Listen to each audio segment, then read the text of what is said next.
Grand rising to everybody.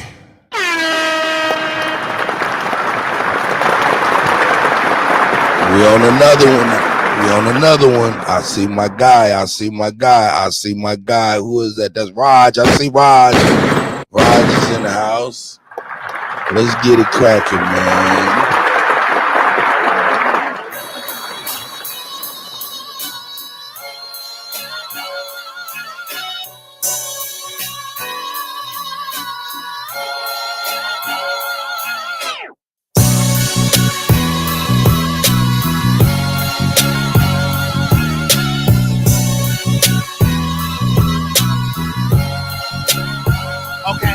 Okay. She say that she do, she say she done with you.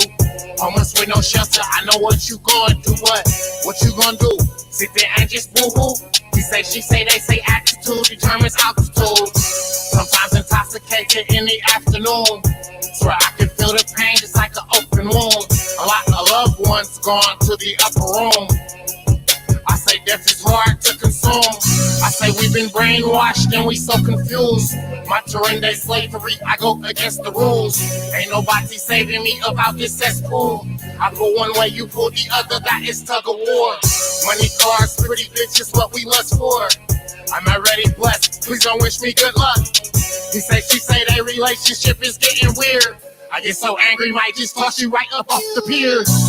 She say, they say that the end is near. I done been through hell, I just had to endure. Lost a lot of family members, they were so endeared. I might pick up all my luggage and just disappear. Cause I toss and turn at night. Sometimes wake up in cold sweats. I've been grinding all my life, yeah. She say that she do, she say she done with you. Homeless with no shelter, I know what you going through, but what you gonna do? Sit there and just boo-hoo? She say, they say attitude determines altitude. I just listen to cigarello when I watch the news. They got intentions just to see me stressed. Yes, this instrumental sounds just like an interlude. She say she caught some other nigga when she in the mood. True operator, if you fall down, she gon' turn into a soccer player. She will. Yeah, been through a lot, had to endure. Lost a lot of loved ones, they were so endeared. Man, I toss and turn at night. I try to hide my pain. I've been through struggles in this life. Yeah. She say, they say that the end is near. I done been through hell, I just had to endure. Lost a lot of family members, they were so endeared. I might pack up all my luggage and just disappear. Cause I toss and turn at night. Sometimes wake up in cold sweats. I've been grinding all my life, yeah. She say that she do, she say she don't. What? No shelter, I know what you going through, but Hey. what you gonna do? Sit there and just boo-hoo? That's right. She say attitude determines altitude. Altitude. She saturate her Vickies with perfume. Girl, I swear your aura fills the room. Man, I don't know how you fit inside them jeans. Man, built like that, your daddy must have been an architect. That's right. Take two, get ejected. They say, he say he feeling neglected. Chain smoking on gelato with a cold beverage. The spiteful narcissists use kids as leverage. Still screaming, God, that's the ad-lib. He said she backed off on him after years. Lost a lot of fam, they was endeared. Been through a thought, had to endure. She say, they say that the end is near. I done been through hell, I just had to endure. Lost a lot of family members, they were so endeared.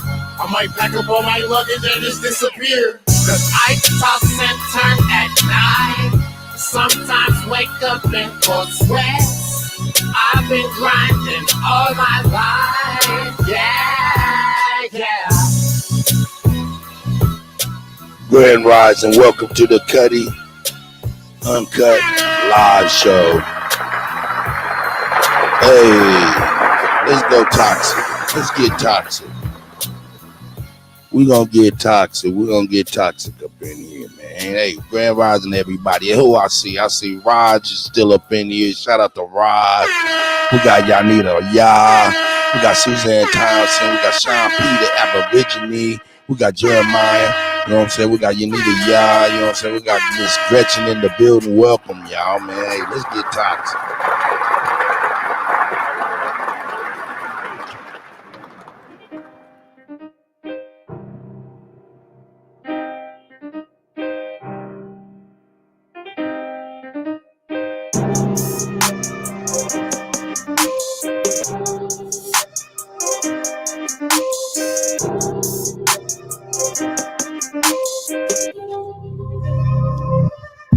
I was posting apartments, no, I ain't living that bitch, I was trapping it front and back. Wouldn't bought me a 9-4 with a bubble wrap, put the whip on the other half. Never trusted a bitch when it comes to that cash. Bitches will burn you for the bag. That's why they Glock in the bubble bag. That's why the chopper be in the lab. I know she toxic, cause she wanna fuck and she tell me I'm not shit. Baby, I'm on my fly shit. Right after the club, she hopped in the cockpit, start giving me knowledge. Then she drunk and she tell me she car sick. She on that bullshit, and she wanna fuck if I fuck up the car flip. So maybe I'm toxic. She telling me on, cause I'm with the nonsense. She smoking these eyes, so I think I'm in love, but she from the projects. She on the thigh shit. She got a brother, he watching my pockets. I told her to stop it, cause I know I'm toxic. I ride with the top. Kelly, Toxic, all she smoking. I see you. Act like a hot Charlie. Paid away through college, this is knowledge. Stop it, little mama, she toxic. Hey. Hang up, keep calling, I keep picking up, cause I'm toxic, we so toxic. Toxic, all she smoking exotic. Act like a hot Charlie. Paid away through college, this is knowledge. Stop it, little mama, she toxic. Hang up and keep calling, I keep picking up, cause I'm toxic, we so toxic. Made no sense when I'm over her house, I been needing a man. Always got questions, she ain't gotta ask. Trying to get answers, I don't care to have. You be wasting your time, take a look at that scene. You'll never ever find a nigga hit it like me. But you so potent, think I ain't noticed. Put them Bentley to the side, let a nigga in deep. Put them on demon time. Bitches swallow my semen time. I be thinking she does, she tired. She get the screaming, nigga, beat it on style. Before it's over, she whisper that she can fuck me all the time. Ain't gon' hold her, I told her I marry money, that's a lie. Now she listens, cause I don't miss more baseball money. Niggas swing for the fence. We seen it all, can't get split with the bitch. My niggas in the dugout, quick with the stick. Niggas soft kill snails, not players, just be aware, not scared. That girl is poison, that snap like a snail, watch your style. Little mama, she toxic, toxic. All she smoke is exotic. Act like a hot Johnny. Yeah. Paid away through college, this is knowledge. Stop it, little mama, she toxic. Hang up, keep calling, I keep picking up, cause I'm toxic, we so toxic. Toxic, all she smoke is exotic. Act like a hot Charlie. Paid away through college, that's right. Knowledge. Stop it, little mama, she toxic. Hang up and keep calling, I keep picking up, cause I'm toxic, we so toxic. Toxic. Yo, man, shout out to everybody, man. We here, man. You know what I'm saying? Shout out to y'all, man. We're gonna let one more joint go on the rock. You know what I'm saying? I got a special request. Of course, I'm always gonna get it. You know what I'm saying? Shout out to my brother, The Chosen. Here it is. We back in that mode. Shout out to Tasco, the CEO.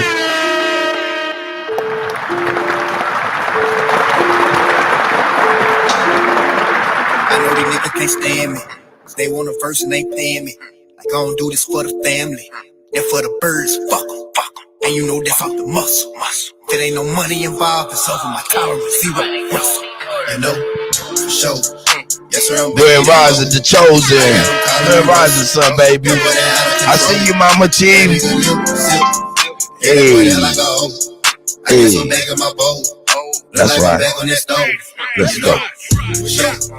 Yes, sir, I'm back in that mode. I got them calling me Russell. And boy, they're out of control. That nigga lip, zip. Yeah, that boy, they're like a hoe. I guess I'm back in my boat. Look like I'm back on that stove. Yes, sir, I'm back in that mode. Working my shine, I'm a beast. I'm kinda getting obese. Doctor said I had to stop eating beets. I'm a red-nosed pig, far from a stray, but I've been off the leash. Got ties with the mic, capiche. Say you want a feature from me? Shit is gonna cost you a fee. You know, got Bobby back in that mode. Ever since Dizzle came home, got word that Dolo got on. You know, for sure, created a lane of my own. So how the fuck you put me on? What kind of dope you smoking on? Let's go. My tolerance zero, Gilbert Arenas. Me, my niggas keep them glitz in arenas. In the 7 Series Beamer, with a splash of Alpina. Name a fat, a nigga cleaner. Got a bitch in hat, my name Medina. Got a bitch in hibernate. Come on, man. Show. That's where I'm back in that mode. I got them calling me Russell. That boy that out of control. That nigga lip zip. Yeah, that boy that like a hoe. I guess I'm back in my bowl. Look like I'm back on that stove. That's right. For sure. That's where I'm back in that mode. I got them calling me Russell. That boy that out of control. That nigga lip zip. Yeah, that boy that like a hoe. I guess I'm back in my bowl. Look like I'm back on that stove. You know I'm back in that mode. This shit like crack on the stove. Pass up the dope to Magnolia, he cook it up. That's why they packing the shows.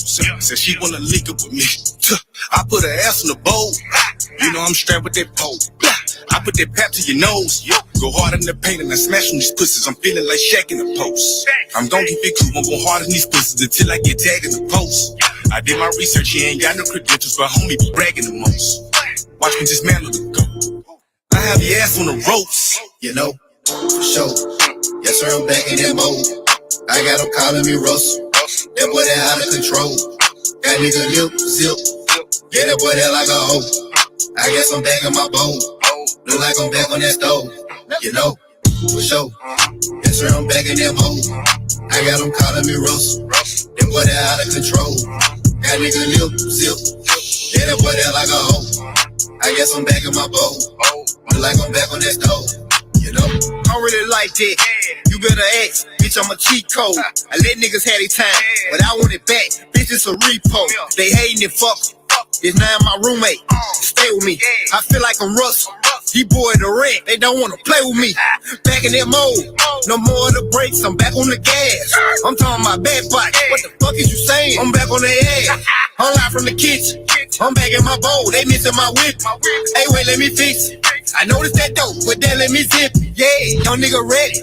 I'm a little nigga, bitch, but I'm heavy. Off the muscle, I come in here flex. Bitch, I'm eating that shit and arrest. You know what going on, ain't no guess. Who the fuck said I was gone? Whoever said it was wrong. 2, 3, I'm back in my zone. Hey, man, shout out to Mr. LB and the A-State Band Runners. Heard they getting back together to get back in the lab, so shout out to them, man. You know what I'm saying, once again.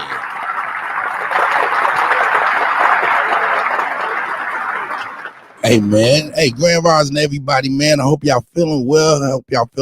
I'm certainly appreciative that you have decided to be with me, you know. So give yourself a round of applause here. I think I'm gonna get one more song in, man. I gotta get one more song in, man. Hey, man, this is how I feel, man. They can't fuck with us, man.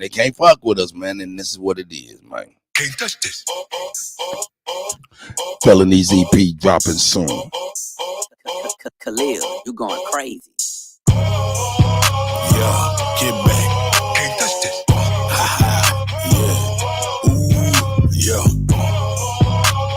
Demeter, I see you. I see you ain't snuck up in here yet. I see you, girl. Hammer time beat, I'ma crush this. Tell your favorite rapper, look, bitch, can't touch this. Pat came in, I'ma bust this. Down with the team, tell everybody flush this. Bad little bitch can't suck dick. Tow a hoe just like this. Can't touch this. Take my time, can't rush this. Big Drake in my lap, can't touch this. Got stopped by a cop, but I didn't get shot, cause I'm legal and you know they can't touch this. Heard your new bitch got me on a crush list. If she bout her money, I'ma give her this much dick. She my ex-hoe. What's up, bitch? Can I get a hood? Hell no. Can't touch this. Broke water faucet, too much drip. Seen her with a new nigga, still wearing truck fit. I'm a nigga that they really can't fuck with. I ain't even really gotta say it. Can't touch this. 30 years, get my dick, get my nuts licked. Never ever ever have a bitch got a butt licked. Any shit is way too much shit. Tell a nasty bitch real quick. Can't touch this. Really got it out the street, no luck shit. I ain't never had to be on no fuck shit. No, bitch said she love the way the truck sit. Just got it washed. That's right. Ho really wanna do the duck shit. Got her in the truck quick, show her how to duck quick.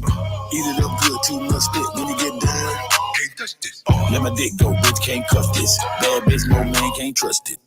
This hoe wanna see my gun, know it goddamn well. Can't touch this. Never let a bitch touch your gun. You can't touch it, baby, I'm the owner. You gotta go if you're not buying the Rona. No longer am I just applying the corner. Look, fuck a virus, bitch, cause I am Corona. 10th floor, getting high in the sauna. Just out of school, I could buy a diploma. Take it from me, you can drive if you wanna. Or you can have it, you can die if you want. It's gonna be alright, but you can cry if you wanna. Take it from me, you can drive if you wanna. Or you can have it, you can die if you want. It's gonna be alright, but you can cry if you wanna. Yeah.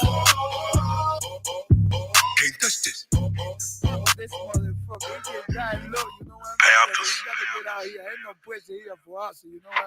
to the realest from the side, Chad Butler.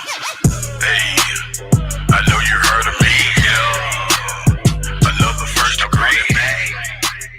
I know you heard of me. Another first degree for murder. This a capital murder. Thought I had enough time to get some coffee. I'm a Pimp C. Pimp C. Hey. Nothing but slugs. Hey, boy, y'all better give it up to that boy. Hey, man, hey. That felony's EP about to be retarded. Shit about to be retarded. Thought I had enough time to go up there and grab me a cup of coffee before the song changed, but I was too slow. Oh, nigga, too slow. Here we go. Let's get on into the declaration, man. Let's get up into the declaration real quick, and we'll get the show cracking. Here we go. Selling pussy and crack. The First Americans' Declaration of Reclamation of Our Identity and Natural Rights. This declaration, dated the accepted and amended July 4th, 2019, is in response to the intrusion, genocide, gentrification, indoctrination, and reclassification of the over 100 million strong original peoples of North, Central, South America, and adjoining islands over a period of 4 or more centuries. The American Aboriginal peoples described in this declaration are hereby declared the free peoples of the so-called Western Hemisphere and the Americas, meaning clear of obstruction, unrestrained in movement, liberty of action or expression, not holding strictly to rule or form, of nations, not subject to foreign rule or to despotism, based on principles of civil liberty, sense of given without cost and free of charge and cost. This declaration does not include the so-called Native Americans, Africans, European, Hindu European, or Asian descendants, only the American Aborigines and mistakenly the American Negro and their descendants. Article 1. All so-called Black people in the Americas are not descendants of Africa, and this misclassification of our identity, i.e. colored, Negro, Black, and African American, is the result of social programming and indoctrination, and is not and will not be accepted by the autochthonous people in any manner, whether it be personally, socially, politically, or so-called legally. And any attempt to continue such reckless behavior will be seen as a conspiracy to commit a fraud, a hate crime, and defamation against the original peoples of the Western Hemisphere under international law and the American Constitution. The U.S. corporation, its nation states, affiliates, and sponsors have been committing many sorts of crimes against the original or Aborigine people of this land without as much as one warning for the genocide, rape, lynching, displacement, and scientific experiments. There are many documented cases. The list of nefarious and criminal activity is almost too long to imagine, and there must be an accounting and remedy for.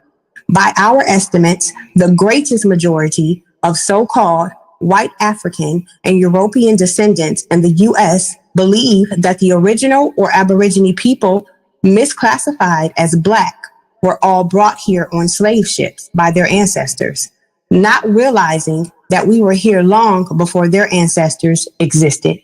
And the only reason that they believe the lie is because of the great effort to cover up factual history. Article 2. There are millions of acres of land held in trust by the governing bodies of the Americas that are the birthright of the original or Aborigine people of the land, and we demand that such land be returned in good faith and without obstruction, harassment, or oversight. Since the original or Aborigine people have been systematically removed and gentrified from our lands by fraudulent practices and intimidation, we feel it would be in the best interest of all involved to give back our land and allow us to live in peace. No exceptions. Article 3. We, as the original or Aborigine peoples of the commonly known as the Western Hemisphere, including, but not limited to, the Americas and surrounding islands being of sound mind, body, and spirit, reserve all rights to self-govern to the best of our ability without the need for regulation, obstruction, oversight, or harassment from the governing bodies. We will operate as a responsible, autonomous nation, and all treaties, trade agreements, tariffs, etc., thereof on our land must be approved by us alone. No exceptions. Article 4. We, as the original and Aborigine peoples of what is commonly known as the Western Hemisphere, reserve all rights to travel anywhere and any time of our choosing within the Western Hemisphere without obstruction, harassment, corporate identification, or citizenship of any state-sponsored territories. No exceptions. Article 5. We, as the original and Aborigine peoples, have been subject to what is commonly known as paper genocide or paper terrorism by the U.S. state, local governing bodies, and their affiliate Masonic partners' orders, i.e., policy writers, enforcers, and other corrupt actors. We will no longer accept your aggressive and, in most cases, detrimental paper, computer rulership in all of its forms. We are the original free peoples of the land, aka the first Americans. We are not and will not be your citizens nor property in any form, assaulting and attacking our people on an individual or group basis by anyone, including your citizens, your policy enforcers, or any of your corporate partners or affiliates will be considered a hate crime and will be dealt with as such. No exceptions. Article 6. All Aborigine, man, woman, or child have a natural right to protect themselves in any circumstances, and any attempt to deny this right will be dealt with in the most severe manner possible unless deemed otherwise by the appropriate counsel. No exceptions. Article 7. No Aborigine man, woman, or child will be enumerated, taxed, or brought into any other judicial or administrative body other than an Aboriginal council. No exceptions. Article 8. No Aborigine man, woman, or child are part of any so-called sovereign citizen or extremist group or movement of any kind, and any attempt by any individual, group, organization, or governmental agency to connect us to any will be considered a hate crime and defamation. No exceptions. Article 9. All Aborigine men, women, and children are free, born living beings and cannot be considered, identified, or treated as property or dead by the U.S. government or any other entities anywhere on land, air, or body of water. No exceptions. Article 10. No Aborigine men, women, and children can be used as debt or collateral by the U.S. government or any other entities anywhere on any land, air, or body of water. No exceptions.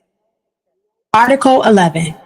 We, as the original and Aborigine peoples of the so-called Americas, retain all rights to any and all resources that we deem necessary to sustain life, liberty, and the development of our people in any and all regards without obstruction, harassment, or oversight by any entity other than an Aboriginal council.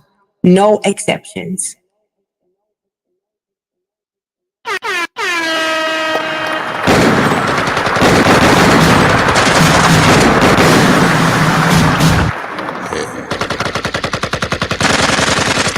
I need to stop that shit from auto playing and stuff. You know what I'm saying? I'm out here crazy right now.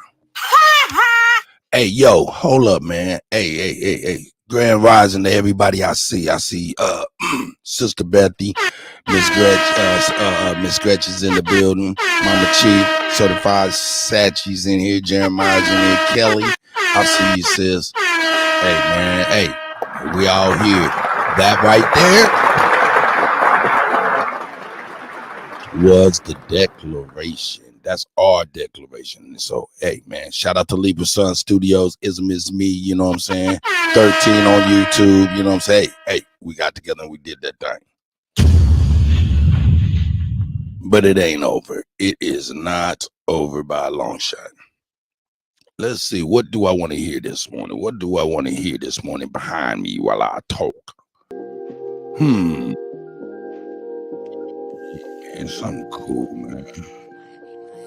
Yeah, Mocam Music, Multimedia. I am DJ Kutty. My brother's name is Boogie Man. And together we made Mocam Music Multimedia. And we are here with my brother Chief Holiday, Supreme Chief Holiday. And me and him together is the GOAT UnKutt, you know. It's the GOAT. Cut, you killing them. Yeah, that's how it go. That's how it go. You know what I'm saying? Hey, even though I'm the early bird of the crew, don't mean they ain't with you in spirit, mind, and soul. Right? Give my brothers a shout out, Chief Holiday. You know what I'm saying? Boogie Man, it's shit bap. You know what I'm saying? A1, you know what I'm saying? Hey, man, give everybody Sister Soul, Sister Becky, Mama Chief, Tomahawk Tony. Man, come on, man. Shit, I can go on and go on. I can go on and go on. That's so I want to give love and respect to them. You know what I'm saying? That's facts.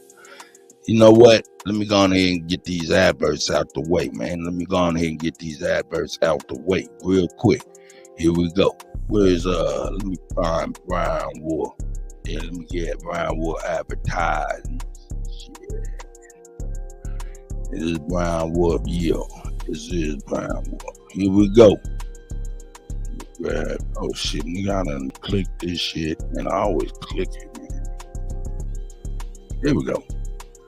Now I can quit that. Let me put this link in here. Y'all don't mind circulating this link? This would be great. This right here, link is to, let me see, to the paid initiative. The paid initiative put together by you, by Brown Wolf. This is the paid initiative. Go and grab yourself a Pan-Africanism is Dead t-shirt. That's the paid initiative brought to you by the brother Wolf.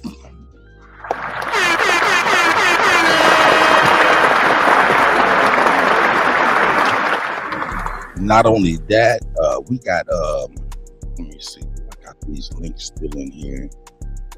No, I don't. I need to copy. I need to get Tomahawk Tony's links and stuff again, man, so I can start promoting that stuff. But yo, shout out to Tomahawk Tony, man. I'm gonna get all of those links before the end of the show and start go ahead and promoting that stuff, man. So shout out to him and Mama Chiefs, things they got together. But yeah, please circulate that Chief Brown Wolf. You know what I'm saying? Just in case y'all want to go ahead and support the young brother, man. You know what I'm saying? Doing this thing, supporting everything we do with products. You know what I'm saying? So, hey, man, that's what's up, man. Shout out to Brown Wolf once a mother again. See, y'all thought I was about to cuss. I cuss in a little bit, but I wasn't about to cuss. Y'all thought I was about to cuss. I got you. Let's get up off of this real quick and shout out to Brown Wolf. I appreciate everything the young brother do. Very intelligent young artist, and the man is very talented, man. You know, museums, the artwork he do, man. Hey, man, all of them, man. You know, the wisdom of Light Man Z. You know what I'm saying? Even real rap. You know what I'm saying? Shit, Bobby. You know what I'm saying? These young elbow heads, man, be sharp as a tack. You know what I'm saying? And I love them. I ain't gonna lie. I love them little niggas, man. Hey, you know what I'm saying? Hey, real talk. Them is missiles. They elbow heads. Them is missiles. Sometimes, you know what I'm saying, we have to realize when they come around, you know what I'm saying? Hey, I see you talk your talk, my brother. I see you. Shaw, I see you. You know what I'm saying? We gotta realize, you know what I'm saying? The young people, we gotta realize these young people, man, they just like missiles, you know what I'm saying? And yeah, they out there, man, and they unguided missiles, you know what I'm saying? So hey, man, they might even hit you not knowing what the hell else to do, you know what I'm saying? So hey, man, hey, we have an opportunity within our community with our young people, man, to be able to influence them, you know what I'm saying? And you know what I'm saying, just kind of give them a little bit of a guidance system. You know what I'm saying? You know what I'm saying? Proper balance so they can be able to choose, acquire a target, and then execute at will. You know what I'm saying? So shout out to Bobby.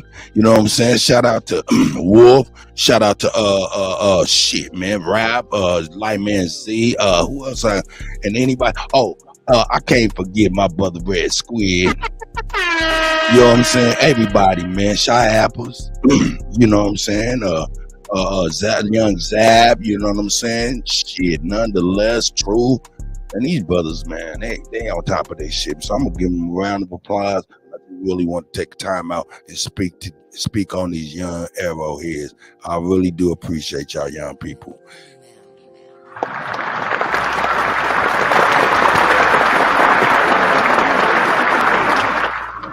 You know what I'm saying? For even allowing the nigga to put a little bit of a guidance system. You know what I'm saying? Niggas, hey, because they young people is not trying to hear that shit from niggas. Especially old niggas, they feel like, man, ain't did nothing, ain't worth nothing, you know what I'm saying? And ain't gonna do nothing.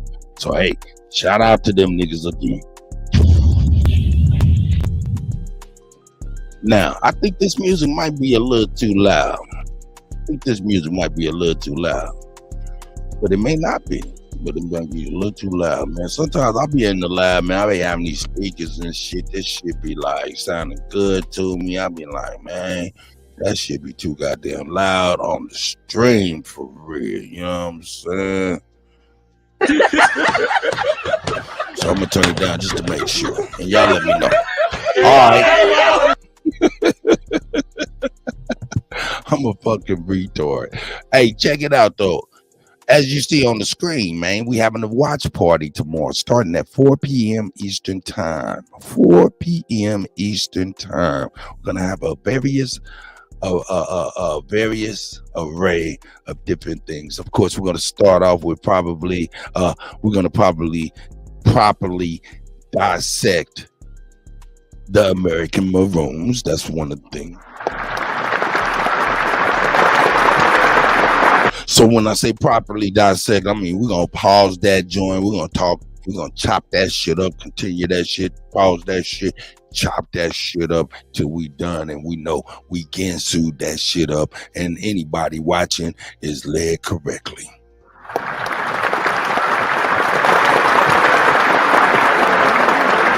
Then after that, we're gonna watch all 5 episodes of the 24/7 Showtime behind the scenes of the Tank Davis Ryan Garcia fight.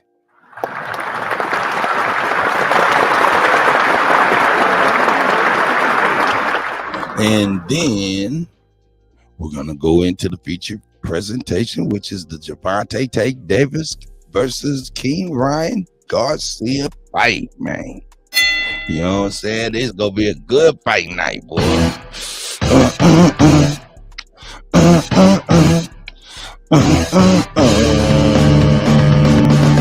I got the eye of the tiger. Uh-oh. Did I do that? I'm tripping. The eye of the tiger. Nigga, I used to sing that shit when I was young, man. I used to think I had that too. It sounded right too. I was like, boy, I'm telling you, man, I could sing that shit. Until I did it by myself and I heard with my own ear without the crutch of the white boy. I was like, ooh, nigga, pitchy, ooh, ooh, ooh, ooh, ooh, ooh, ooh, ooh, nigga, pitchy, ooh. Not got. It was better in the shower. Anyway, let's get up off of my talentless ways and activities. Let's get back onto the show. Hey, like I said, Saturday, tomorrow, we're having a watch party, 4 p.m. Eastern time. Yeah. $10 only builders. You know what I'm saying? Please include your email address. So right before we right before the event, we just send you the email link so you can join the event. So please, when you hit the Cash App with your $10 on the $ only builders, please leave your email address as well so we can give you the admittance invitation ticket. Okay, so shout out to y'all, man. Tomorrow we getting it cracking, boy. Hey,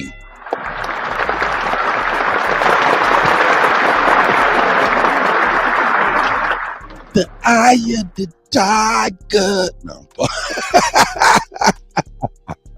Yeah.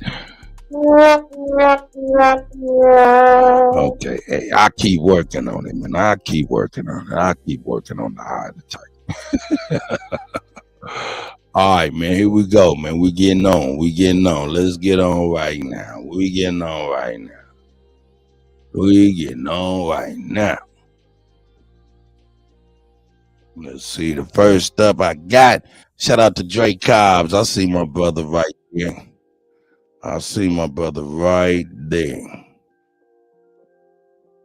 Wow. That's tight.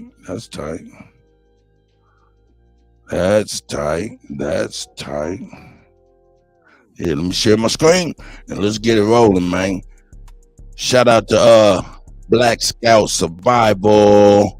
Once again, our resident white boy, as we'll be on his channel.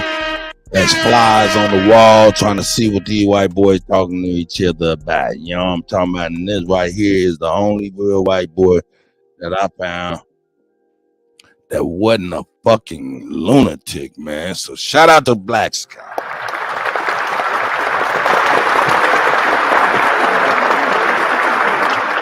Hey, man, this man showed me how to make hey, check this out. Look, this man, hold up, man. I can't just play this, man. Hold up, let me put this back. Let me show you why this motherfucker is valuable to me. Let me show you, man, because this little shit this dude do. I'm gonna show y'all this, and I bet you.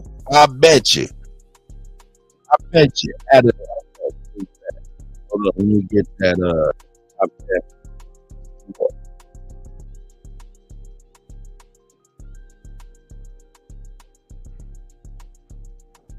All right, here we go. Check this shit out right here. One of my favorite survival tenders is the fire nugget or aluminum foil fire nugget. You essentially use a piece of aluminum foil cut in a square, a cotton ball, and you just put it in some petroleum jelly. So take a big old glob of petroleum jelly. And see you, Blue. I see you. We're gonna put it in here. Now we're gonna fold this into a little square here. Now you can carry this kit. I see you, so drop, Ogun. Now to use it, Raven off, and pull out some tinder material that we can light.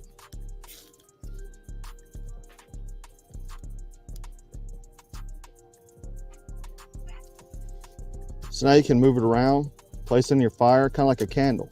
Then you can put it out and cover it back up and save it for another use. One of my favorite. That shit out again. People, hold on, let me stop his ass. Hey, now how many people knew about that? See, that's that marine survivalist type some shit. How many people knew that? Because, I mean, if you out and about and, you know what I'm saying, you got to get in the world and shit, and it's the nighttime and you need to get right, you need to get warm or whatnot. How many people know how to start a fire? How many people know the easiest ways to do it? You know what I'm saying? So I looked at this. The man showed me how to start a fire with water. I'm going to find that and I'm going to bring it. That's why the white man right there, being on the fly on the wall, showed me how to start and even carry aluminum packages of aluminum foil with cotton swab with petroleum jelly in it. So just in case I need to start a fire in the cold somewhere, I can start a fire easier than I would be by myself. Check that shit out one more time. It's the Pick fire it up, nugget or please. aluminum foil fire nugget. You essentially use a piece of aluminum foil cut in a square, a cotton ball, and you just put it in some petroleum jelly. So take a big old glob of petroleum jelly and work it in there. We're going to put it in here. Now we're going to fold this into a little square here. Now you can carry this in your kit, stuff like that. So it's waterproof. Now to use it, what we're going to do is make a slice like an X on the top here and pull out some tinder material that we can light. Hey, certified. Hey, don't you start no goddamn shit. Don't you start no shit today, man. Goddamn it.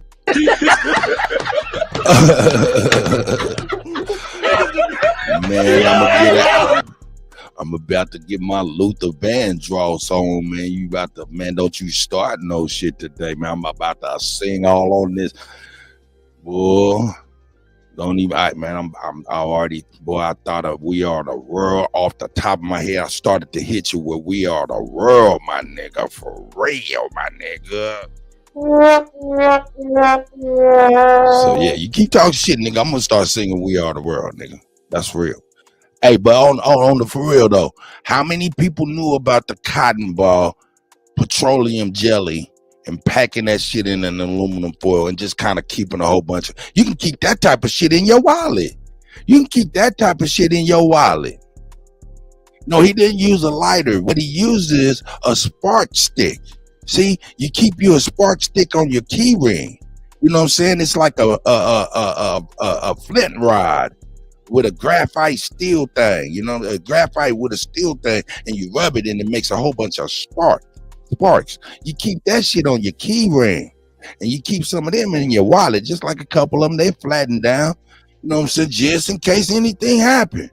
Or your little bug out bag or breakout bag or your hiking bag, whatever bag you call it, you know what I'm saying, when in time of need or desperation, that bag, you put some of them shits up in there so you can start the fire. No, Jose, look at that. That's not a lighter, brother. He rubbed that metal in his left hand against the graphite, and it made sparks, just like a lighter does, you know, the little flint on a lighter. That's all he did. Check it out. See, that's not a lighter. So now you can move it around, place it in your fire, kind of like a candle. Check it out again. Check it out again, Cover Jose. back up Make sure and you save it that, my for brother. another use. One of my favorite survival tenders is the fire nugget or aluminum foil fire nugget. You essentially use a piece of aluminum foil cut in a square, a cotton ball, and you just put it in some petroleum jelly. So take a big old glob of petroleum jelly and work it in there. We're going to put it in here. Now we're going to fold this into a little square here. Now you can carry this in your kit, stuff like that. So it's waterproof. Now to use it, what we're going to do is make a slice like an X on the top here and pull out some tinder material that we can light.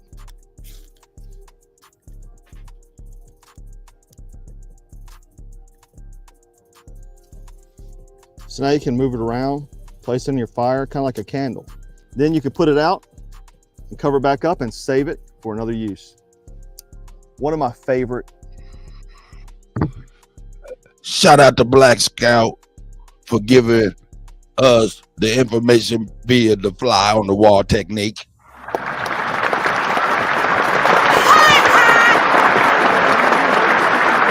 The fly on the wall technique. It works every time. Works every time. Fly on the wall. See what they say. Let's go.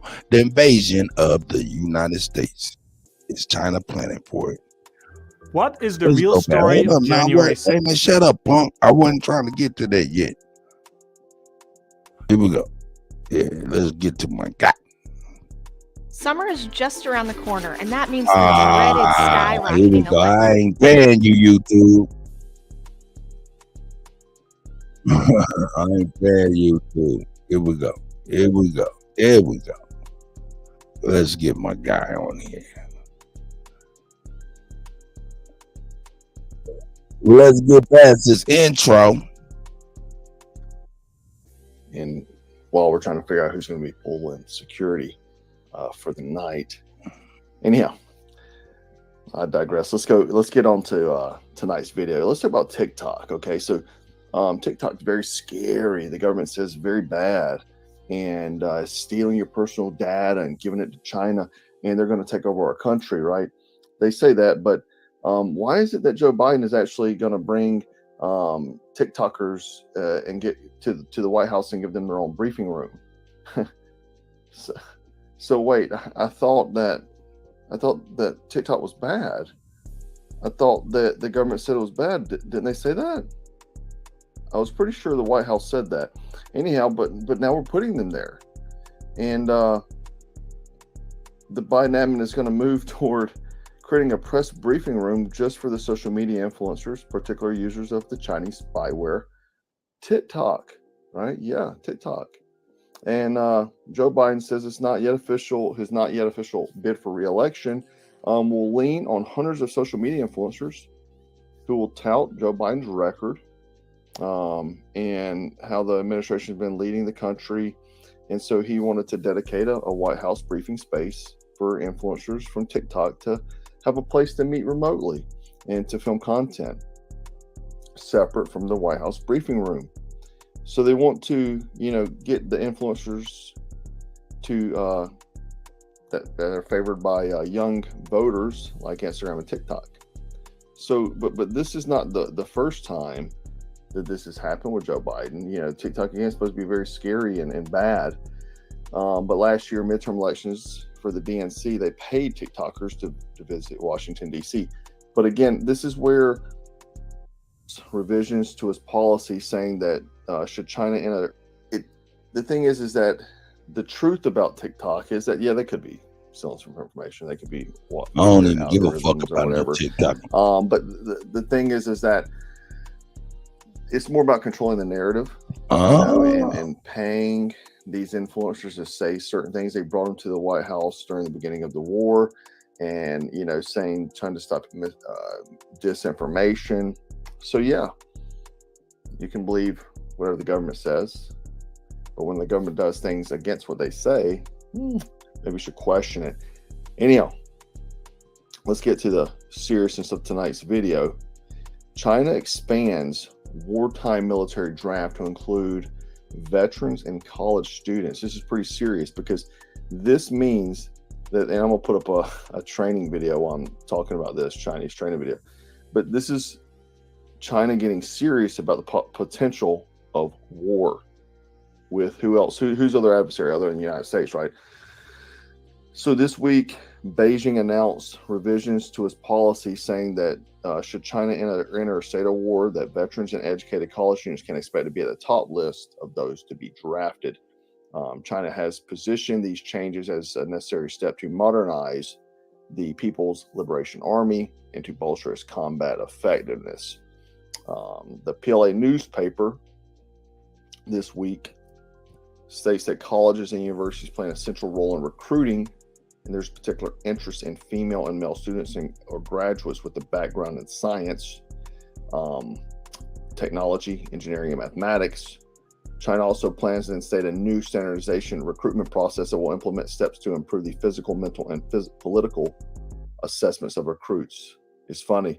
I think we're probably moving that route too with political assessments, right? You got to be on the left side of the fence to get recruited, more likely coming into the future of America.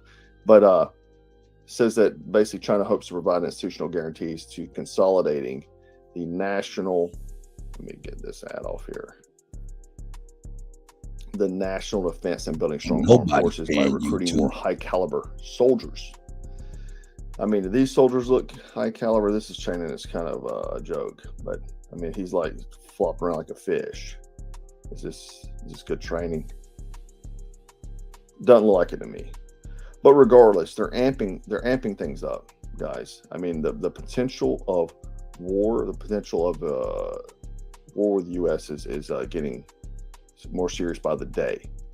And I mean, to me, man, just coming into the election, I wouldn't put anything off the table that the Biden admin would do, the left would do, to try to secure. I mean, I mean, nothing would surprise me. Nothing would surprise me. But we're definitely moving towards that route. We got BRICS. We've got all these things happening.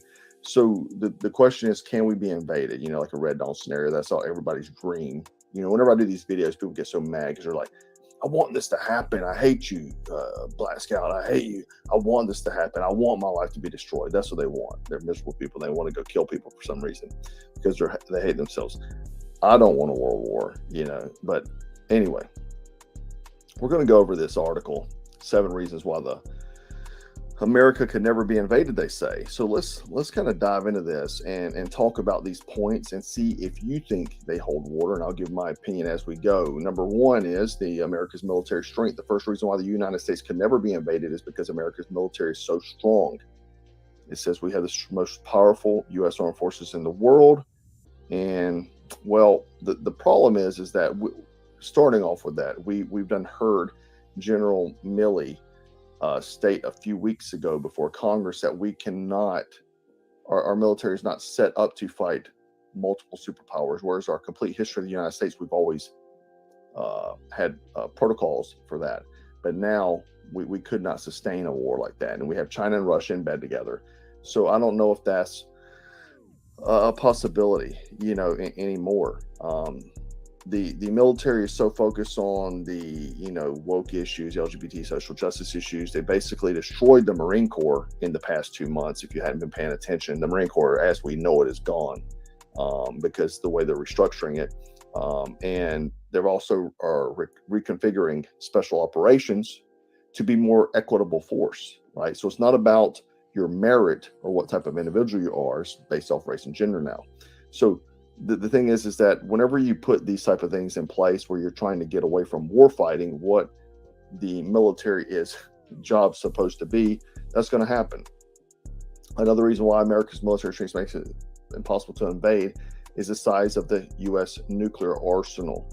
And I'm actually going to touch on that a little bit later, so let's just hold on that one. Okay, number 2 is America is too large. The second reason why America cannot be invaded is because of the size. And basically it's talking about its actual, you know, how big it is geographically. It will be difficult to invade and occupy. But the thing is, we've seen throughout history that really doesn't matter. They don't have to occupy an entire country. We've seen countries invade other countries and occupy key territories and essentially rule the country. So I think this is wrong as well. Number 3, the geography of the U.S. Now, it says that it couldn't be invaded because of geography. We have both the Pacific and Atlantic Oceans. You know, we have Canada, but Canada, you know, Trudeau is a China supporter. He said his role model is China and Xi Jinping. We have Mexico. See you, David Bell. I see you, none. I see you, none. Hey, you know, Aboriginal American girl, I see you, gal. I see you. Shout out to my God. So, you know, and then it talks about that the U.S. has my nigga Tato. Force. I don't think that really matters either, because again, they would occupy key territories. They would not occupy the deserts, the mountains. I mean, none of that would matter. So I think obviously the geography does help. I think that's why America's been the way it is, because we're surrounded by water for the most part. But the fact is that we live in 2023, guys. Technology makes that negligible. I mean, they have EMPs now, they have ICBMs, and who knows what else they could have that we don't even know exists, right? My nigga Zab, I see you, God. And my mom, I see you, sis. I see you. Number 4, the U.S. population is huge, right? Population of America is 334 million people. This makes it the 3rd most populous country in the world. There's no way an invading army could conquer a country with a population as big as America. The scale of resistance and size of the army needed to overcome in order to gain control of the U.S. is too large for the country.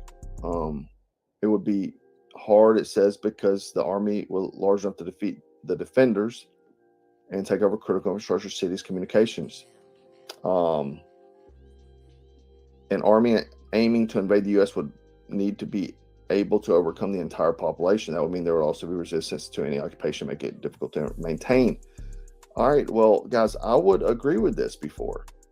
I would agree with this, but the populace at this moment, I mean, they're trying to take our 2A rights. That would be the key component to this argument. Where, if you go back and look at the Balkans, man, the Balkans were citizen soldiers, basically won the war. But whenever you have your country trying to take the ability away that we've had since our founding fathers, where the Minutemen, citizen soldiers, I mean, that is the backbone of our freaking country. Guys that work the fields to pick up a rifle and go fight to defend their country, their freedom, or fight for it. But this current administration is trying to strip those rights away. So, I mean, again, as of this moment, yeah, I think they would catch hell trying to come here because of the citizen soldiers. But then again, you have a lot of beta males out there that would just submit. They'd say, oh, we just need to go ahead and just submit to the new authority. There's fewer and fewer men that would be willing to stand up to any type of resistance like that. As the days go on, it's happening every single day. I see the weakening of man, right? And the sheep mentality that they'll just take on whatever. I mean, that's a whole nother video. I mean, to be honest, I could sit here and talk about that all day. Mike, Hugh, thanks. Yeah, it's true, Mike. So number 4, not good. Number 5, technology and innovation. An important reason why the U.S. cannot be invaded is because of its advanced technology and levels of innovation. It says that we're the most technologically advanced country in the world. Our military is equipped with the latest technology. I mean, I would agree with that to a certain extent. We spend gazillions of dollars in that, because the only reason why we do that, though, is because of politicians that invest money in things like Halliburton, Lockheed Martin, and things like that. But you don't understand is that a lot of these projects, these quote unquote tech projects that are being heavily invested into from the United States tax dollars, they never come to fruition. The projects don't get completed. It's just a way to make money, right, for the politicians and their stock options. So I don't necessarily believe in that. It talks about we lead the world in these development of high tech industries. Guys, if that were the case, why do we still have paralyzed people? Why have we not figured out the cure for cancer? Well, probably because we have, but that's another video too.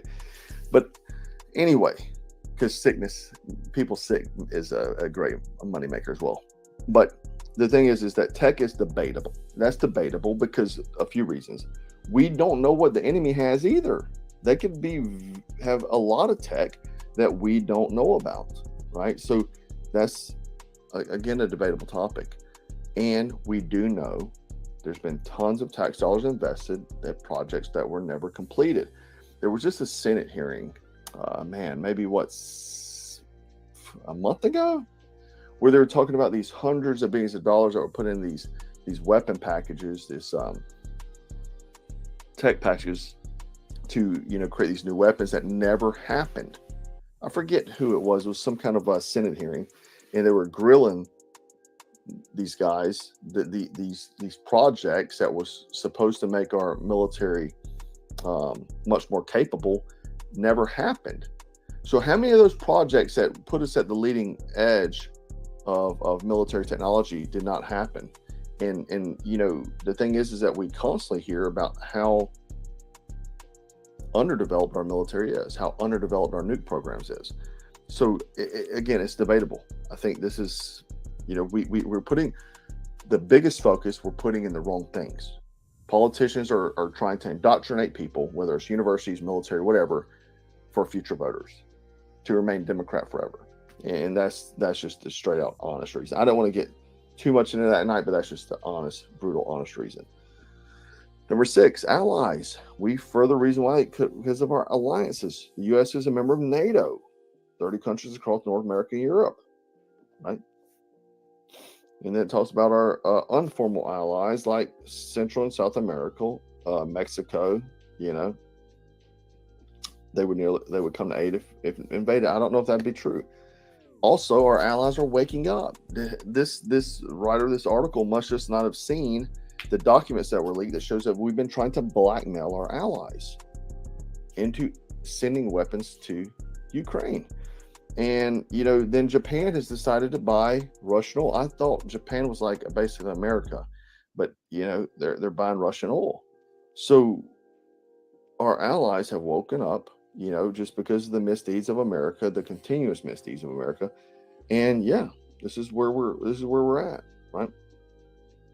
All right. So number 7, America's global power. The final reason why America cannot be invaded is this is the most comical one of them all. Because of its global power, America is the most powerful country in the world. It dominates global economy. America is also importantly, culturally, diplomatically, and politically around the world. The global role of the U.S. makes it hard to invade. It also means that countries would come to its aid. We have embassies in every country. Like that matters. They'll invade them and blow them things up. They'll drag our Marines guarding it out in the streets and the ambassadors out in the streets and kill them on television. They'll put that junk on TikTok. So then the biggest thing about this is that our global economy is literally falling apart in front of our eyes. Yes, Crenshaw is a traitor. He really is. We have the BRICS currency that's now competing. All right, they're literally making ways to destroy our economy in front of our eyes. So this article, this guy was so out of touch with reality. It's like, again, it's just where the media is trying to paint everything to be okay. Everything's going okay. Go get your latte from Starbucks and your pedicure. Everything's going to be okay. Kathy, thanks. Yeah, big pharma's ruling the world. And I'm glad you brought that up, Kathy. We're actually going to do a video probably the next day or two. I need your help on some things. And I'm going to do a video. It's going to be called I Need Your Help. Make sure you watch it. I need your help on something. But Big Pharma is out. They're a real enemy. They're a real enemy. So I guess some of you guys watching this video is probably thinking, well, you just said all these reasons why it could happen, even though there's articles out there saying that it wouldn't happen.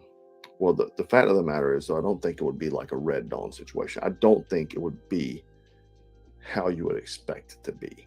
Let's talk about what it would actually look like. Bronze Flat Paragon, I see you sneak up in here. I see you, my guy. Marvell Smith, I see you. Right Wood Stay, I see you, my guy. This is how you should prepare, right? Russia and China would somehow merge, like they already are, in a clear war. They would move towards American mainland. American Air Forces and Navy sink half the fleet and return to base. Russia and Chinese hacking systems will immediately break down American banking systems, break American cybersecurity, shut down hospitals, you name it. The Dow Jones will crash, so the economy will crash, and that would be worse than what I've even described thus far. The whole world economy crashes, the U.S. panics, and they launch nuclear strikes at China. Then the MAD follows. And if you don't know, that means MAD means mutual assured destruction. Each side has enough nuclear, and that means essentially that each side has enough nuclear weaponry to destroy the other side. So it'd be mutual destruction. Then with all three countries becoming pretty much wastelands, nearly 1 billion people will be dead. 1 billion more will die from radiation. And then 2 billion from the following global economic fallouts. And then the rest will be starvation and death. There will be no more food production. There will be no more manufacturing. There will be disease. And there may be a few people left here, and those people will try to kill each other for the remaining amount of food and whatever is deemed of value. Okay, so that's exactly what it will look like. So how do you prepare for that? Well, food, water, mask, all those things, bullets, band-aids, you name it. Right. And yeah, a lot of people will still be looking for Starbucks, right? But are we already invaded though? That's the question. Have we already been invaded? Right. Danish girl, thank you. She says our water is being poisoned by train derailments and many other things. People don't realize how many of this happens. Stock up on water. Exactly. Get a filter. Those things. I've got links for all those things I'll put up as well. Antibiotic kits. I've got links for those in the description. Food buckets. Links for those in the description. Some of these things have discounts. Gas mask in description with discount codes. All those things. Right. Plan, prepare, get in shape. You don't want to wait like me and Mark Wildman did the video the other day. You can't get in shape after the thing happens yet, you know. But are we already invaded though? Let's get to that point. And I talked about this a few months ago. People said I was a freaking conspiracy theorist. Here we are, Chinese agents arrested for operating a police station in the middle of New York City. I said it. I got a ton of hate. Go watch the video. Go look at the freaking comments. People said I was an idiot, making stuff up. Again, my conspiracies are coming true, right? The U.S. Department of Justice, along with law enforcement officials from other federal, and this is from the DOJ website, you see right here, it goes through and lists out what these guys did. But they announced the arrest of 2 individuals accused of establishing and operating an illegal Chinese police station in New York City. Yes. Dozens of others, mostly Chinese nationals, currently believed to be in China, are also facing charges for engaging in transitional repression against anti-communist dissidents based in the United States. And you can expect this to start happening to you if you try to travel abroad. All these expats, I'm hearing about all these people trying to escape the matrix, go to other countries. This is probably going to happen to you, but vice versa. Anyway, so they were accused of that there's a charge that's established of an online army of fake social media accounts to harass and threaten these people. The arrests are in the first in America since the revelation of in September by the NGO Safeguard Defenders that China has established dozens of illegal police stations around the world. Around the world, guys. America, Canada, Japan, Brazil, and Spain, among other locations. The police stations were reportedly used to intimidate and silence dissidents or threaten their Chinese nationals considered to dissent from Communist Party orthodox. So this is the thing, is what we saw, what I said in the videos, that the media was trying to say, oh, this is just a passport office. These are people just helping them get the passports. This isn't a police station. The media said, CNN said it was okay. It's just a passport place. No, like they're literally harassing these people, threatening to kill their families in China, right? And this has been going on. October 2022. Just go watch my other video. I go into detail about all this. So they were literally going after folks. Anyone who was anti the China, right? So yeah, they're already here. They're in bed with our politicians, like hanging out with them. They're sleeping with them. You know, they're freaking working for them. They've got police stations here, and we're inviting TikTokers to the White House, right? If TikTok, the app, can supposedly get data, do you not think when they go in there with the phone filming TikToks? I don't know. It's mind blowing. It doesn't even make sense. What are we living in? It's like you need to pinch yourself. But go watch that video for sure. Please go watch that video. I see you, Brian. I see you, Brandon. And look at the comments. A lot of people gave me hate. Anyhow, guys, before I want to announce something special. This is the new Street Pick. The Street Pick new knife. Kydex sheath, G10 handle. This is a defensive blade. This is not an EDC utility blade. This is purpose built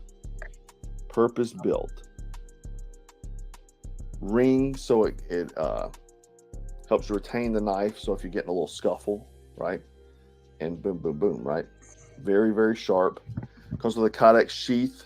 Hey, belt clip that is adjustable. I ain't even gonna front. So you can wear this in your belt, putting I'm your about to order one of them. Somehow where the ring, so it's easy to index. Index is a fancy military word Hey, for finding I need something that. without looking at it. So I can find it under stress and duress and just grab it. Like if I just need to grab it, I don't need to put my finger in it. But it lets you know the direction of the blade. You know the blade is this way. So when you grab it, okay, the blade's this way, I can cut, right?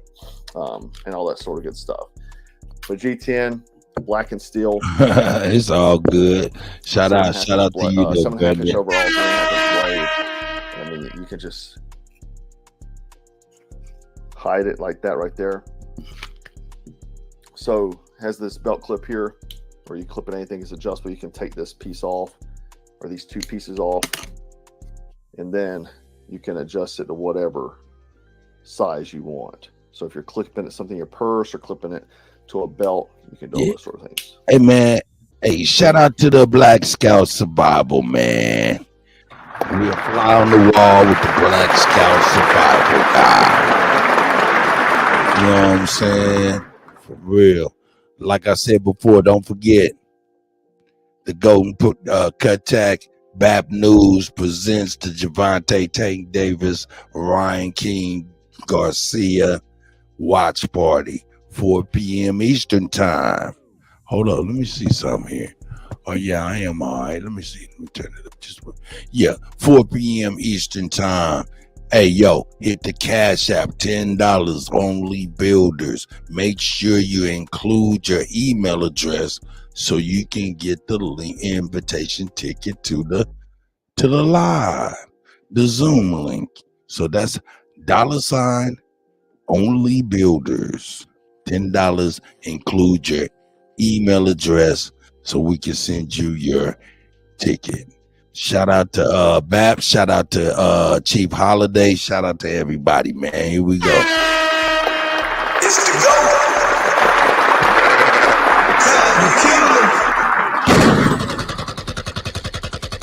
That's right. That's right. Let's move on, man, to the next pertinent news.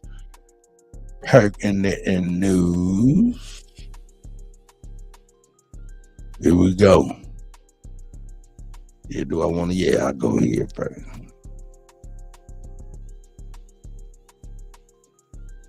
Here we go. This is very good. This is very good. Very good.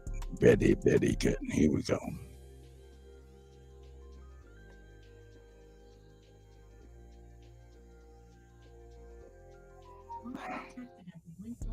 Yeah, let this load up real quick. Load up real quick. Get that full screen, bring it to the stream. Let's skip that. And here we are. Shout out to Tucker Carlson.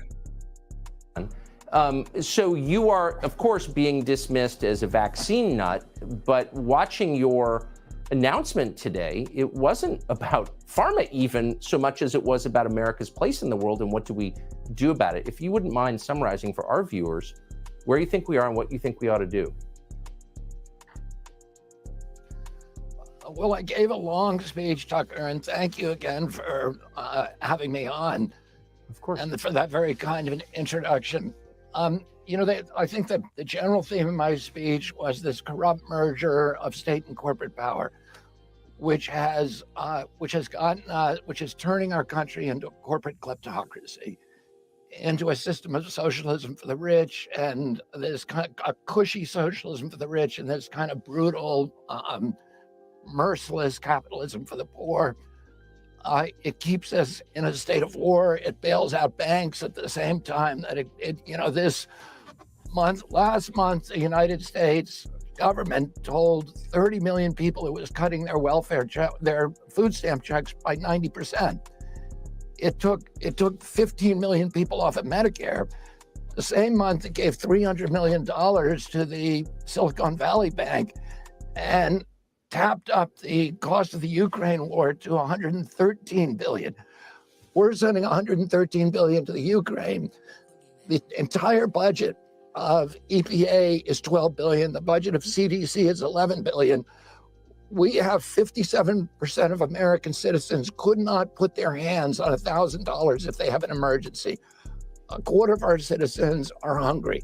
So we're cutting welfare and food stamps by 90%. And we're paying, and we're bailing out the bankers. We're paying for a war that, we can't afford.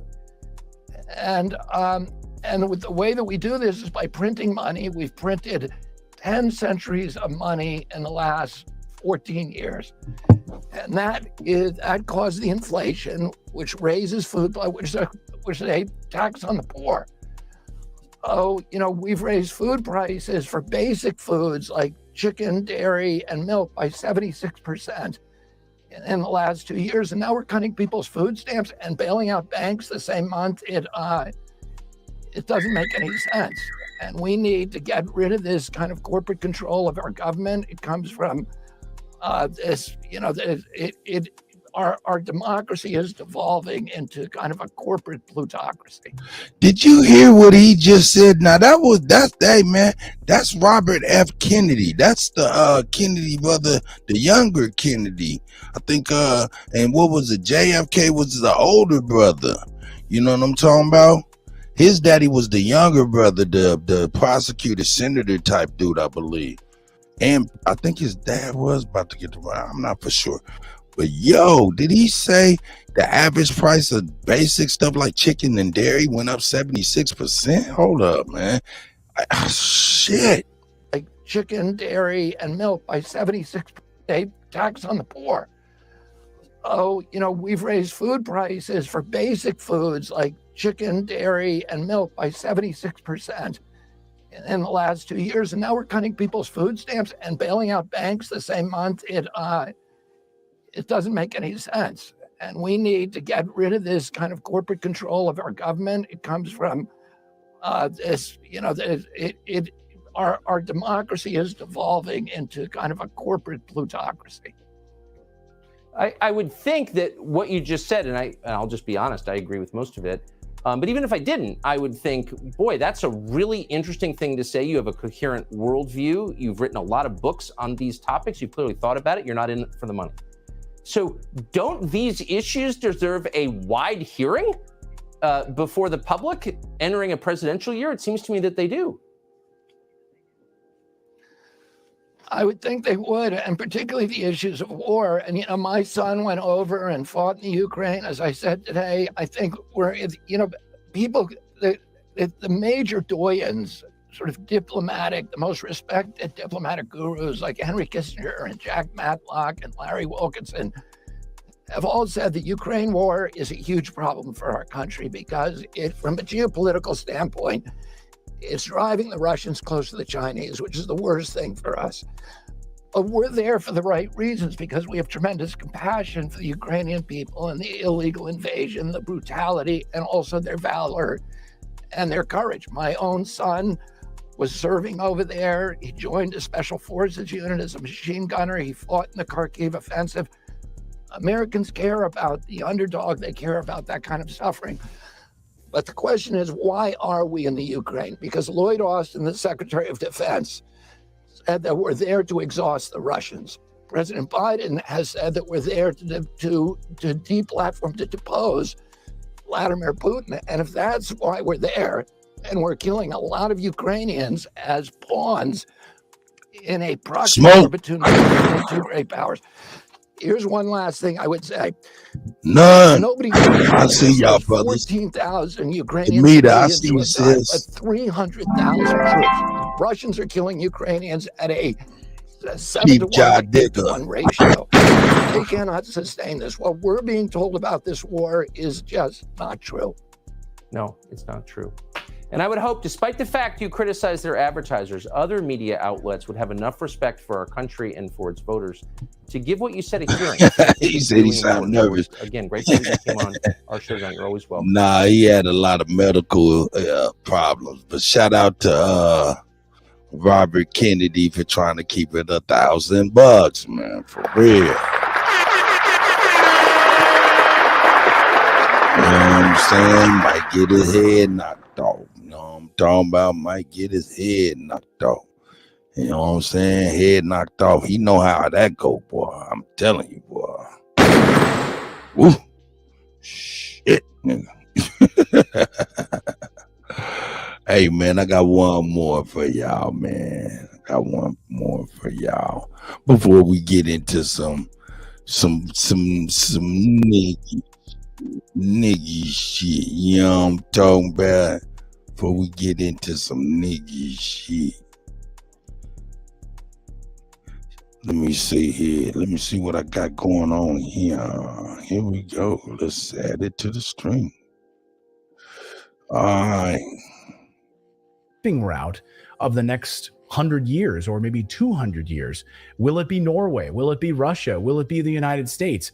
Russia has already sort of planted their titanium flag on the territory that has already filled right now. They've already filled the waters in the Arctic Circle with their nuclear powered submarines, ice breaking vessels, you name it, radar equipment, everything you can think of from Russia is already in this area now. Mobile military bases where they're not even locked in place, floating and moving. That's how much Russia has now already taken over this area. But Norway is trying to pick a fight right now, which we'll get to in just a moment. And is Norway, I guess, maybe doing the bidding of the United States once again? So first, Norway already has blood on its hands, of course. Norway and the United States blew up the Nord Stream pipeline, an act, according to Pulitzer Prize-winning journalist Seymour Hersh, Norway was not an innocent bystander in this at all. In fact, they are the ones that literally pushed the button that blew up the Nord Stream pipeline. That's what Seymour Hersh stated in his journalism. Norway made the plan to use the Baltops 22 training exercise as cover for blowing up the Nord Stream pipelines. Norway's Navy supplied the Alta-class mine hunter that carried the divers and the explosives to the scene of the crime. And then on September 26, 2022,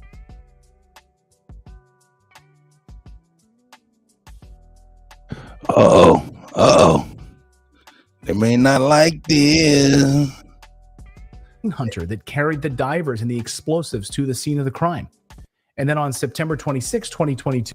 Yeah, they don't like this. Ooh, they don't like the Kutty sharing this information. Let's see if I can skip it ahead. Yeah, see, they on the Kutty's back right now.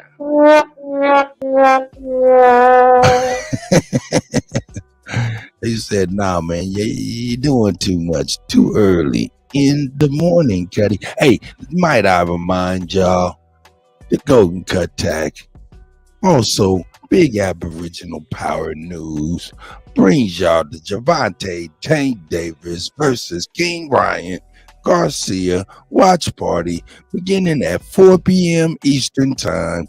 $10 Cash App, only builders, $ only builders. Please, and I do mean please, include your email address so you can receive your ticket. That is $ only builders, $10. Please include your email address so you can receive your ticket. That's what's up.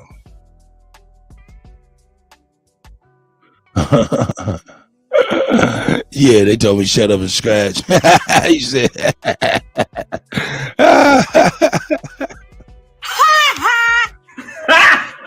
got him. That's right. Hey, man, this is gonna be awesome. We may break down American Maroons, you know what I'm saying, slice it and dice it, or you know what I'm saying, and we're gonna go ahead and watch all 5 episodes of the 24/7 behind the scenes leading up to the fight. You know what I'm saying? So it's gonna be great fun Saturday or tomorrow. This gonna be the shit. Man, I didn't know A1 was on. See, man, hey man, we ain't doing a good job of communicating so we can be able to support one another, man. I didn't know A1 was on.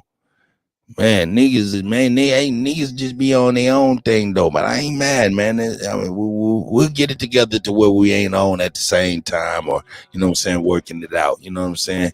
You know what I'm saying. Me and A1 gonna get on the right page. You know what I'm saying. I didn't know. I wouldn't have went on if it wasn't. If I don't know. But I think we did that a few times this week. You know what I'm saying. And it didn't matter.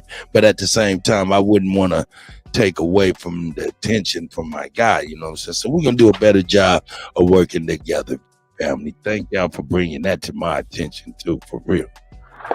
Shout out to A1, man. That's the brother, man. Hey, that's the brother, man. You know what I'm saying? A1 live. I think some other people was live too.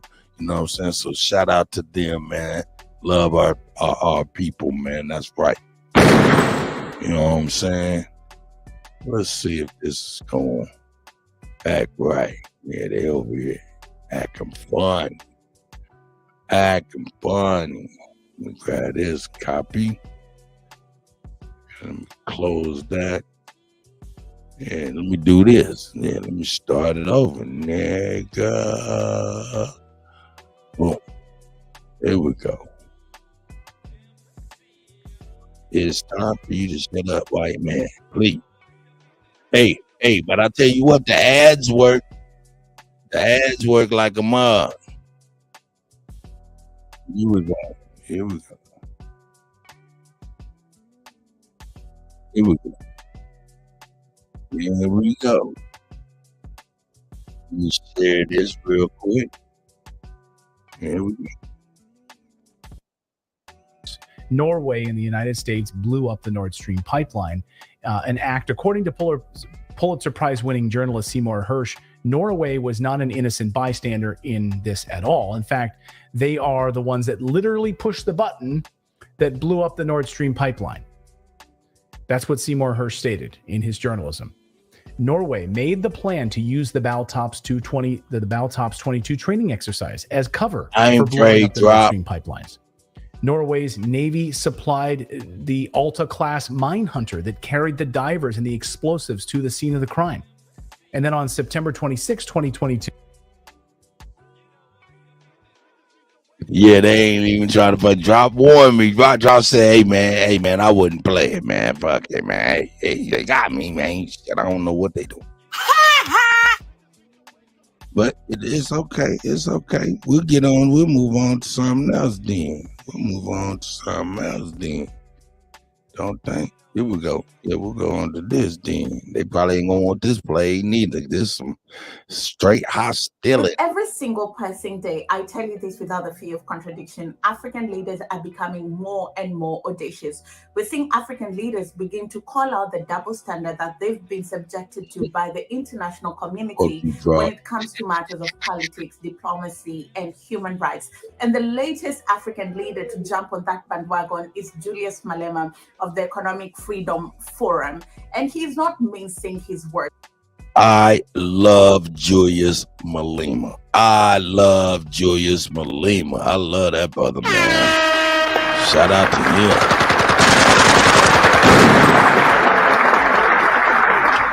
Hey, I love that brother. That brother is he is straightforward. He shoots it how it's supposed to be.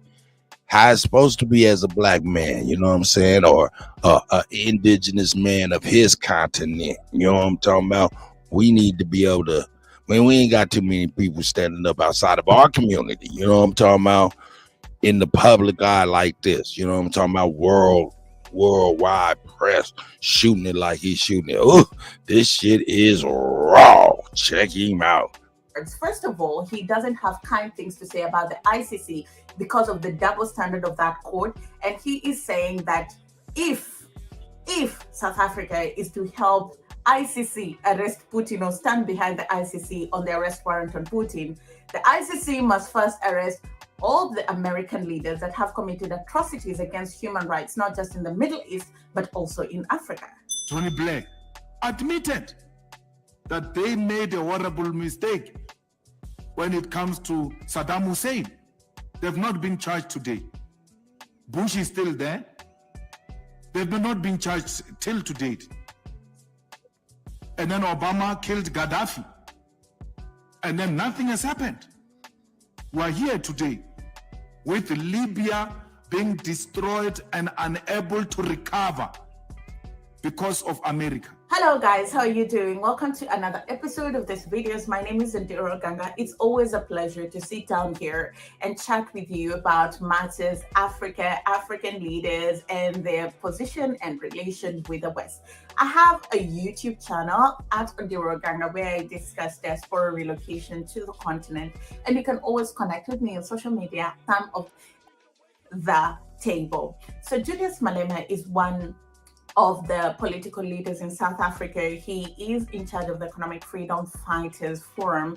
And one of the most amazing things about Julius Malema is he doesn't hold back. He says it as he sees it, as he feels it, as it is. And he's not mincing his words. So most recently, the ICC has been on Putin because of Russia's invasion of Ukraine. And this video is not to excuse anything that is happening in Ukraine, but rather just to put into context how the international community sort of applies double standard when it even comes to justice. A couple of years back, almost a year back, Russia invaded Ukraine, and we will not get into the politics of that, but we all know that when there's a war, there'll be fatalities, children will suffer, women will suffer, and the ICC is now on Putin, and he has to pay for all the things that have happened in the Ukraine because he's the leader of the country that has invaded another country. And the thing about the ICC is that when they want to arrest somebody, they'll put pressure on all the other countries that sort of have any form of relationship with the leader that they're pursuing. I remember back when they were after Omar al-Bashir of Sudan, and they sort of asked or borderline threatened I see you, big dog. have any relationship with Omar al-Bashir or any country that he would go to, if they will not give him up to the authorities, then there will be repercussions. Anyway, nothing of that sort ever happened. Omar al-Bashir reduced his travel and he was very careful with some of the places that he went to. But we are almost seeing the same tone being adopted when it comes to Putin. And Julius Malema is not having it. So South Africa is now South Africa has always had a good relationship with Russia, but it's building onto that. And we are seeing a lot of talks when it comes to BRICS. And it's also the same time that the ICC is saying we want to arrest Putin, and anybody that can bring him to us will be highly appreciated, but also we warn you against relating with such a person because there'll be international retaliation if you choose to do business or align yourself with somebody who has a case to answer the ICC. And Julius Malema is saying, listen, until you arrest some of the people in America that have committed atrocities against human rights all over the world, it is just lip service to warn us against Putin. ICC, Putin is welcomed here. And no one is going to arrest Putin. If needs be, we'll go and fetch Putin from the airport to his meeting. He will finish all his meetings. We'll take him back to the airport. We're not going to be told by these hypocrites of the International Criminal Court who know the real violators of human rights, who know the murderers of this world. That former Prime Minister of Tony Blair admitted that they made a horrible mistake when it comes to Saddam Hussein. They've not been charged today. Bush is still there. They've not been charged till to date. And then Obama killed Gaddafi. And then nothing has happened. We're here today with Libya being destroyed and unable to recover because of America. We know very well that where NATO gets involved, those are terrorists. We know very well where the US says we're going in to install peace That place will never know peace as long as America has visited that place. So we don't want ICC's hypocrisy to apply here in our country. You might be surprised why South Africa or the South African leader is taking such a stand when it comes to matters Russia, the Russian president, and the relationship between South Africa and Russia. Now, when I was listening to this speech, and I will play you the soundbite just shortly, apparently South Africa has history with Russia, and Russia was one of the countries that stood with South Africa when they were fighting against for their freedom, rather, back in the years. And Russia was a very instrumental force in aiding South Africa to earn its independence. And even that aside, that was back in the days. Right now, the strategic position of Russia on the continent cannot be underplayed.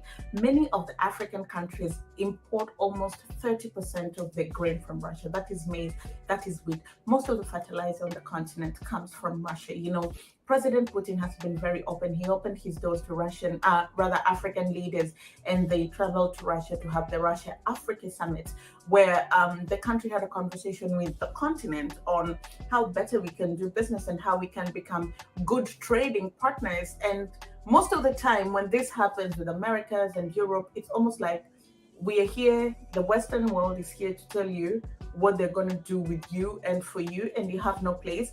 And from that Russian summit, it almost felt like African leaders were having a conversation with their peer. And do not be deceived, that influences a lot of policies in terms of trade, in terms of lending.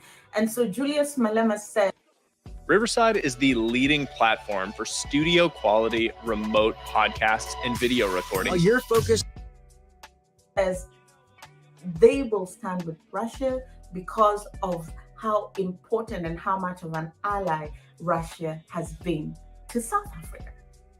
President Putin is welcomed. We know our friends. We know the people who liberated us. We know the people who supported us. In Kutty, the weapons that were used in Kutty that led to the liberation of South Africa were coming from Russia. Russia supplied us with weapons in Kutty. Cuba supplied us with soldiers. MK was drunk. Cuba brought the soldiers. Russia brought the armaments. We were supposed to be the ones that are being complimented and supported by these other countries who were found wanting. And you know, the double standard is not just with the ICC. It's across the world. You know, South Africans are out in the streets. They're demonstrating against several things, and these are things that you cannot downplay, right? When people are saying we want constant electricity, it's because businesses rely on power to be able to produce. And South Africans are saying we want the cost of living to go down. It's not because they want a Rolex, it's because they want to afford their daily meal. And then you'll find international organizations beginning to label the leaders of mass mobilization and mass protest as domestic terrorists. And that raises a lot of eyebrows, to be honest with you, right? And you will also find, it's happened also in Kenya, where when people go out to the streets to sort of demonstrate, we want the cost of living to go down. Americas and Europe are the first people to say, oh, relax, you will destabilize the country, blah, blah. No, there are like 13 experts on the continent and millions of Africans that are fighting for a better life for themselves and their children. And because these mass mobilizations do not favor their agenda, and there are 3 people on the continent, and that's just like a figure of speech, then you can't go on the streets unless they label you. They want the status quo to continue because it's always of benefit to them. And Malema is saying, listen, this double standard does not work here. You've been harboring terrorists. The families of corrupt politicians live in your capital cities. They pay taxes, they buy your luxury goods, and that's acceptable there. But when we're calling for better services on the continent, you want to label us terrorists? It doesn't work like that. Can you imagine that terrorist that America killed? Osama bin Laden. His organization being declared a terrorist organization, and then he stays in Washington. How do you reconcile the two? that the British government says the ANC, it's a terrorist organization. Its president and his family and children stay in London and they go to schools in London. Children of Osama bin Laden going to school in Washington. How do you reconcile that? Well, guys, Julius Malema is a very fiery leader, and oh my God. Hey, I see you, Suzanne Thompson. You know what I'm saying? Hey, you know what I'm saying? I see my brother Big Dog. You know what I'm saying? I see Juice. See all my brothers out here. I also seen the GOAT. It's the GOAT. And you know I am. You killing them. Yo, man. Hey, man, that brother, man, went hard in the paint. And he went hard in the paint. How many of y'all knew the children of Gaddafi is going to school in Great Britain?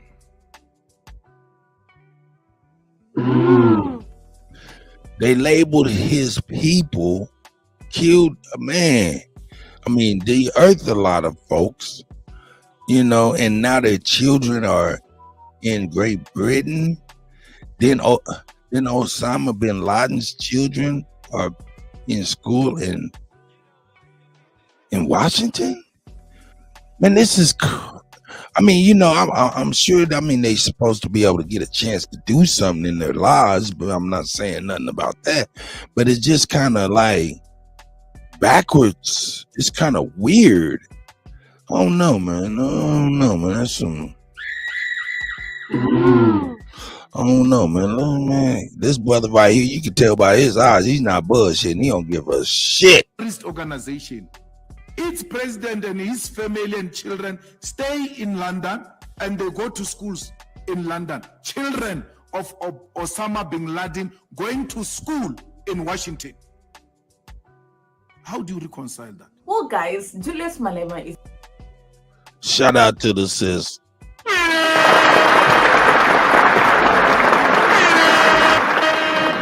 Hey, and shout out to Julius Malema too. You know what I'm saying?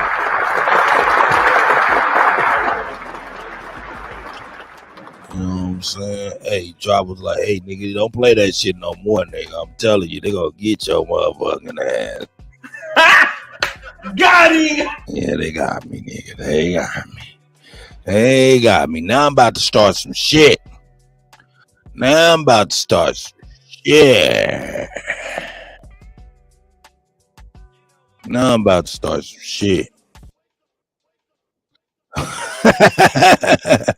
But before I do that, hey, man, shout out to Big Dog once again, man. That's the elder, man. You know what I'm saying? I see D movie stream done hit the scene. Come on, fucker. Shout out to everybody, man.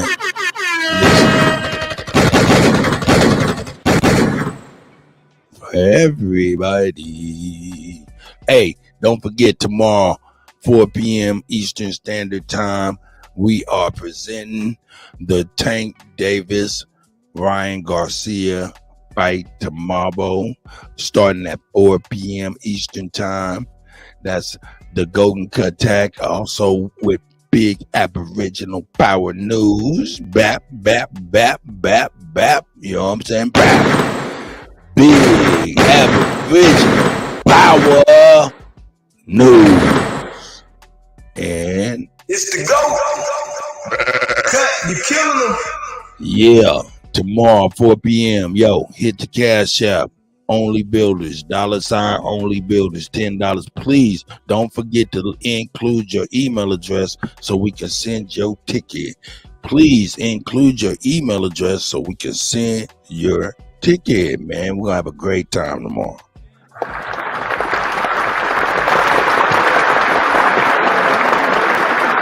All right, now, Nick, we about to start some shit.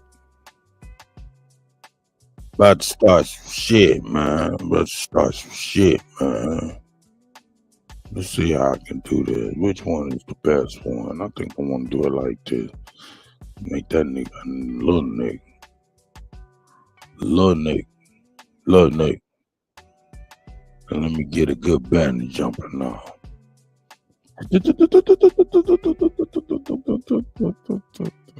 Hey man, this is a good one. Let's find one that's good.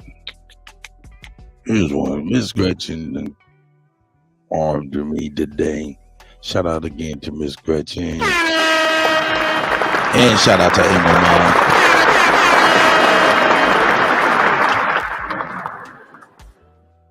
Yeah.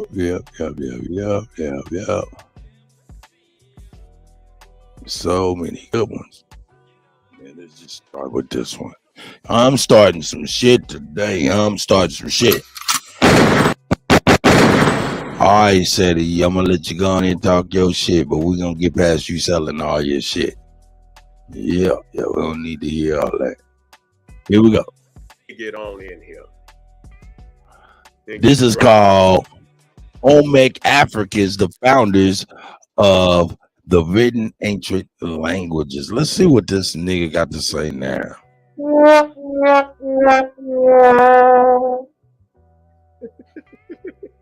Let me get on in here and get the drop.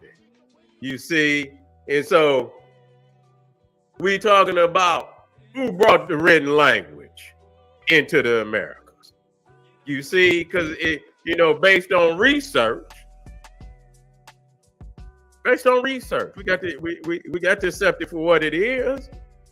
If you can prove it wrong, just step up and prove it wrong. You see, we don't want to hear we don't want to hear no damn sermons. No, we don't want to hear no sermons. We're gonna look at the undisputable facts of who brought language to the Americas. And if somehow it wasn't the Africans that brought it, we need to figure out who it was. You see, we looking at evidence where it says tracing the origins of language. Now we're gonna talk about not only the spoken language, we're talking about written language too. You see, we're talking about written language too. It says tracing the origins of language, an analysis of the sound. We're talking about sounds now. Used in 504 languages around the world, found that languages tend to be less diverse with fewer phonetic sounds the farther their speakers are from Southern Africa. Okay, that's powerful. Now, if you look down in the left bottom, you see that where they saying even into the Gold Coast, now, that's profound. Now, that's profound. Even into the Gold Coast. So what we talking about? Ghana, Nigeria, up in that area too. You see, the pattern implies that language might have originated once among early Africans, I ain't gonna say human, then became less and less diverse the farther Africans migrated from southwestern Africa. Okay? And so, the shaded areas, the shaded bands represent the decreasing diversity of sounds in local language. You see, and so again, that is even profound in showing that Egypt was the product of Southern Africa. Because it says that shaded bands represent the decreasing diversity of the sound in local language. Now, when I look at that, and you talking about as you move further away from Africa, you see the shaded areas is showing you that the further you move away from Africa, the less diverse the language becomes. Then nobody on the outside can come into Africa. You understand what I'm saying? If you coming in, you on the outside, and you coming in with less phonetic sounds, how you gonna be the author of ancient Egypt. And you coming in with less sounds. You see? You coming in with less sounds. You coming in with less phonetic diversity. You see? Now let's leave. We gonna walk it down now. A new study found that the dialects with the most phonemes or distinct units of sound, that could be A, I, B, ba, a C, ka. You see, those are phonemes. You understand? Or distinct units of sounds are spoken in Africa. Okay, while those with the fewest phonemes are spoken in South America and the South Pacific. The research suggests that language originated in Africa and spread out through the migration. You see? Now, all we have to do, if it ain't true, is to lay the alphabets out. Let's lay the phonemes out and let's see. If it's true, that's easy. We could do that. You see? Let's do that. And so the thing is, when you see the development of language, eventually you're going to develop into writing. Okay? Because and when you talk about phonemes, or if we just talking about sounds, let's just say sounds in the language that require you to develop an alphabetical sign for that, whether it's A, B, and you understand, and then but if you ain't got a society that require you to say much, you see, when you look in Egypt, you see a society that didn't highly develop to be where just grunting and just speaking it. You understand what I'm saying? It been developed to a point where it requires you to record the information. Okay, it requires you to record the information. But if you still stuck in the hunter and gatherer stage, you still stuck in the hunter and gatherer stage, that don't require you to do too much writing. You see what I'm saying? Because you're too busy out there hunting. You see, you're too busy out there gathering. So it requires you to develop into a state of agriculture. You see what I'm saying? A state of agriculture where you can, you have a more sound way of feeding yourself. You understand what I'm saying? Than out there hunting animals and things. And when you have a sound system of feeding yourself, then that leaves you it leaves you more time to develop other sciences. You see it, and so we are locking in on these peoples out here that's saying that they have developed outside of Africa. And I'm trying to see, well, what did they develop? What did they develop? You see, we got to understand, what did they develop? And if, we seeing people, they always talking about they got books. And that again is an invention of Africa, but they spit on Africa, but then they say they got some books. I said, well, goddamn it, that alone is an invention of Africa, because nobody on this planet can say they have books before African people. You see what I'm saying? Oh, we got the books. We got the document. Motherfucker, we showed you how they document. You understand? When you start showing documents and you showing that Egypt is the first nation on the goddamn planet that had institutions where they documented the things that you say you provide to the people today. Records and so on and so forth. So and so this is crazy that people that claim that they other things other than African are using African technology to refute Africa being, you know what I'm saying, the founders of civilization. You know who I'm talking to. Aboriginals, y'all say y'all Aboriginals of North America. I'm gonna bring this shit up. Show me where you invented Shut language. Show me where you invented, because we can prove who brought, who had the first written language in the Americas, North or South. We can prove that. And if he coming to get you. He coming to get you. And then bring forth the records, which I know you can't do. Okay, so let's deal with this. Let's deal with this, because when you see somebody that when you got a society like I say, such as and it's a developed society. You see, you got institutions. You need records. Okay. If you need records. If you're out there, shout out certified, shit, man. Shout out Omar. And that's all you're doing. You might got a couple. You might got a couple. Corn stalks and shit, and a couple of gourds and shit or whatever you're growing out there, and a few beans here and there. Yeah, you don't need no goddamn written language for that. You understand? We talking about high civilization and mathematics and shit.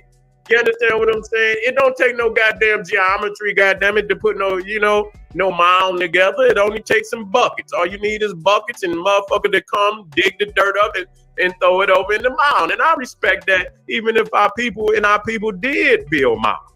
But goddamn, that was so far back, and they want to compare that they got goddamn miles older than Egypt, the pyramid. Motherfucker, do you understand that the date that they giving for the pyramid is the end date? That shit that ain't the development stage. We talking about over 500,000 years of development in the pyramid. They want to take the end date and say, oh, we got a goddamn, well, goddamn it, we got miles older than goddamn pyramid. We got miles older than your goddamn mile. You see? What the fuck is you talking about? We ain't start with the damn pyramid. We didn't start with the pyramid. You know what I'm saying? We got miles older than your goddamn miles. You see? And so let's look at some things. Let's bring some things up. They ain't invented nothing. I mean, even when you talk about the Greeks, they got a few motherfucking temples. They had some form of masonry. You see what I'm saying? They had some form of goddamn masonry. You see? I mean, even when you talk about, they talk about the primeval mound. You see what I'm saying? That, when you talk about the floods, and, when the Nile flooded, and then the silk, you understand what I'm saying, that came down the river from Ethiopia, which is the fertilizer. And when it come down in the flood, it would pile up at the end of the Nile. You see what I'm saying? And when the flood began to recede, then you would see the mounds of fertilizer start to appear from up out of from up under the water. And this like I say, this was the fertilizer that they used. You understand what I'm saying? For vegetation and so on, that really made Egypt the bread basket of the ancient world. And so they had their own stories of the primeval mounds. You see what I'm saying? And this, and this became how they say land. And even in the Bible, they say that the firmament, God separated the heavens from the firmament, and the water, the waters from the firmament, and this, that, and the third. This is the stories that came out of that. You see what I'm saying? So now when we talk about the earliest written language, let's see if we can see what's going on. It says several clues have long suggested that the Olmec civilization, which flourished from 1200 BC, a little earlier than that. They kind of, because they trying again with Egypt. Olmec was a little earlier than that. Okay, might be close to maybe 1,000, but they reached a height. You see, a height around that 1200 BC. They started to, that's when you see the pyramids and a lot of the heads began to surface. You see, so you talking about 1200 BC to 400 BC was the first developed cultural traditions, including writing, later adopted by the Mayan, who reigned from about 300 AD to 900 AD. So the Mayans is an AD people. They tried to, you understand what I'm saying? They tried to give the Mayans a more ancient presence, and they really, because they really trying to usurp the Olmecs, really is what they want to do. That just don't, that don't sit well with them, no matter how they try to say that those are heads of Mexican people. That just don't rock with them. That's not their traditional look that they want to rock with. They want the more Mayan look. They don't want the Olmec look. You see what I'm saying? So if they can find any way to trump the Olmec, they would do that. You see? So when you start talking, let me clear some shit up. Number one. When you start talking about writing, now we just went over the fact. Anybody want to look it up, they can. Okay, when we start talking about in North America. Now let me see. Where is it at? Oh, I had it up here. Okay, right here. Now, when you start talking about North America, written Cherokee would be the first written syllabic form of a Native American language. Okay? And that was in 1821. I say, God damn. You know how far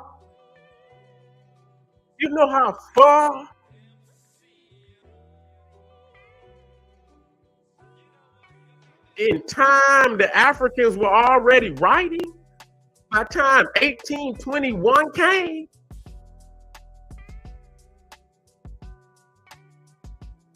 Of course they did, brother. You hear that? Yeah, we know that. Glad you brought that. We know that. A lot of other people don't know that. You see, they trying to get away with it. So the thing is, if you was here and you was here for such an ancient time, what the fuck was you doing? What was you doing? Because you were still into earthworks. Where most other societies have began to use masonry. You see? They have begun to use masonry, which we using today. Or wood, or but that requires a high science. You see, that requires a high science. You see, they're gonna require you put that ruler. They're gonna require you to put down that you know what I'm saying? That compass and all these, the tools of mathematics on that paper, just like it was done in ancient, and today it was done in ancient times. And so I'm just trying to figure this shit out. You understand what I'm saying? I'm gonna tighten the grip up, but this is just preliminary shit that I just look for. Because I look for high technology. It is obvious. It's obvious. You could go into Mesopotamia. You see the ziggurats, they use the mud brick. You see they use the mud, but that shit, it melted down. It dilapidated. It dilapidated. It dilapidated. What did it do, nigga? What did it do? It dilapidated. It dilapidated. This is just preliminary shit that I just look for. Because I look for high technology, and it's obvious. It's obvious. You could go into Mesopotamia. You see the ziggurats, they use the mud brick. You see they use the mud, but that shit, it melted down. It dilapidated. Hey man, how in the fuck can you really listen to this nigga for real and hang off of his words, and he don't even say his words right.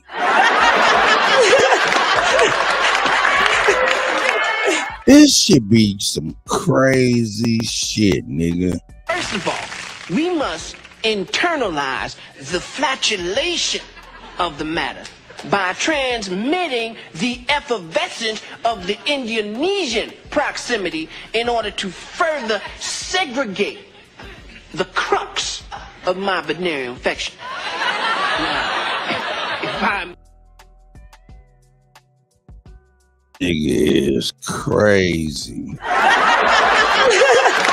This should be on some crazy shit, man. This should be some crazy shit, though, for real, man.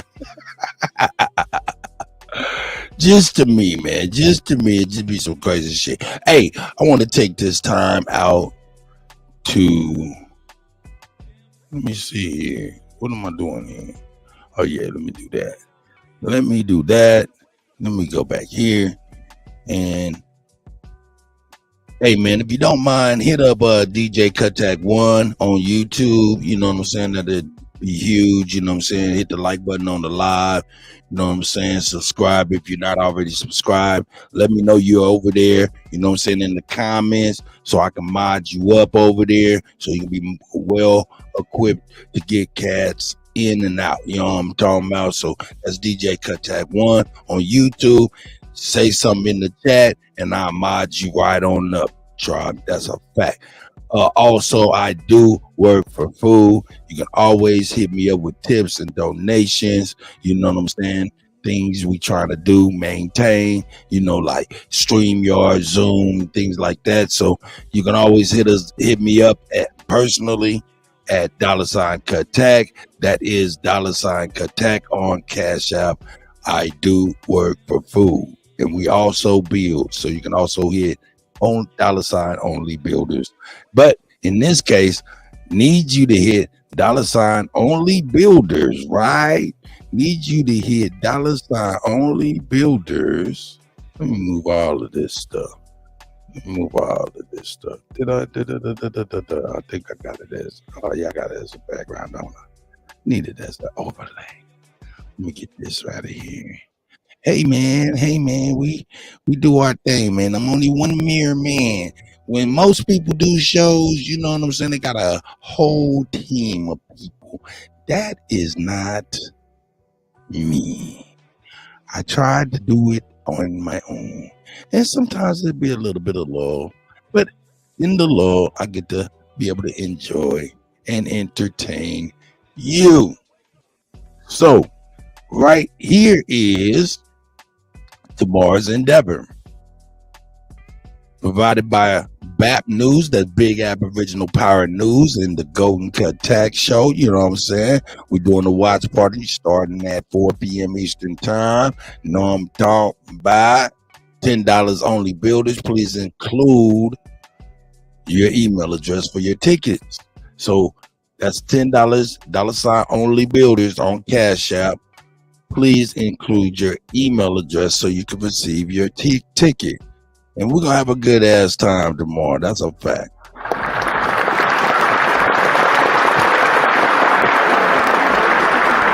You know what I'm saying? That's a whole fact. Not only that, if you don't mind, the Brother Wolf, man, came up with the paid initiative. The paid initiative. Pan-Africanism is dead initiative. If you want to support that right there is brought to you by Chief Brown Wolf, our brother. You know what I'm saying? If you want to go and support that, that'll be the good. You killing them. Shout out to Brown Wolf. Now I'm in my email. Let me go ahead and see exactly what I'm doing here. Here we go. See, hey, oh.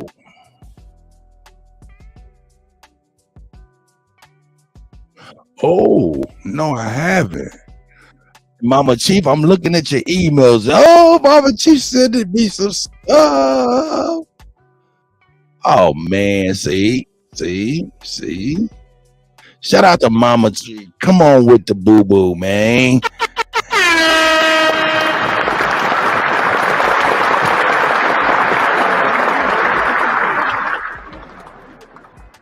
ain't no doubt, Mama Chief. I'm down with it. I'm about to get on these emails and do the do. Let's see what this here. Oh yeah. Yeah, all's well, man. Hey, people, we are building behind the scenes to bring a better thing. So, yo, shout out to everybody, man. Kelly Green says she wants the damn. She said, drop the link. No. Here's the link, sis. Let me get the link together here.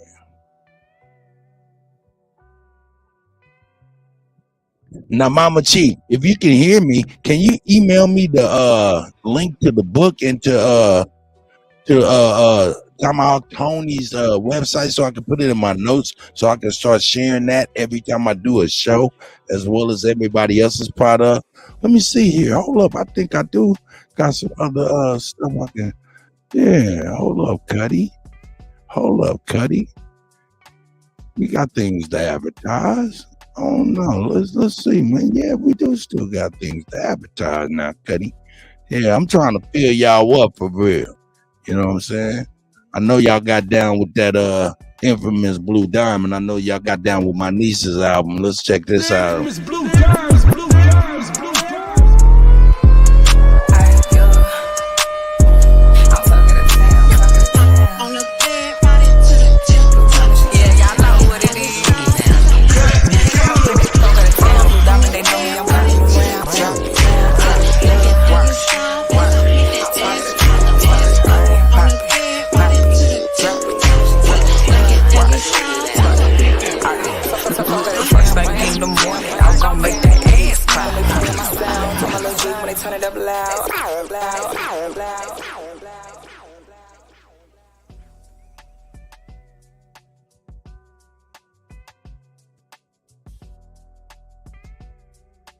Yeah, that's my niece right there. Shout out to Blue Diamond.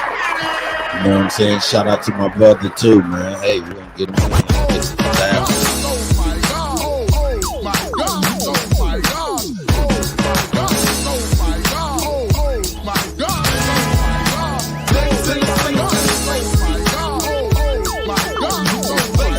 Hotel family, it's your brother King Yahshua, the Minister of Defense and co-founder of Nation Liberation, the Big Game Hunter. Here with the book, Big Game Hunt, New York Times bestseller, Mama, I Finally Made It. Written by my little bro, Matthew Daniel, that's King UnKutt. What does it tell? It talks about a lot of people make claims of police corruption, but they rarely ever uncover the necessary documents to irrefutably prove their claims. Although they may be correct, the lack of physical evidence and the inability to present the information in a coherent narrative leaves them, the accused cops, enough wiggle room to hide behind the terms like slander, defamation of character, and conspiracy theory. Well, dear reader, those days are over. This work, Big Game Hunting, is clear proof of corruption within the Texas City Police Department. Matthew Daniels lays out his case using eyewitness testimony, newspaper articles, emails, court records, arrest records, and testimony from the Texas City Police Department police officers themselves, which proved beyond a shadow of doubt that there was corruption within the Texas City Police Department that was not only sanctioned by the administration but covered up as well. Matthew Daniels eloquently documents the war that was waged along with his brother Joshua Daniels against the Texas City Police Department, and he details how the two of them went big game hunting and mounted the heads of several prominent people on the wall. Reader, this work is explosive. Matthew Daniels shows that the same Texas City police officers who were charged with arresting the criminals were the worst criminals around. This definitely is a must-read. Big Game Hunting. Mama, I finally made it!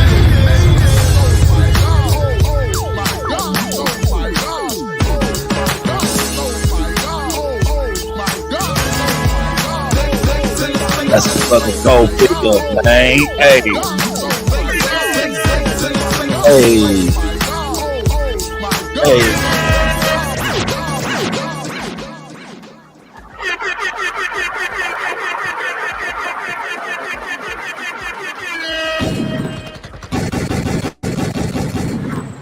Hey, man, y'all got some shit y'all trying to sell. Y'all got some business y'all trying to grow.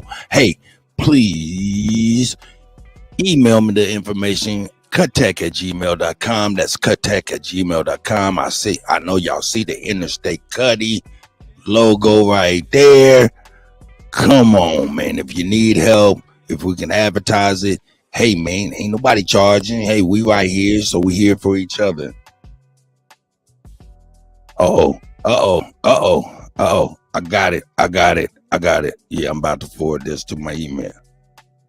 No doubt about it. Mind you, don't forget, tomorrow is going down. It's going down. The Tank Davis Ryan Garcia private watch party starting tomorrow, 4 p.m. Eastern time. $10 only builders on Cash App.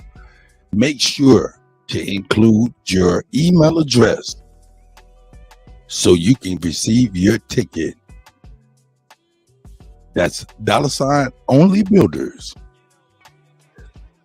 Include your email address so you can receive your tickets. All right, man, enough with the foolishness. We get back to the silliness. Instead of the foolishness, we get back to the silliness. Let's get back to the silliness. Here we go again. I said he Sava stupid steady. Stay stupid steadily. Here we go. They didn't use masonry. You understand what I'm saying? And so it melted down, dilapidated. You understand what I'm saying? Dilapidated. And so, even when it comes, people try to, promote Mesopotamia, but even India did better than that. Even India did, but you can go to China.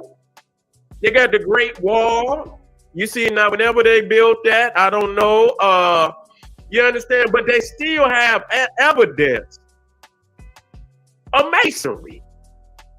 They're just, shit, and I don't want to hear nobody knock the shit down, because if you build on a certain level, motherfuckers ain't gonna knock it down. They can't knock it down. You understand? It'd be a waste of their fucking time to try to knock it. In Egypt, you ain't knocking that shit down. Hey, man, shout out to Beast Mode, man. You'd be a waste of your fucking time to try to knock all that down. Hold on a second. You see? Shout out to Beast Mode, man. For the Cash App, man. I appreciate you, my brother.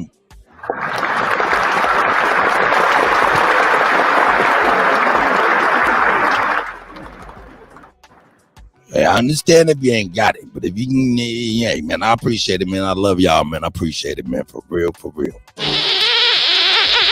Here we go. So when you go into most societies, when you look at the temples, you can tell where they came from. You see, because the blueprint, when you lay there, you see, we're dealing with high science. So when you look at the blueprint, it's not hard to see that most temples in the ancient world is patterned after the ancient Egyptian temple. I then showed you that time and time again. You see? I done showed you that time and time again. And so, so the Greeks, even though they shit can't compare to the ancient Egyptian, you see? The quote books come to mind as people word for word. It was a wrap for me. I believe it. You see? And so, they had some form of masonry.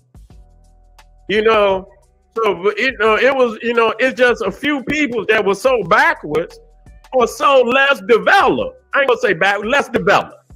I don't want to talk, too hard on nobody. You see, the Arab is one of them. The Northern European, one of them. You see?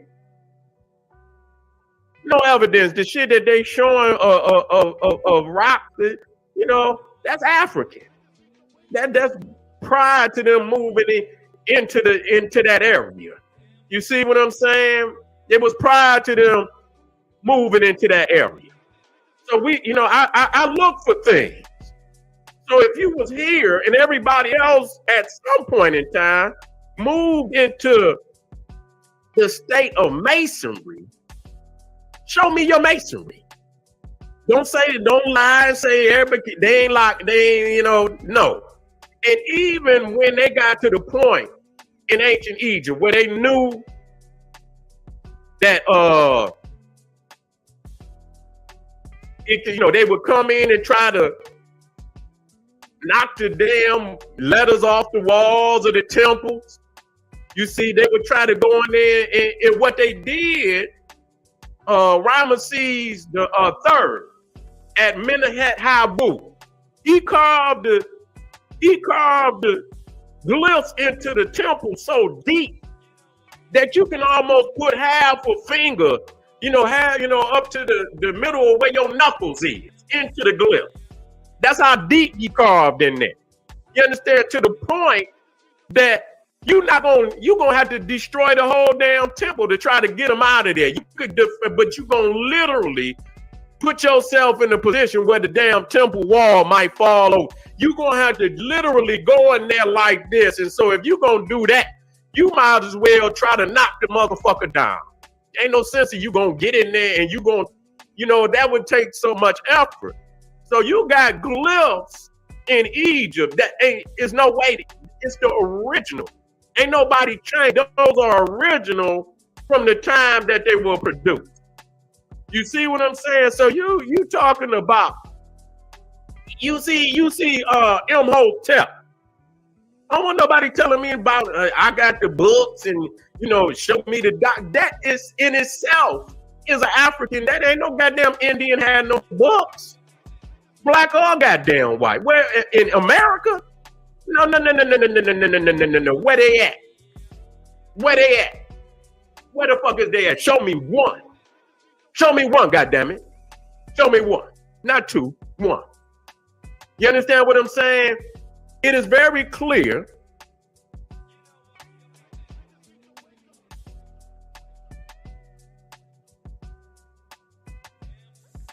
Now, you see right here. What kind of written language that the Mayans use? Okay. And it says, where they already said at the top that the Mayans used the hieroglyphic system that was established by the Olmecs.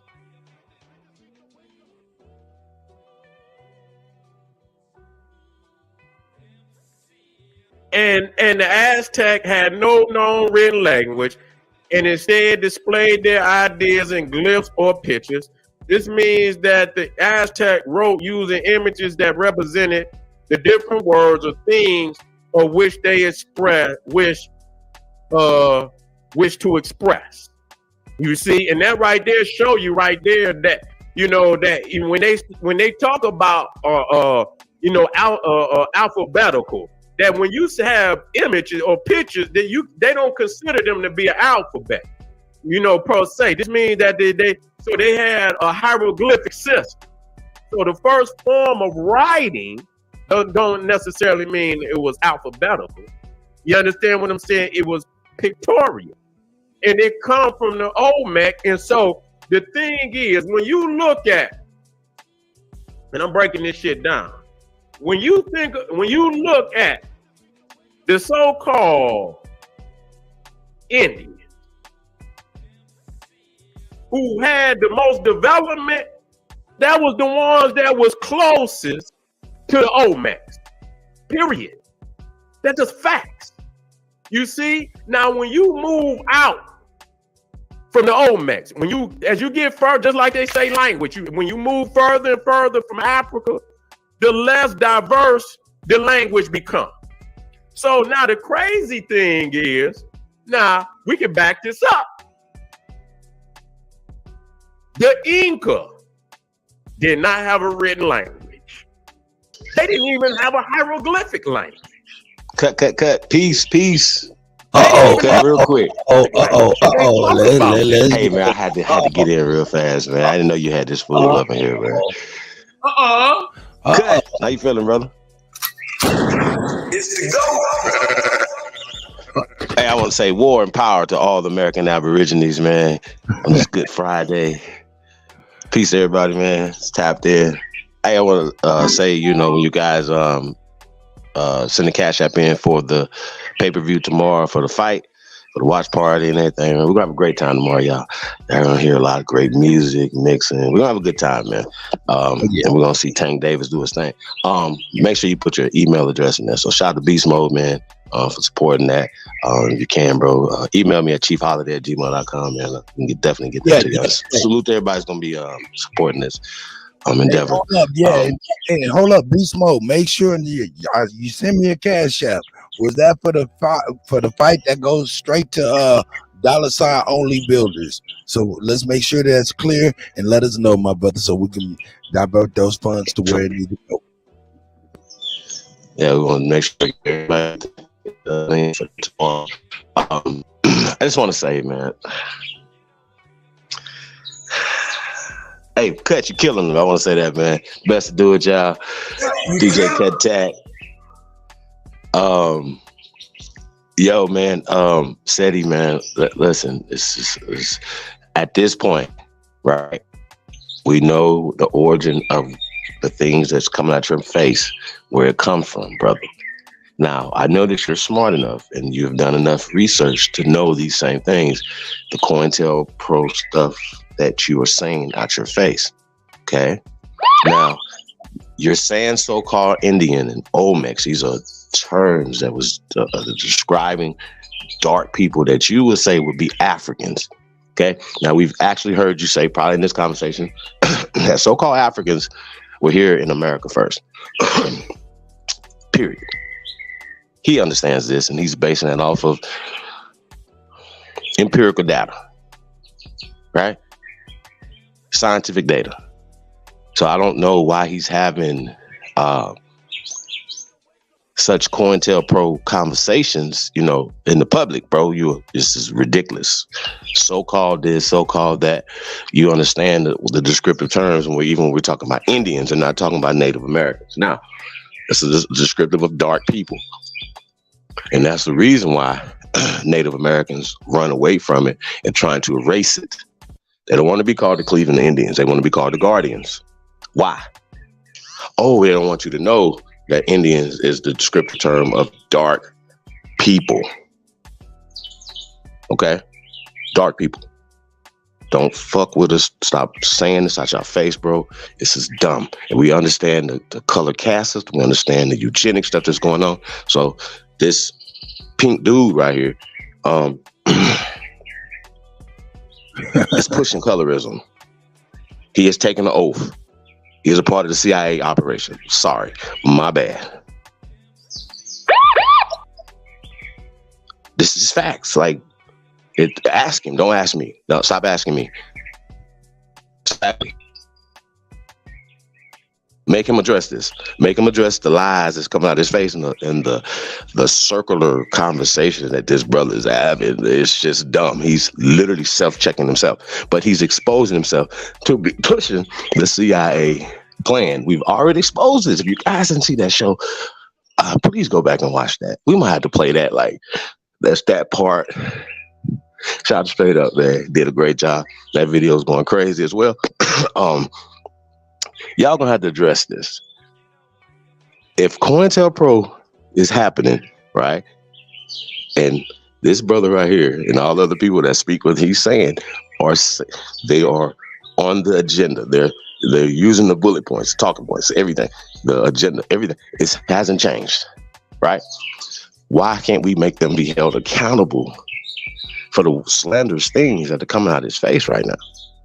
Because this is slander, okay? And he should be held accountable. SETI. You should be held accountable for the things that come out your mouth. Sir, you took an oath to these people. My bad. You're gonna have to address this. So I want to address the information that he's saying right now. It doesn't make any sense. Okay? Doesn't make any sense at all. Because he absolutely knows that the mestizos were not here first. He understands this. But he's in and out of eugenics. He's in and out of the theory of evolution. And if you ask this brother, do you believe in the theory of evolution? He says no. He doesn't believe in the theory of evolution, y'all. But ironically, he believes in the out of Africa hypotheses.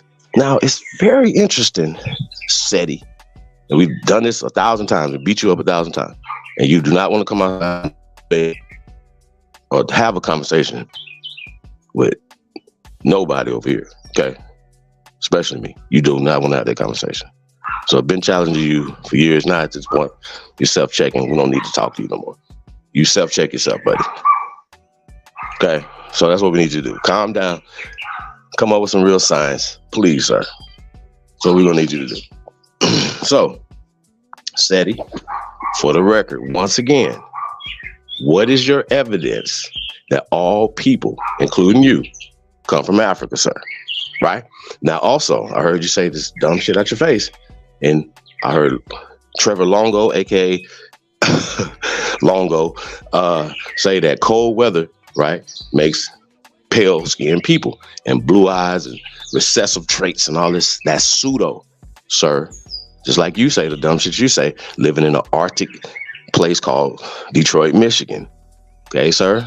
This is pseudo. Everything you guys are saying pseudo. You have no scientific evidence or nothing.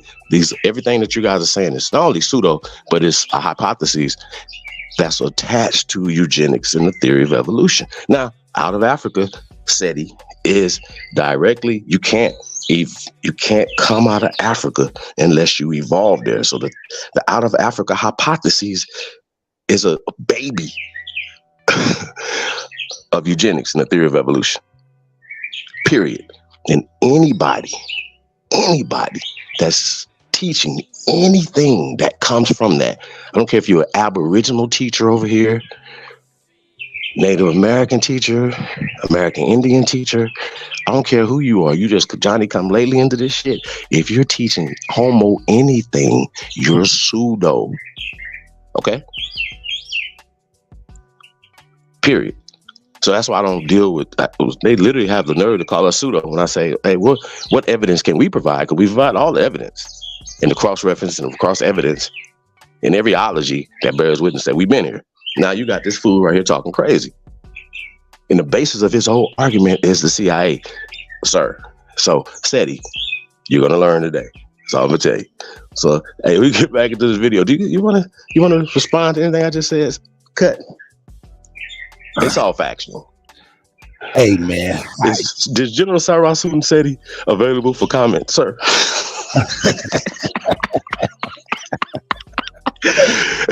What about Jabari Ostrange? Is he available for comment, sir? I just need to know. Hold on, let me see if I can do it. Hold on. We're sorry, your call cannot be completed as dialed. Oh shit. Okay, nah, I guess he's not. Hey, because if somebody was saying, I'm just saying, if somebody was saying something that wasn't right and exact about me, I would be on their bumper. I'm in the public saying that these gentlemen are going to pro operatives. General Sarah Stupid SETI, aka Short Bus SETI, is an operative. My bad. Tell him I said it if he's not watching. And everything he comes out his mouth is going to be a part of the eugenic CIA COINTELPRO Black GIP program. My bad. I'm sorry, SETI. I'm going to end your career. I told you shut the fuck up. You keep talking. So, all right, got you. I'm going to end your career. Agent man. So ask him, was he a cop? That's all y'all got to do. Ask him, did he take an oath? Ask him, why is he mad at Ashwa Kwesium? Ask him. And then, while you ask him what plans do they have for the American Aborigines, the black man of America. Ask him what plans they got for us, other than to lead niggas down the wrong way. And ask this motherfucker, what have they ever built in America? I'll wait. We ain't the same, SETI. So watch your fucking mouth, bro. So every time y'all talk, we got 1,000 arrows for your mouth. Okay?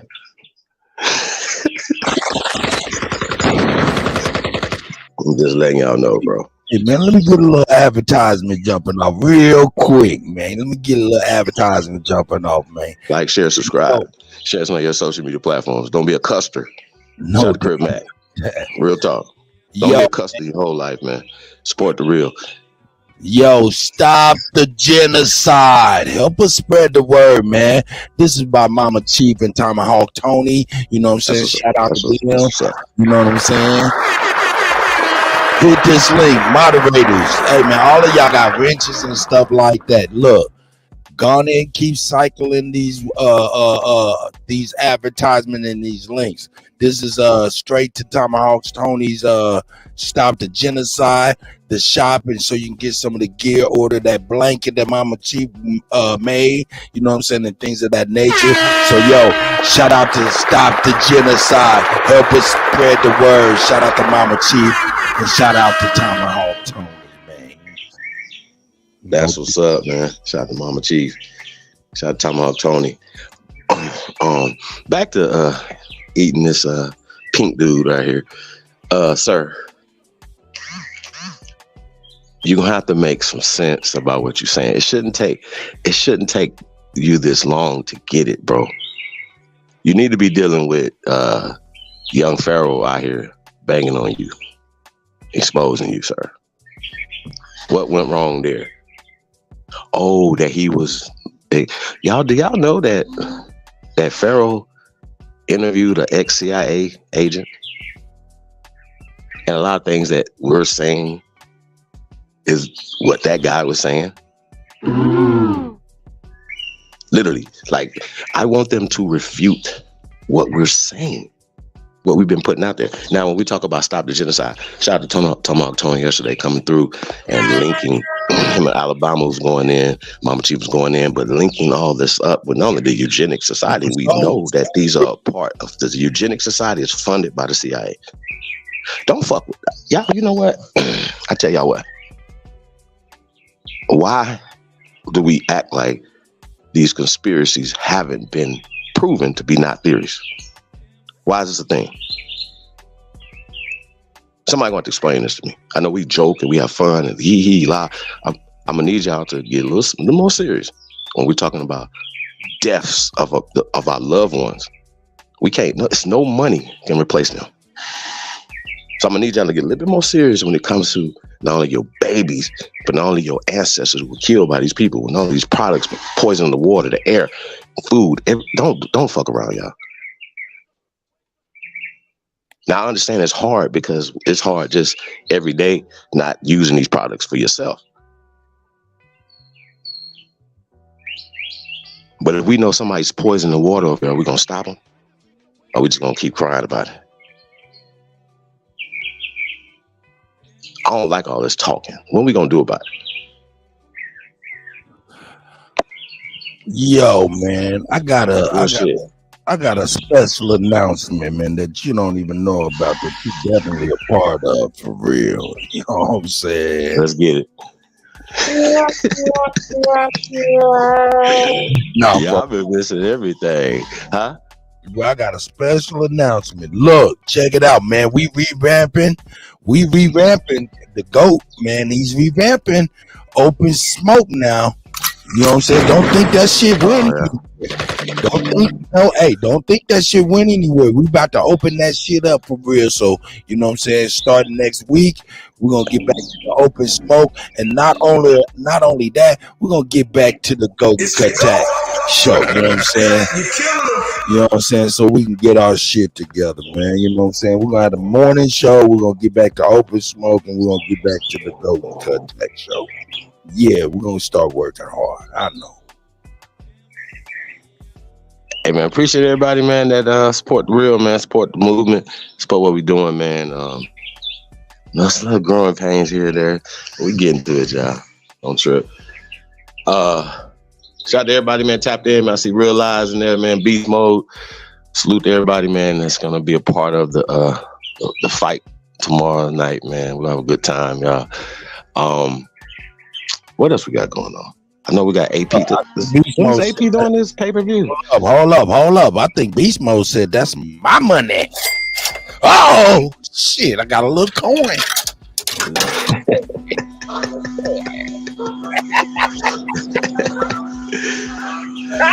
Yeah, man. Hey, man, peace to everybody, man. We appreciate you guys, man.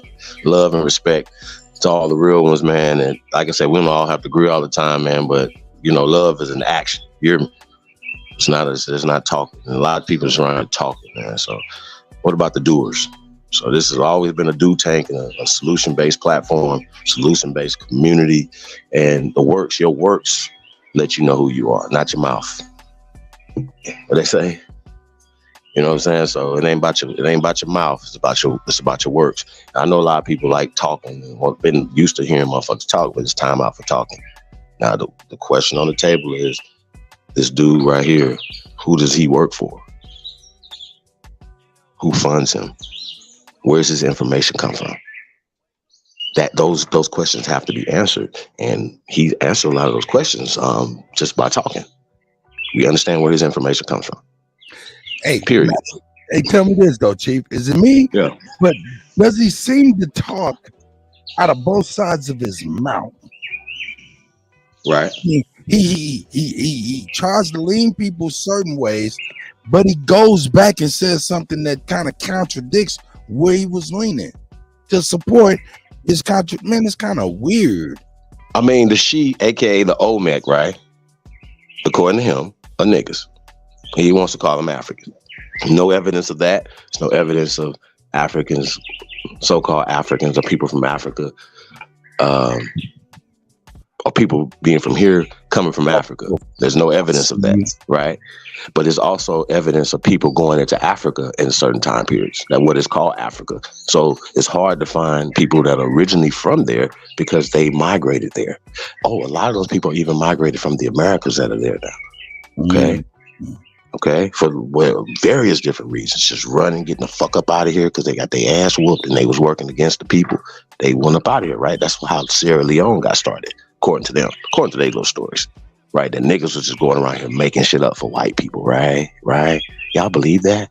That y'all believe that if these people wasn't in power 100 years ago, how the fuck they was in power 200 years ago? I mean, let's just make this city. Pink Man. Shut your goofy ass up. You're not doing no real research because you are pushing the CIA COINTELPRO narrative. Period. I'm going to prove it today. I'm going to prove it today. So whenever y'all talking, anybody from Shay One in here to not of course anybody, you niggas, either you're stupid or you are complicit in what's going on. There's no alternative to this. Okay? We provided the sources for this. That's right. Don't make us keep embarrassing y'all. Don't make us keep doing it. Shout out to Juice. And we're not trolling y'all in our way, because we're not doing anything that's detrimental to the American people or the American Aborigines. We haven't done anything to hurt nobody. Just let that sink in for a second. And y'all are not only harming us, you're disrespecting us and killing us at an alarming rate. So when we saying stop the fucking genocide, it ain't just about the poison, it's about the paper genocide, it's about the social genocide, the spiritual genocide, everything else. I promise y'all can't do this in the public. You can only do this online. Okay? Y'all can only do this online. Y'all can't do this in public. So I ain't even pressed. Y'all gotta be pressed because we're gonna keep exposing y'all. All right, we got Shy One up here. Let me see what are you on? You got 5 minutes. What's going on, Shy? You just put him on. No. I said he got 5 minutes to explain himself. All right, there. How you doing? Shy One is in the building. Good morning, fellas. I ain't come up here to explain nothing. I'm you saying that we stupid. I can't speak for nobody else. I'm asking you if what SETI is saying is false about this out of Africa thing. What is your premise? What are you saying? Hey, brother, address what I said about SETI. That he was a cop who took the oath and was locking niggas up. Address that. I don't have nothing. Address the CIA information and being funded. All the information that he's coming out of his mouth and everything that you believe in comes from the CIA and COINTELPRO. That everything that he believes address in? that, sir. If you can't address that, you're gonna have to go. I mean, don't address nothing else. Don't come here asking questions. Answer questions, brother. You're here to answer questions. Let me help you out. Let me help you out. Shy One. the origins of all of this information and this confusion that SETI is spewing right now, where do you think it originates? Go ahead, brother. As far as like the out of Africa theory, that's what y'all talking about? Yes. Everything that he's spewing about the Olmecs, all of this stuff, what he's talking about, that you agree with, correct? No, I don't. I just said in the chat, I don't. Hold on, Kutty. Okay, I'm listening to you, my brother. Everything, again, I think that, you know, you got a lot of people, a lot of Pan-Africans, you know, they really love Africa. So with the Olmec thing, like there's a lot of information I agree with them on, but like that's one of the things I don't agree with them on. I don't agree that the Olmecs were African. I think that's beyond pseudo. You know what I'm saying? But you got people like SETI and them. They believe in stuff like that. Like, right. You know what I'm saying? And that's why I'm asking Kutty. Not Kutty, Chief. I'm not disagreeing with you, Chief, about the out of Africa theory. I don't have no theory on that. That's why I was asking you, like, if what they saying that all white people or people, they went up north and then they changed into white people, I don't believe in that. I don't believe that. So, but that's why I'm asking you, like, if that's not the case, what is your premise on how that happened? You know what I'm saying? Like, I don't believe people just mutated and turned into some other being. I don't believe that. So that's why I was asking Chief, like, you know, I'm not into the whole CIA part. I don't know. I don't know enough about SETI to put that on him. You know what I'm saying? That's why I was just asking Chief, like, sticking to that specific thing.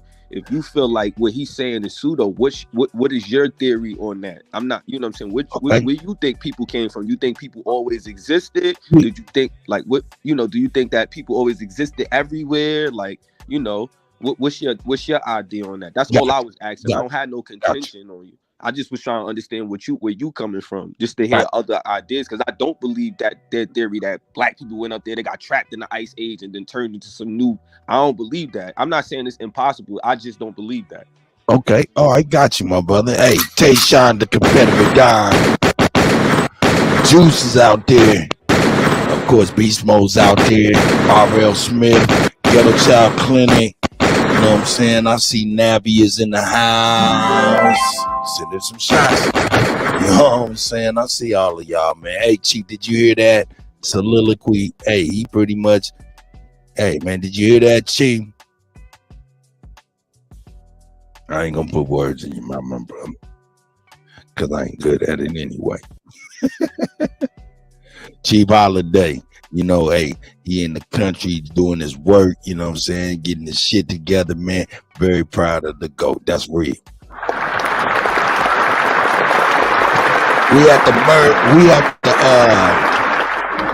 have to be able to merge between our reality and this here entertainment YouTube stuff. Shout out to Brain Alexander's in the building. Oh, I see Nabby. Hey, that's right. That's right. But I tell you what, man, I'll take a crack at you, Shy One. I think, now I don't believe nothing, and I'm researching to know a lot, but I don't think everyone came out of Africa. I don't think that at all. What I think is, to be a human being, you have to be a being, and I think being a part of being a being is, hey, Wolf, I see you, my brother. Hey, man, been up in there shooting you out, you know what I'm saying? I think brothers is getting a part of the paid initiative. Pan-Africanism is dead. Y'all see Wolf out there. Hey, y'all get to sharing that link, that Shopify link, if you don't mind sharing Wolf's Shopify link for the paid initiative, which is the Pan-Africanism is dead. This is the old artwork, but I had it offhand when I started the show, and I got to move it, Wolf. You know how I do, man. I'm over here failing. Failing like Sarah Palin. But I tell you, hey, but I think to be a human being is to just be. It's not like we evolved or anything like that. We were just a being. We were placed and we were to be. Wasn't no evolution crawling up off of monkeys or water and stuff like that. I don't really think that stuff really happened. I don't know how it happened, of course, but I don't subscribe to the theory of everyone come from Africa and went all across the world. It just does not make any sense. It just doesn't make any sense. Because even if you even use some of their signs when they talk about like, okay, hey, please take this off my hand so I can just return to just being a DJ. All I do is spin records. Yeah, I know I didn't hear. I know I didn't miss anything. What he said was he was asking you in the synopsis, hey, he doesn't subscribe to what SETI is saying, talking about the Olmecs being out of Africa. He doesn't subscribe to that at all. But what he is saying is, what is the alternative? If everybody didn't come out of Africa, what is your theory? He wants you to share that. That's what he was trying to get you to do. Right. I don't have a theory. I don't teach theories. It's what you know, what people should be talking about, right? And that we're standing on the soil that our ancestors are buried in, bro. We sprung from this soil according to oral traditions that predate Native American. It's not, don't have that 400 to 500 year existence here on this land. Please calm it down. We're ancient people. Now, my question to anybody that believes in the out of Africa hypotheses, right? Do you believe in eugenics and Darwinism? If you do, then that is the parents of the out of Africa hypotheses. I'm going to keep stressing it. The reason why people say it's a theory, because it's attached to the theory of evolution, and people get those two things confused because they're one and the same. Okay? You can't evolve out of Europe. Well, you can if it's attached to Africa, right? And then walk out of Africa. Doesn't make any sense. Okay? We say we sprung from the soil. Now, you want to believe that you sprung from the soil in Africa. What you have to do, Shay One, is provide a resemblance of shred of evidence for that. Can you do that, my brother? No, you can't. You can't even tell us what Africa means. Can't tell us where Africa come from. None of y'all scholars. That word was given to them by the CIA. Okay? So we're calling out all y'all master teachers, all of them, every last one of them, SETI included. Respect it or check it. That's all y'all got to do. And if I'm wrong about any of these gentlemen, I will come on here and say, hey, I was wrong about Jabari.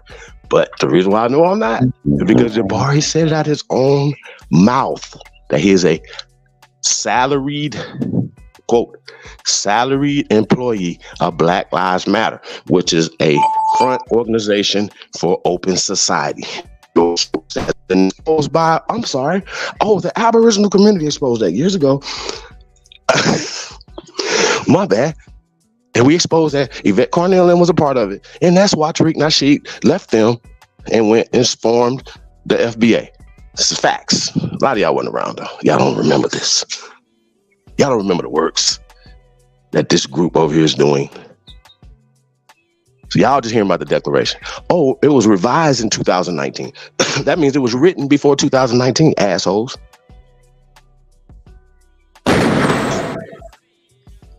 The reason why I'm so hostile, because I have applied enough pressure, right? That my fucking track work speaks for itself. I shouldn't even have to have the benefit of fuck your doubt. You doubt yourself. And how about this? I don't know about y'all, but I only would like to deal with people that are confident in the things that they're saying out their mouth and things, and also people that actually have done something in real life or doing something in real life. They can say, "Hey, I've done this." Not theoretically, I'm going to change my status. Or theoretically, we're going to buy some land and grow some. Theoretically, we're going to do this. No. Fuck a theory. It's real people out here really doing the real work. Whether it's on the land, whether it's this, that, whether it's in the crypto space, whether it's real people out here really doing real space. And people they want to be entertained. We can do all that at the same time. We can entertain your ass at the same time. Hey, but it's gonna be some work done over here. Yes, sir. And thank you, Certified. You got enough. Certified be having my back, man. And shout out to him because he just reminded me right before Certified. I just played a video of Fly on the Wall of Black Scout Survival. Shout out to him. But he was speaking to, you know what I'm saying, how the White House has now gotten a separate press briefing room just dedicated for influencers of TikTok and other places and things of this nature. So, you know, it's a big deal. It's a big deal when you get a section of the White House for what y'all do.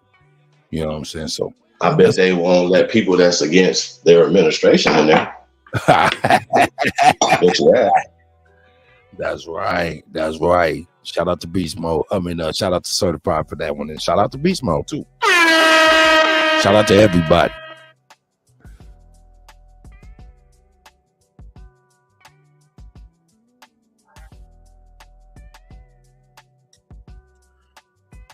Shout what?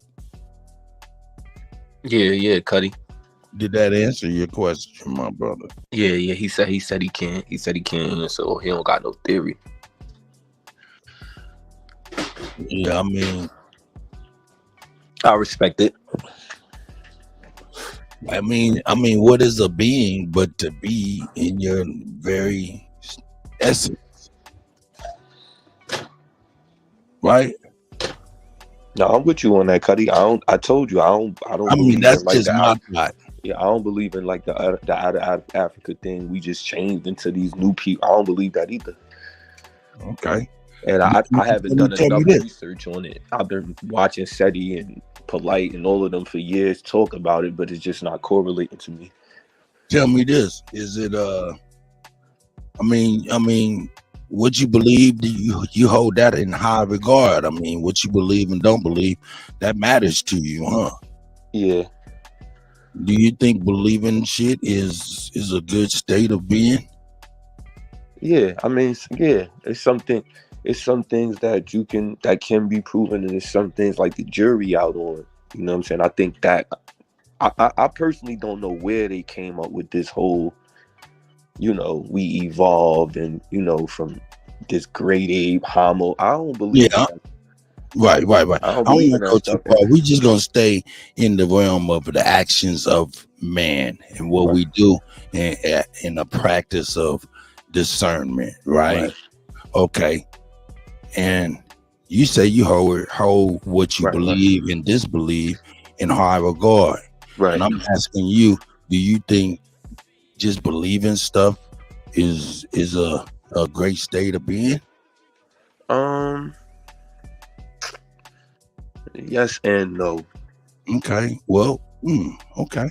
Because look, like some stuff is like, whether you believe it or not is irrelevant, and some stuff you believe or not it is relevant. It depends on the seriousness or like what it is.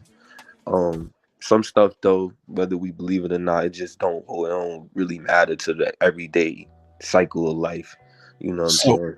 So what go ahead, my brother. I apologize. My bad. And I personally think, like, when we talk about like evolution of life, like my simple math, people in the chat or y'all may laugh at this, and this debunks SETI in them to me. When they talk about the first human beings, like we know, like how Chief said, he dealt with what he could see, what he know. Everybody comes from two parents, right? Everybody. Every person should have a parent. You can only come into this world unless a male and a female meet.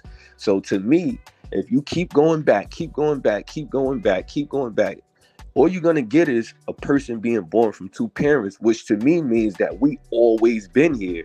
So why would I agree with an out of Africa theory, or that humans sprung from the ground, or you get what I'm saying? Like, it just doesn't make sense to me, you know.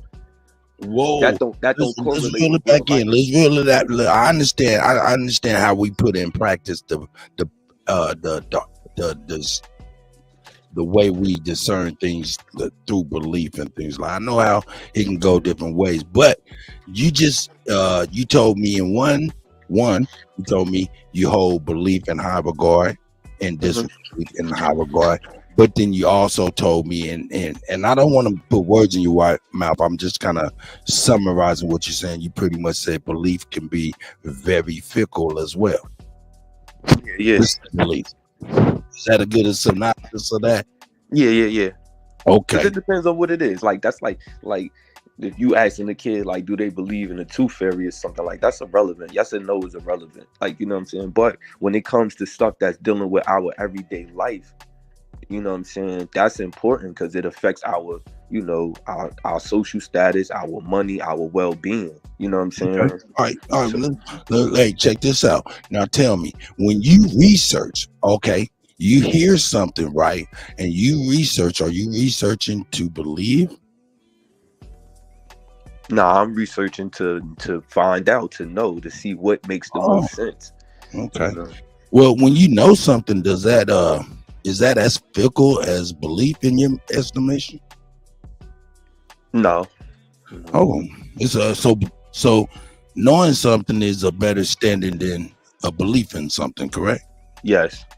Okay. All right. If you fully know it, then you can move forward. Right. I feel like when you just believe something, when we dealing with something that's important to our everyday, you know, well-being, it could cause you to be confused because you just believe it. You really don't know for sure. You know what I'm saying? That's just like religion. Everybody, like, a lot of people believe, you know, in Jesus and Muhammad and all of this stuff. They don't really know. It ain't no full-fledged evidence there. So they just winging it. You know what? I feel good about it. I'ma just wing it. But they look, don't know. Look, walk with me, man. Cause we're gonna stay in this round. Cause I'm trying to really kind of, you know, this is my way of checking niggas at the door, kind of figure out exactly what niggas is on for real, how niggas think. You know what I'm saying? All right, so we went from you holding belief in high regard to you knowing that belief is a fickle thing, to you thinking or knowing that belief is not heavier than the weight of knowledge, correct? Yes. Okay. All right. So now, if you know that belief is very fickle, you know that you shouldn't hold it in high regard, right? Wait, you said I said belief is fickle depending on what we talking about. Nah. Look. Check this out. It depends. Listen. Belief is sand. You're building a house on sand. No matter what, belief is sand. To believe. Do you know what believe means? Nah, enlighten me, Kutty. Hold me down, Kutty. Okay, it means to be live. What that means is be, like we human beings, we be in our very essence, right? Be, lie, falsehood, right? Falsehood, right? Eve, early, Christmas Eve, premature of knowledge. Be Eve. You said that you held that in high regard, and what I'm trying to tell you is what we come up with the brothers. I'm assuming like yourself. I'm not sure how contradictory of us that you are, but what we find ourselves doing is we do real knowledge. We are not standing on no kind of sand of belief. We're firm on this knowledge and research, and we come up against people who want to come in with this premature lie before they even research anything about the lie or even what we're talking about. What say you, my brother? What'd you say, Kutty? No. I heard. I didn't hear the last part. I didn't. I just, you know what I'm saying? We find ourselves then did research to know something, gain knowledge, and then we double back, share that with our people, right? And then we come against, and I'm assuming now, I don't want to put nothing on you, that is not you. But we see brothers come over here with a contradictory belief system, which is, you know, a belief system, and they have not even researched their beliefs or even what we're presenting to know anything. They're just hanging on such they're fighting us with sand. It's like on sand, and it's just like it looks so silly. What say you about that? All right, so I'm gonna just speak for myself. I don't want to speak That's for everybody. So I used to be under the impression that we always been here. I just was telling somebody this yesterday. I used to be like, yo, you know what? We always been here. This out of, you know, this coming from Africa, you know. But once I started looking at, you know, how, like, you know, I always say this on all these panels, like how all black people, like their ancestors are only from the South, right? I look at that. Then I look at, you know, the 1500s, the 1400s, and down how America has no evidence of the states. I'm talking about the states. How it wasn't nothing really built here, like no hospitals, no schools, no. So to me, again, if all these black people across America, ancestors only come from one pocket of the country, which is the South, to me that points to the slave narrative. Because if we've been here, this whole country would have been populated with black people. You know what I'm saying? So then I'm looking at, they have a list of when black people got to every state. You know what I'm saying? All of this is after the slave narrative started. So, Shay one, hold on. I'm talking to Kutty, bro. We I'm talking to you. Hey, brother, that's not true what you're saying. I'm not gonna be. Hey, but listen. That's not true what you're saying. All right. Listen. No. Listen. There's skeletal remains. The old skeletal remains in the Americas or in North America and Montana, California. No, bro. You listen. I need you to listen. Cutty, I need you to listen closely. I got you. I need you to listen closely. You're telling us a narrative that's given to us through a European perspective. Hold on. If you don't let me I'm not listening to this bullshit.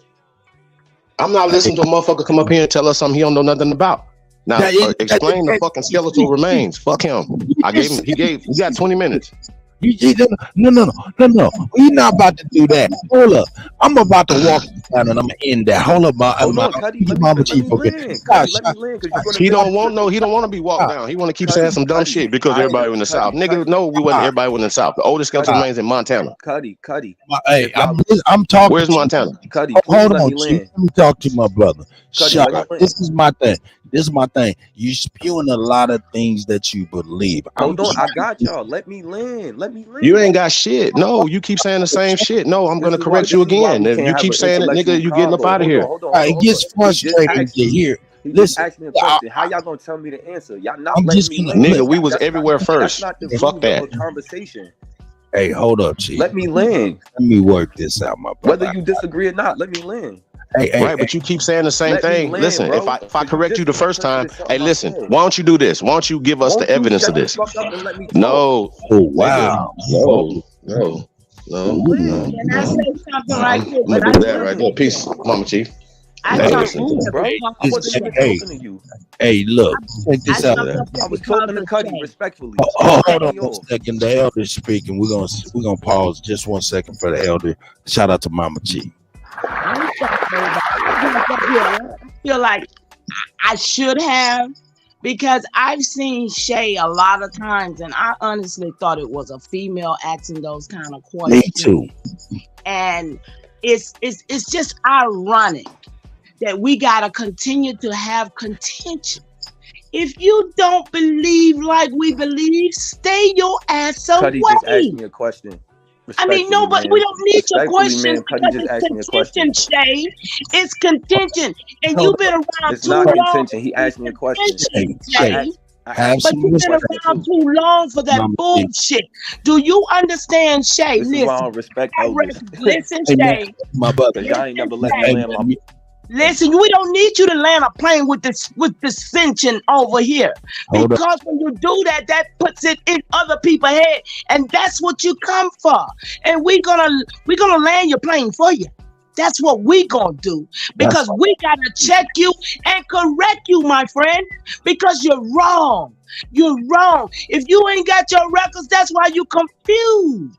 Go do your work. Go do your homework. Everybody under the sound of my voice needs to know who the hell they are. If you don't know who you are, you damn sure ain't telling us. So you got problems, my friend. You got problems. I ain't call you my brother because you're disagreeable. And we got a lot of disagreeables. Disagreeables got to be put in their place. And they probably need to be neutralized because they are causing problems with us. Because they're causing eugenics on us. We got to save ourselves, y'all. I'm serious. I'm here for this life. And I ain't going to let nobody corrupt us. I'm done with it. Mama Chief and Chief Holiday. Check this out. I understand y'all frustration. I really do. I really do. But y'all have a certain style and frustration with these people that I haven't had yet. I haven't accumulated that level of frustration just yet. So I'm kind of trying to make sure I understand fully intentions and stuff like that. Hey, hold on, Cut. Let me ask you a question. This simple. You've not been around longer than Shay One, right? In this information, or even not a coincidence, or even Lex Vortex with the war bunting on, right? No. Let me just ask you a simple question. Where's Cahokia? Shit, I don't know what the hell that shit is. I'm just saying it's in St. Louis. It's in St. Louis, East St. Louis. It's in Illinois, right? Is Illinois the South? Yeah, we just seen it the other day. Bobby took us up there to those mounds. So yeah, you right. I mean, but don't be trivia and me, nigga. Shit, nigga, I'm gonna get it wrong. But I want y'all see, Cut, you got tolerance and we don't because we know these niggas been here too long. And so you got to take our lead, Cut. You got to take our lead when we tell you about these motherfuckers. No. Hey, we all have a style. I got y'all style. But my style just a little bit different. Why? Because I'm actually exposing what he's doing. If y'all can check it out. You know what I'm saying? So, you know what I'm saying? I'm actually exposing. It's just a slow, subtle way of doing it. But I'm learning. You know what I'm saying? I'm the good cop. You know what I'm saying? Until I'm the good bad cop. You know what I'm saying? But I'm the good cop right now. But I just want to really hold on one second. Let me get him back on here and let's build back in because I don't want to go far into all his belief systems. I just want him to explain where Cahokia is at. And those mounds and pyramids and Ohio and Wisconsin and Michigan. Hold up. He might not know about these in Massachusetts. Hey, the thing, Chief. Let's find out what he knows. No. He wants to keep going with the slave narrative that we've explained to him. Hold on, brother. Listen. It's not rocket science. If we can show you ancient stuff of niggas, right? Murals, pictures, statues, bones in the ground, right? That's evidence, right? Then we can also show you the evidence. We can also show you the evidence that the Africans over there are saying, hey, we not our people, right? Let's throw all that in there. Then on top of that, we have the actual evidence to show where these people came in and created a slave narrative from roots to today, okay? And it is absolutely funded by the. What more do we say? Now, Chief Holiday, holla at me. He's a stupid or he's an agent. Hey, look, holla at me, Chief Holiday. We know the specifics, right? We on the specifics, right? I'm over here with a straight hatchet, right? I'm not even dealing with the specifics of the knowledge or belief or whatnot. I'm over here just dealing with. Hold up, listen. What I say is law. Call me Hiawatha. Run this bitch. It's law, okay? And when I'm saying what I'm saying, why is anybody disputing what I'm saying? When we have the evidence of this, right? Why is anybody talking? Especially somebody don't know what you're talking about. You damn right. Why is he talking? We got this. Because he said we ain't have human beings in the valley. Human beings in California. Hold the fucking presses. God damn it, I'm talking. And I'm tired of hearing that shit. Niggas telling me exactly where I got to go and what I got to do. Come on with the bullshit. Why can't I have my own approach? God damn. This is much. I can't do that. Nigga, hey. Come on with the bullshit. That shit is bullshit to me. That's not right. I understand y'all frustration with these people. I get it. But man, come on with the bullshit with the Kutty, man. I done took so much lashes this week dealing with these people I don't even halfway even know. But I'm just trying to have a good show. Number one. Number two, I'm trying to weed out these people systematically. They expose themselves. And I just want to take the time to properly have him expose himself without going through the rhetoric. We know there's some bullshit. That's it. That's all I'm trying to do. All week, man. I've been taking it, man. And I've been a very good sport. Very, very good sport. And I understand y'all frustration. I get it. Man, let me play with the food the way I like to play with it. Why can't I chew it the way I want to chew it?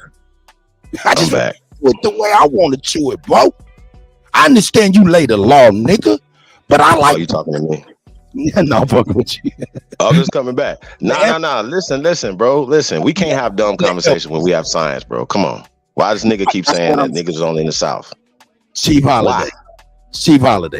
This is the thing. Look, I want you to pay attention. There's one thing I'm gonna point out. Okay. Right? There were actually two things. Number one, Shy One has not unmuted his mic not one time to interrupt while we had discourse with one another. That's one. We need to pay attention because that's play number one. Number two, I don't even care about the intricacies of what he believes or nothing is spewing.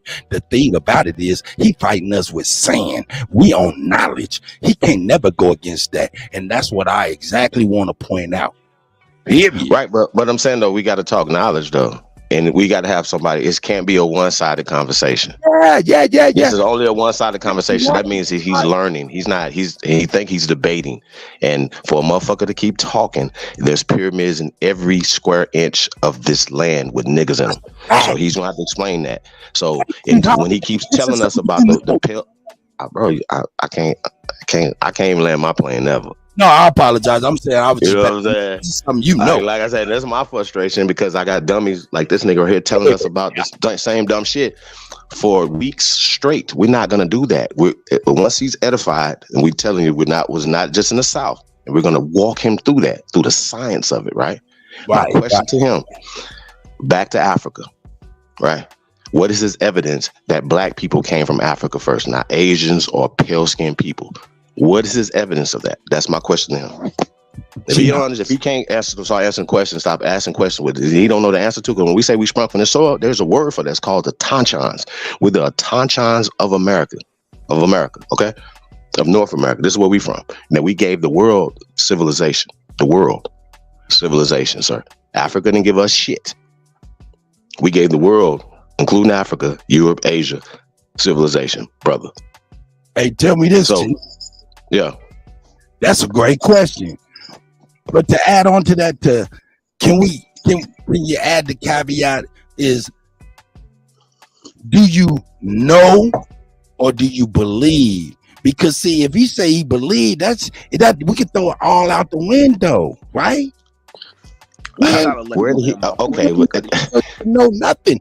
I broke. Ask him to explain what I just asked, brother. Cutty. Okay, let's start with the basics. Go ahead, Shy. You heard the question. Cutty, I'm trying to land my last point because that's why. No. We don't want you to land that point. We shot that down, brother. Cutty, we had that for you. They still being rude, Cutty. No, I'm saying to you, we moved on. We trying to get to hold on, Cutty, specific questions on what you on this right here. I was answering you, Cutty, and they cut me off. But Okay, they talking about respect. Don't let me land my point. So one, this is why you should let people talk, because I never said it was no humans in America. If you was listening, you went to, they found bones, and I never said that there was Hey, no you know humans what, in Mama? America. Chief Holiday. Y'all That's what happened when you cut people off and you rude. Yeah, and I think you. Okay, brother. I'm sorry. You cherry picking right now. I'm not cherry picking. That's why you gotta let people Have talk. at If it. you don't let people talk, you miss. Hey, bro, I was muted and you're talking to us, so now I'm talking back to you. Can you please explain to us what's your grievance? I didn't have a grievance. If you was following, okay. Listen. I say specifically though. I got you. Let's deal with this right here, brother. We don't believe in slavery as you believe it. All right, period. you don't have to. I don't care. You don't have no, to. I know. I got you. So if you can provide, I got you. If you could provide slavery for us as well, because you keep calling us slaves, and we keep telling you that when we trace our ancestors, not only before, during, and after so-called slavery, we were landowners. And we were the masters of. Or you gonna cut me off? I want you to answer this though, but I also want you to answer. If you keep saying that there was people here, you said humans. Okay, what kind of humans? What kind of humans? What kind of humans? Chief. I never. Don't say humans, niggas. No human. Bro, don't do that. See, once again, you're disingenuous. I just asked you if you was gonna let me answer. Do I got the floor? All right.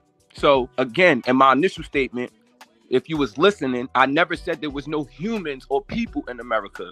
What I said was there was most black people in America, when you ask them about where their ancestors are from, they're going to tell you from the South. They're going to point to the South. I don't care if they're from Chicago, California, Detroit, New Jersey, anywhere. They're going to only point to the South.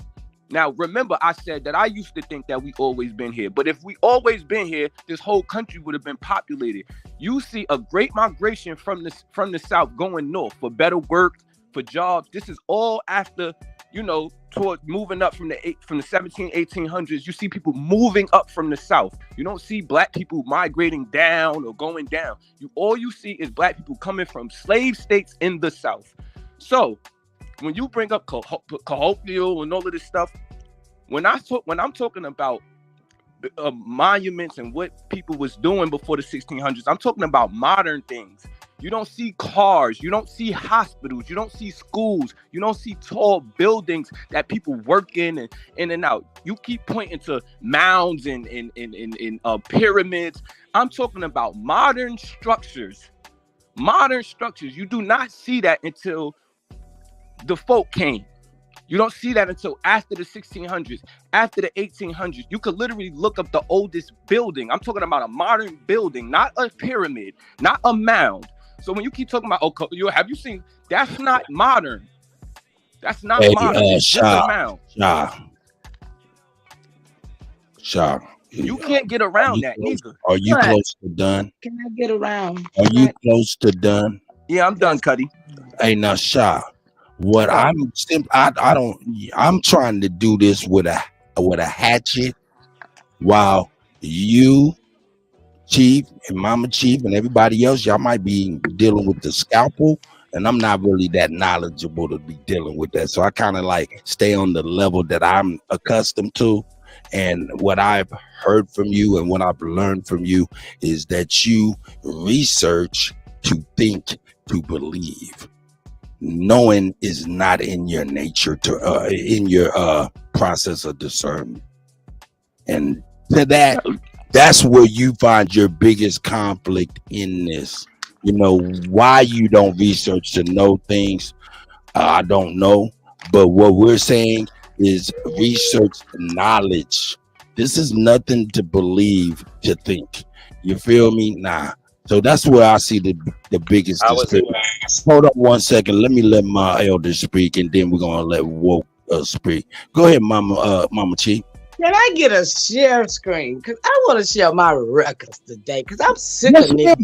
Of course, yes, ma'am. Nobody got no records. I'm sick of niggas. I'm sick of niggas. Yes, ma'am.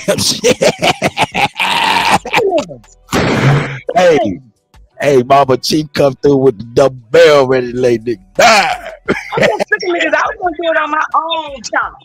But are these records going to prove mound building and pyramid building? Because that's the type of stuff y'all be on. It proves that I was here, dude. It proves that my ancestor was here in 1464. Hold up. 1424. Okay? Is that going to prove anything to you? Because, see, I don't need to prove that. I'm just showing y'all niggas. I'm tired of y'all African niggas talking shit. That's right. That's what I'm talking about. I'm not an African nigga. Now, how would you like to? I'm sorry. How would you like to share it? Are you gonna share it by opening up your phone? Because later on, I'm gonna show you how we're gonna work all of this stuff up. Hold on, with you behind the scenes, so you know how to work. Can I land my plane? Go ahead. Hello. Who is that? Hey, brothers and sisters, I get out the way. Let me say something, and I get out the way. Nah, you can go. Okay. And yeah, man, please. Are we trying to edify people? Are we trying to learn? Or are we just trying to argue? What we doing? Nah, go on ahead and carry his ass. Hey, man, is that Tom? Is that Jay? I ain't trying to learn nothing. I'm trying to smoke. Man, shout out to J Rock, the connoisseurs of final things. Mama Chief, I asked the question, and I haven't got the answer to the question yet. How does this dude know, or anybody else, woke as a new sleep, that so-called black people were in Africa first? What is your evidence of that? I don't have evidence, and neither do you have evidence of. I don't care about. I don't play that game. That we was the best 5,000 years ago. Just say you don't know. Just say you don't know, though. Just say you don't know, bro. I don't play that game. But you're attaching yourself to people that you're nothing like. Why you're the weak link right now. Why are you so mad? Why are you so mad? Hey, because last time I checked, just come in here with no pussy ass energy. I'm sorry about that. I got him, brother. I get out the way. Well, let me cut these Negroes up. Please. Cut can't even think for himself over here. I feel your pain, Cut. That's what happens when you in the echo chamber. Cut can't even fucking talk for himself because you in the echo chamber with dumb. This nigga is ridiculous. Look. The chat, right? The chat keeps saying, "Oh, he keeps." Hey, saying, bro, bro, listen. Chief, I just need y'all to answer the question about Chief, the CIA. From Mississippi, right? Hey, bro, listen. Keep my ancestors out your mouth, okay? I'm gonna tell you again. Can you prove that you're from Africa? Good. What you doing? Yeah, I got you. Now I got him. Now, can you prove? I'll pull you up only when you spoken to. We don't need to hear nothing else. Here we go. Can you prove that you was from Africa? Based on the narrative, that is, y'all. Yeah, see, are y'all gonna let me answer? I gotta ask that first because y'all like cutting people off. I'm asking a yes or no answer question. Yes, brother. I can. Okay, hold on 1 second. All right, he said yes, he can, Chief. He said yes, he can. And Mama Chief, whenever you're ready to share your screen, whenever I'm ready. He said yes, he can, Chief. You got any other questions? I'm gonna let him be able to elaborate on how he can do that. I'm gonna let you elaborate on how you can do that, my brother. Chop. Y'all let me. I didn't know if y'all was letting me talk. I was gonna go ahead. You answered. You answered yes. I'm gonna let you elaborate. My evidence is the fact that, like I just said, everybody black, from us in this panel to everybody in this chat, and I asked a simple motherfucking question, and I'm not gonna listen to this nigga keep telling us the CIA operative. I asked him a simple question: what is your scientific evidence that black people, not just you, everybody, that black people came from Africa? There has to be a scientific methodology for this. So I'm gonna need you and Woke to talk about that. If not, y'all gotta go. We're gonna get to the origin of y'all conversation. We're not about to talk about our ancestors, where we from. We've already told y'all we sprung from this soil, and we can prove that with science, math, logic, everything else that y'all can't prove. So what you're not gonna do is come over here and keep disrespecting us, bro. Because we told y'all when y'all disrespecting, like we would not disrespect your grandparents, okay, who are probably deceased. Ours are deceased, and they gave us an oral tradition. And if we were all, like I told y'all before, y'all gotta watch y'all mouth. We're not disrespecting y'all. We're not on your panel telling y'all slaves, y'all from Africa, y'all blacks and all that. We're not telling y'all that. We're telling y'all great people, but y'all want to keep telling us we slaves. And that's the problem. When we've already told y'all the etym of slavery, we've already told y'all that there's no slave laws for us, there's slave laws for them. We've already showed y'all everything that y'all can show us. But y'all gonna have to, before y'all open your mouth, how the scientific methodology of how so-called black people come from Africa first. That's a good question. One at a time. Y'all got it. I'm a mute. If you're not talking about that, you got to go, bro. See, now I'm lost and confused because he don't believe in SETI. He don't believe SETI, but now he wants science as an answer.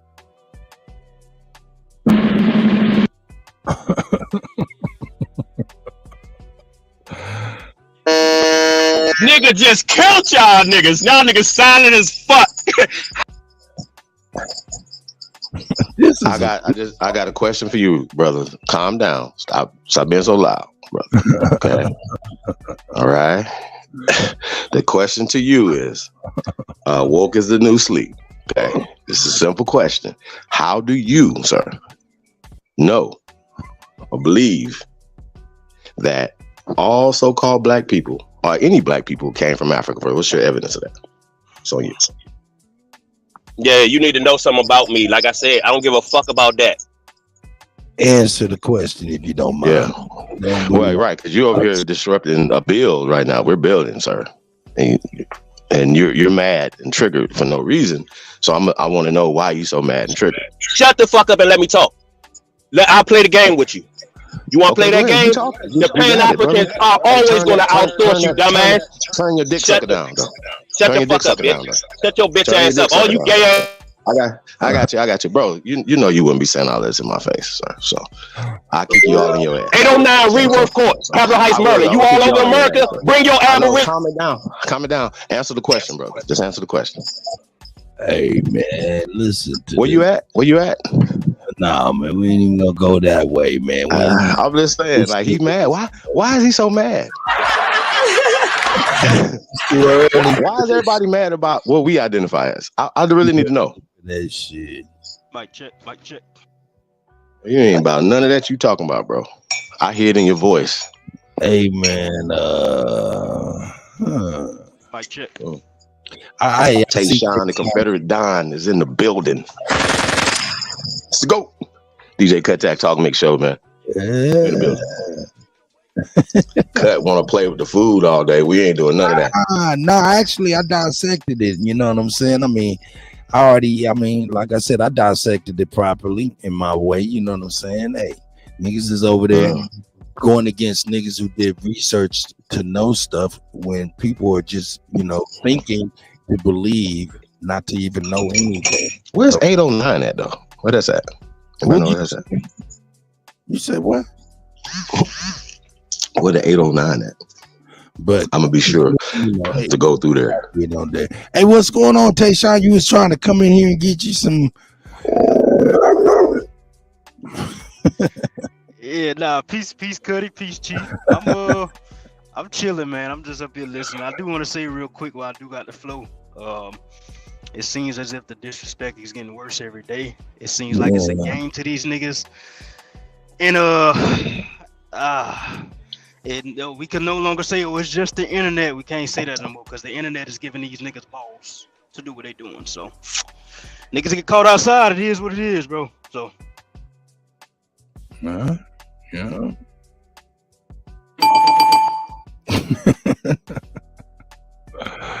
Hey man, shout out to Mama Chief. Hey, Mama Chief, come on back up in here. He said, you said 80. What? I don't know what that is. Suzanne Thompson, I see everybody, man. Old dog, new tricks. I see y'all, man. Rain. Niggas talk shit. Sagittarius Jones, I see you, my brother. J-Rock is in there, man. I ain't seen J-Rock in a minute, man. Shout out to J-Rock, man. Man. Let's see what we got going on here. Hey, Kutty, I did want them to answer that question Chief asked. That's a great question. Like that was a great question, but see, right. they can't. That's the thing. That's the thing, though. They can't. See, that's when I be like, man, I don't know. My niggas is swine, but maybe they leaving something behind that Kutty still retain, which is something else. You know, when I look at it like, yo, I wouldn't even be battling these people when we just go ahead and go through their process of discernment. That's all I was doing, going through his process of discernment. Once you go through that, they ain't even no need to even get tight or nothing. This nigga is off the wall. My question to them is, why are they so mad? Right. Literally what their grandmothers told them. Why are they so mad? You gotta understand, you know why they get frustrated in here? Is because they were over here sinking and drowning in a pit of knowledge, trying to stay afloat with a life raft of belief. Nigga, it's apex predators over in this water. We not playing with them. Bro, you over here disrespecting us with no information. They don't even know what the word Africa mean, how old it is, where it come from. Once again, we laid out everything. The people in Africa are not saying that we're them. We have more ancient ruins here in North America. We have ancient skeletal remains that's older than everything that they have in Africa. Why are y'all talking to us? Why y'all having a conversation? So why wouldn't the pale skin tell y'all something? Oh, this is the new world when this is the actual ancient world, according to science. I'm sorry. That's not up for debate. So I'm not going to debate somebody that's talking dumb, yo. What are you doing? Yeah, we know that human beings were here first. Oh, I'm sorry. Man, I'm going to kick you out. I'm going to kick your drawers up your ass, nigga. Fuck is you talking about? Get your ass up out of here. We're not talking to dummies no more, y'all. Not over here. Not over here. We're not doing that. Go somewhere else with that, please. Let me answer this question for y'all, Chief. Why they so mad? Certified. Peace, brother. Sanchi. Y'all know why they so mad. See, you had the balls and, you stand up enough to stand on what your family said. They was coward enough to conform and go against their family. So they hate you for your strength. Don't never forget that.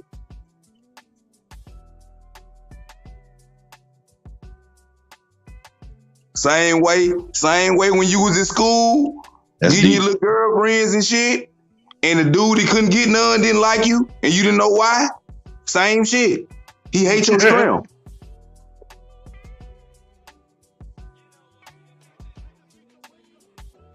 Well, nigga, we got the best women on the planet. Shout out to the American Aboriginal women. I don't know what more to say, y'all. We the standard bearers of the planet.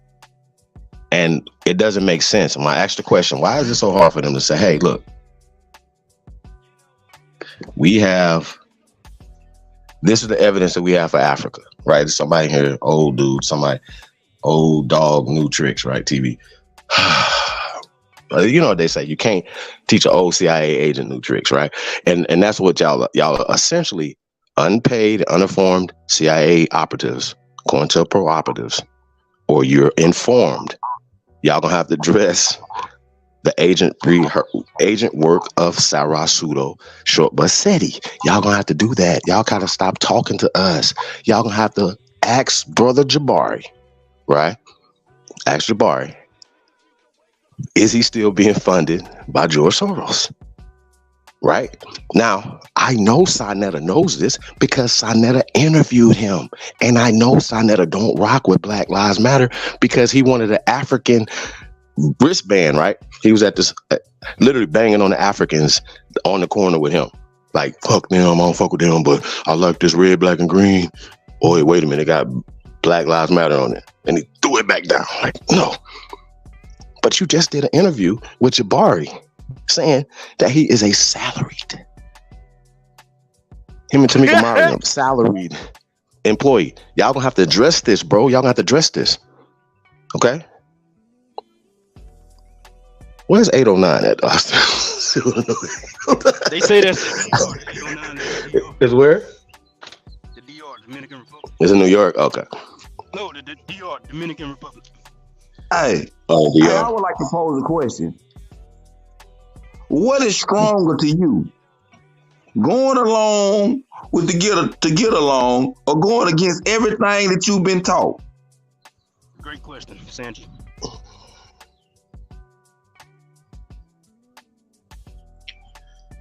This nigga lucky. What's the evidence that you are I think aboriginal to the first person of this land? Well, it's what they called us. That's what the descriptive term of American is. The Aborigines are the copper color races, the people that they found when they came here. Okay, I'm sorry. According to American law, that's the Constitution, as well as any international laws, that the so-called black man is the disfranchised niggas, original people of this land, called the Aborigines. I'm sorry. Do you need science? Do you need us to show you some ology, some science on this, sir? What are y'all talking about? I asked a question, old dog, new fool. Tell us, please, sir, what's your evidence that so-called black people come from Africa first? You have to provide this. What is your evidence? What ology, sir? How about this? Do this for us. Can you name us the human skeletal remains in Africa that all so-called people of color come from? I asked the question, tell us, how can any of you fools go get Professor Smalls, go get, who's still alive? Go dig them motherfuckers up. Go get somebody to tell me, show me. That's what I need y'all to do. Show me the evidence of so-called black people coming out of Africa first. Show us. That's all y'all gotta do. I'm sorry. If you go to Lucy, I'm gonna embarrass you. I'm going to embarrass you. I asked this a question again. If you go to Monkey People, I'm going to embarrass you. So can you please explain to us, old dog, new tricks? Hit the link. Sir, the link's been in the chat room for you. Okay?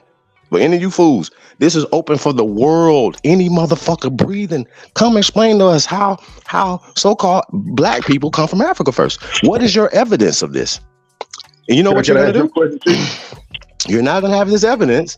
And if you do provide some evidence, you're going to be looking in some type of ology, paleontology, archaeology, craniology. You're going to be dealing with that ology, right? That we can provide in North America. The oldest human skeletal remains are in North America. Yeah, you got it, brother. Yeah, good morning, by the way. Well, good day, you know what I'm saying, to everybody. You know what I'm saying, first of all. Hey, I got a little time on my hands, so I want to see if you can make this a teacher moment. You know what I mean? And so I was just going to ask a lot of questions to see if you can just shut me down, right? Because I'm from Africa, right? So, but you know, No. It don't work like this. I asked some questions. Are you here to answer those questions first, brother? Yeah, I'm trying. That's what I'm trying to do. Yeah, I'm not here to answer questions today. That means I'm not trying to teach early in the morning. We just eating today, huh? Well, I'm trying to ask you. What was the question again? The question is, how do you, brother, and anybody else prove with science that so-called black people came from Africa first? You got it. Okay, because DNA said that all the people come from Africa. That everybody come from Africa. Okay. Hold on. That's for the record. DNA is 1988, 1990. So we can't use that as a viable source of anything. Okay. So I'm asking you a simple question. What science are they using to prove? I got you. To prove, what's your science to prove the out of Africa hypotheses in the theory of evolution, brother? You know, they say that all mankind developed from there because you know, with I forget what it's called. Okay, wait. Time out. I'm asking you, what do you believe in, brother? I'm asking you, what do you believe in, and we can go from there. Don't tell us what they said, because when you say they, it makes me say, well, who's they? Is it the CIA, DEA, Now, because you asked me what I believe in, I don't know anything to believe. When you ask me what I believe in, I don't know. I don't know anything to believe because I was born in this motherfucker, and I don't know where the fuck I came from. So when I went to school, where are and your all that type of grandparents stuff, from, brother? Where your grandparents from? My grandparents from the United States, from America. Gotcha. And pretty sure their grandparents are from here too, correct? Yeah, so that's what I know. Yeah, got you. Now, they wasn't taught the out of Africa hypothesis or the theory of evolution because it hadn't happened yet, right? To disfranchise us, to create us, to make us Africans. We have proven, brother, with a shadow of a doubt, there's no debating this, that the Pan-Boo-Boos are funded by the CIA. Been funded by the CIA, and they knew it. It's been outside. And anybody that's still doing it, I got you, brother. Listen. You got to address this. You have to address, because you just said you don't know.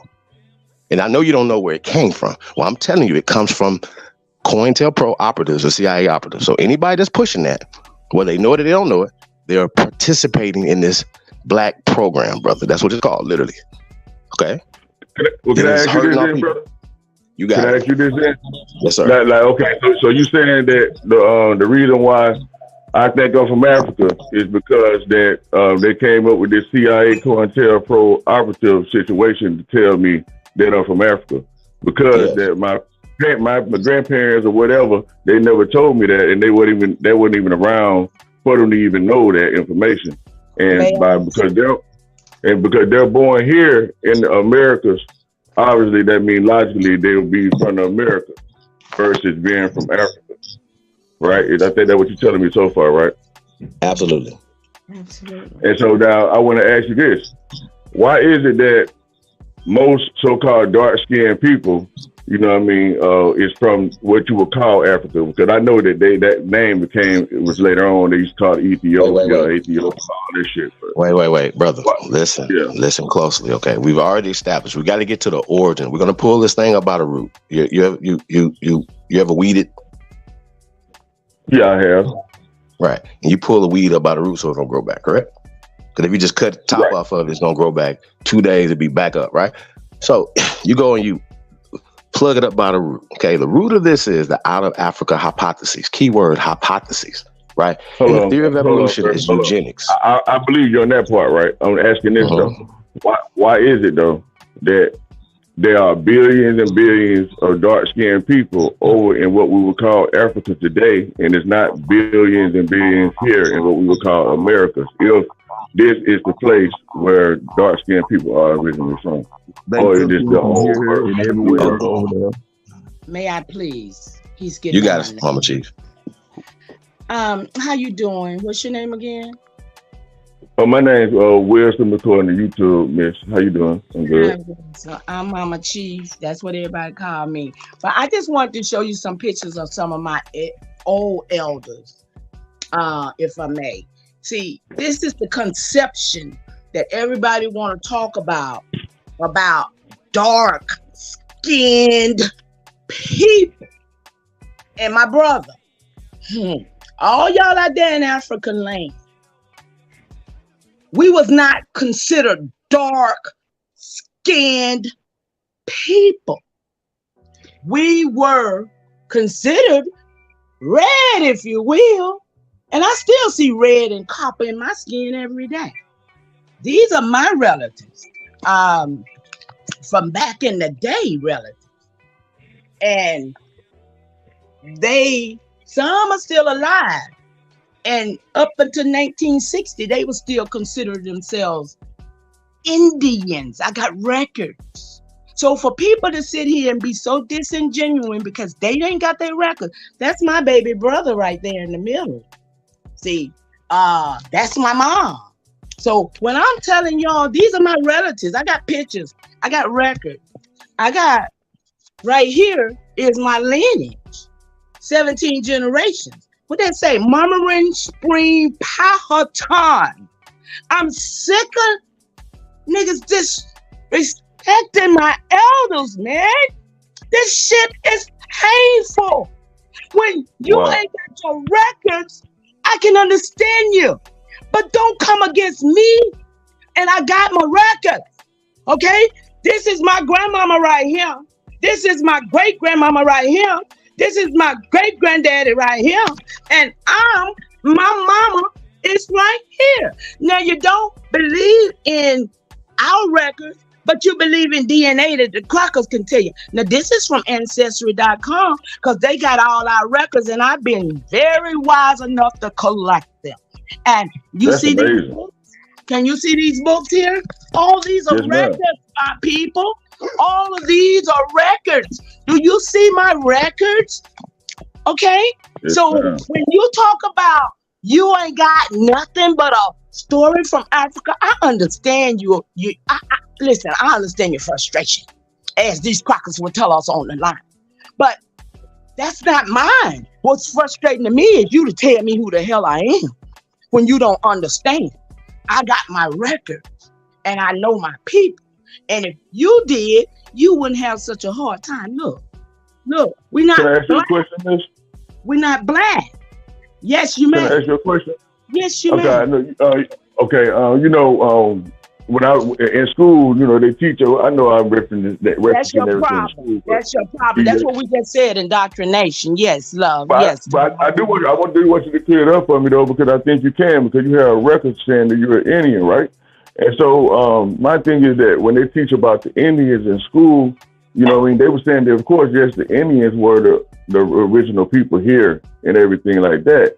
So I guess I'm asking, when they teach us about Indian too, they tell us that it's from the places called India, and then of That course was Hindustan, okay? They just renamed that to India. This was called Indian Kush. This was the valley. We was here. We was Indian and Indios. See, they know this. We were the indigenous people, the aboriginal, the copper color. That means all of us. They even hold on. call So us you the saying? red man. So you see So how you red. saying when they place India? I'm sorry, Miss. I ain't trying to cut you off, but I'm just trying to make sure you're telling me something that it's like you're going against what I learned in school. So you're telling me that? Absolutely, I am going against everything you ever learned in school because Okay, school. so can I get a clarification from you, please? Because I might have many more questions for you because I'm learning something right now, right? Because now you're telling me that, because when most of us hear the word Indian, we think about people from India. That's what we think, right? And so now you're telling me that the place that they call India is not really called India. It's called Hindustan. That's what it used to be called. Look it up. Go ahead, y'all. Y'all. It was Barack before Hindustan. Mama Chief, hold on. I want to hold on, Wisdom, real quick. There's one question I want to ask you based on what you said, Mama Chief. That's why they used to call our smart art people Indiglo. Am I correct? I'm not gonna say that that's correct because I'm not sure about that word because, like I said, my elder, who was my 17th great grandpa, was Mata, Chief Mata 1. The principal Chief Mata 1, born in 1687, is in my tree. Okay, now in this book, that's what I was finna read y'all yesterday when I got kicked off. And it muted me and wouldn't let me say what I had to say. Yes, ma'am. That's what I was going to talk about yesterday. Okay? Tecumseh is also on my father's side. The real Tecumseh. And I got a picture of me look just like me, y'all. Come on, stop playing. Now, Tecumseh says this. He said, brother, we all belong to one family. We are all children of the Great Spirit. We walk in the same path. Now, y'all gonna hear something I said yesterday, those who heard me speak. At the time I spoke it, I looked at this book and I said, oh, I just spoke his words. What? That we are children of the Great Spirit. We walk in the same path. Slat our thirst at the same spring. At the time, we were drinking out the same good waters, y'all. Come on. And now, affairs of the greatest concern leads us to smoke the pipe around the same council fire. What we doing, y'all? Most of us doing what? We be talking about what you're smoking. Come on, y'all. We better get this council fire going together for real, for real. What? Tecumseh say, brothers, we are all friends. We must assist each other to bear our burdens. That's what I said yesterday. That's right. The blood of many of our fathers and brothers had run like water on the ground to satisfy the avarice of the white men. We ourselves are threatened with a great evil. Nothing will pacify them but the destruction of all the red men. They called us red men. I don't see no black men in my tree. And that's, well, I ain't gonna say I don't. Stop. I ain't gonna say that. You understand what I'm saying, y'all? You understand? Hey, Mama Chief, I gotta ask you a question and just take it back, right? Take it back. Sorry for interrupting you, right? Because you cooking. My question to people who are saying Indian, my question to them is, can you guys please tell us the definition of Indian? What does it mean? Okay, because I think once again that when we talk about etymology, especially when we talk about history, and we know that people rewrote history, burnt history down, and whitewashed it, we know this happened, bro. So when people are talking about etymological fallacies and colloquialisms and stuff, these new terms like Africa and black and, you know, these Native American terms are colloquialisms and etymological fallacies. Okay, so we got to talk about it, but I'm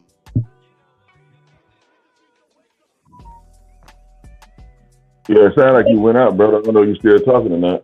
Yeah, cowboys and Indians, that's what's related, and that's what Woke was saying, because that's what I learned too, Woke.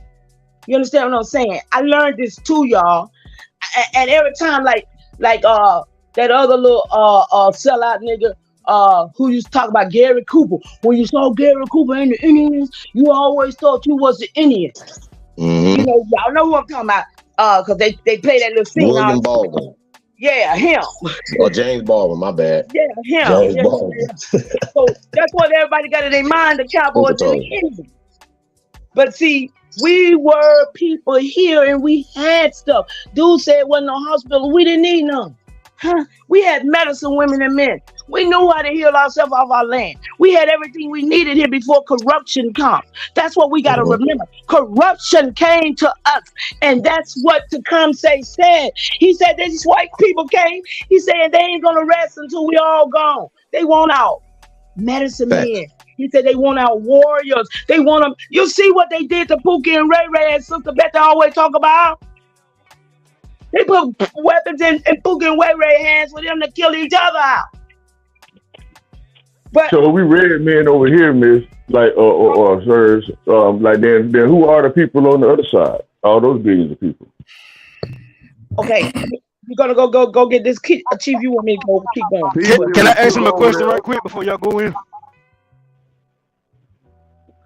I just want to ask him a quick question.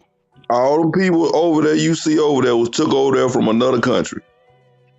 And I was finna get him because the people, you know, you got to understand one thing. When they told us about all this flood and shit, they was flooding shit and doing it too, right? Some of it was the flooding of the mines because some people couldn't make it through that. But then at the same time, when they was doing all this flooding, these people have been flooding a long time. They've been weather modifying. They've been recreating and doing stuff for how long ever they've been doing this. But the original Africa was very small, very, very small place in North Africa. That's the point too. Wasn't that called Africa? Yeah, now I know about that map. I even know about this place where they cut the North Africa. They called it Roman African Province at one point. You know what I mean? Like way back in the fucking BC times. So like you said, it was like one little section in North Africa. But you know, aside from the words and all of that, at the end of the day, so that's still saying that you're saying everything they did not call in Africa that's below what we would call North Africa, where it's still been dark-skinned people.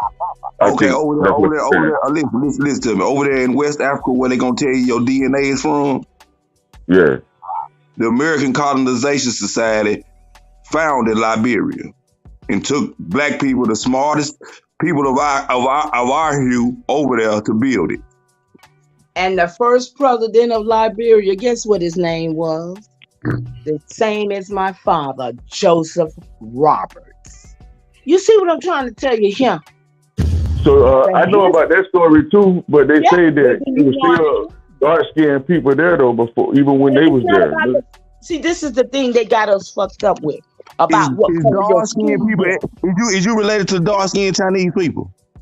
It don't matter about what. No, I'm asking him a question because he's saying that it's dark skinned people in Australia, it's dark skinned people on every continent. Why do everybody think that everybody come from Africa? It's dark skinned people on every continent.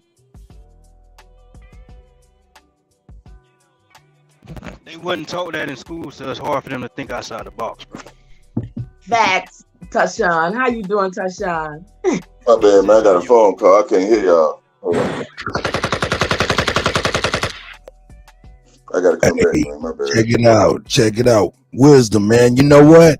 I'm gonna be honest with you, man. I really appreciate you, man, because I mean, we have to weed out different people who are here just to distract, diffuse, and things like that, and redirect and things like that, man, my brother. But I really got the sense that you were authentic in your quest for understanding and things like that, and I really appreciate that, my brother. So.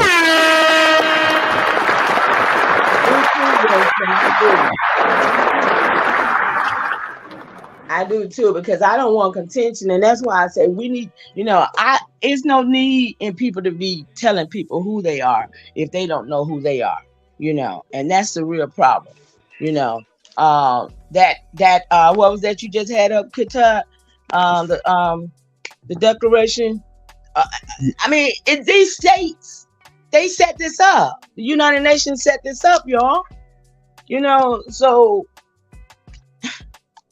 I mean, we got records, y'all got land. They want to tell you to go and buy land. But if you go buy land, that means that you literally are being into the system. But if you own the land already, which the Declaration of Rights lets you know, all this stuff belongs to us. We just gotta do what we're supposed to do and go get it. That's right. Who is this old dog? New tricks. Hey, old dog, won't you leave and come right back? Because it's an echo when you unmute. I'm just moving around. Come on. Yeah, check. It's an echo. Yeah, when you come on. So why don't you leave and come right back, man? I don't know if we got any time to be dealing with who Wisdom is, man. Like I said, Wisdom, I really do appreciate you, man, for real, not coming in here all condescending and things like that. You genuinely just want to know, man. I appreciate it, man, because I be wanting to know too. So I appreciate it, brother. No, I had just came back in here. My phone had dropped. I know brother had asked me a question. I don't know what it was. I ain't hear you, fam. I ain't gonna lie to you. Okay, I think that was Tayshawn. Tayshawn, are you still there, my brother? Yeah, I'm here. Y'all can hear me? Yeah, I can hear you, my guy. No, I just wanted to ask him, because that's when we were talking about, red and so-called black people. I wanted to ask him, is there anybody whose skin tone is the official color black like a tire, black like pavement? Oh, now I think what you're leading me to, you know what I mean, just so you don't have to go through the elementary stuff with me, is that you're saying that black is like a status, basically. It's not, it don't have anything to do with your skin tone. You know what I'm saying? And so that means I can say the same thing about red, right? Actually, if there's no literally red people walking around this motherfucker. You know what I'm saying? Well, actually, red. I mean, I guess I'm saying that though to ask though is red man considered more like a status? Just to describe people, you know what I'm saying? Well, according to my research, right, the red that we call red today is actually blood, right? And right. The red when they're speaking about the red man, they're talking about brown, bro. Because if you look at the family of brown, the colors in brown, right? You got maroon, I think purple's in there. You got all type of shit that's not really brown, but it's in the brown. Talking. You know what I'm saying? Oh, the red is really brown. Now that makes a lot of sense because brown come from red, like, right? Exactly. That's basically how they like with the colors. You see what I'm saying? Like red would be compatible with the brown. Yeah, I see, man. That makes a lot of sense, bro. Y'all see that? You remember that Indian red? Y'all remember the crayon? They took it out. The Indian red. And the chestnut, and they took out the brown. They had a one called brown coal. They took them out, and that's black right there, y'all. See, they had 3 different colors. They took out the crayon, when we start learning who we were. And then they start doing that bullshit to teach us in school that we were black. See? Wow. See? And so that's how all the confusion came in. See what those colors say right there? It say Indian red. Look at that crayon, man. That looks just like the Look at that. See, Just like us, right? brown, look at brown, y'all. Look at brown. And then look at black. See what I'm talking about? Black and negro. But they left black and white in there because they knew ain't nothing real, but this right here, look, black and white. Okay, but let me ask you, so y'all still not really cleaning it up for me then, right? As far as like, well, who would they call those people over there then? You know what I mean? That has that. So we so-called dark skin like that. Portuguese. The Portuguese, because they couldn't have brought those. Now look, now think about this now. The people that we've seen that everybody John and call booty scratchers and walk around barefooted and in sandals and over there and shit, right? Yes, ma'am. They could have brought any of those over here and put them in my family and said, "Oh, these your folk." Hell to the no. But the Portuguese, they could have done that. All of those, all them niggas. Yeah, see, all them niggas, they Portuguese. Hell, Louis, everybody loved Louis. What is his name? The one who used to blow the trumpet. He was German. But Chief is like, what would we call them though as people? Like, you know how they say call us the red people because we're brown. But why y'all do saying you they not want the same? to call people what anything? I mean, do you know that even if you do the research on human is a monster in law and cannot inherit land?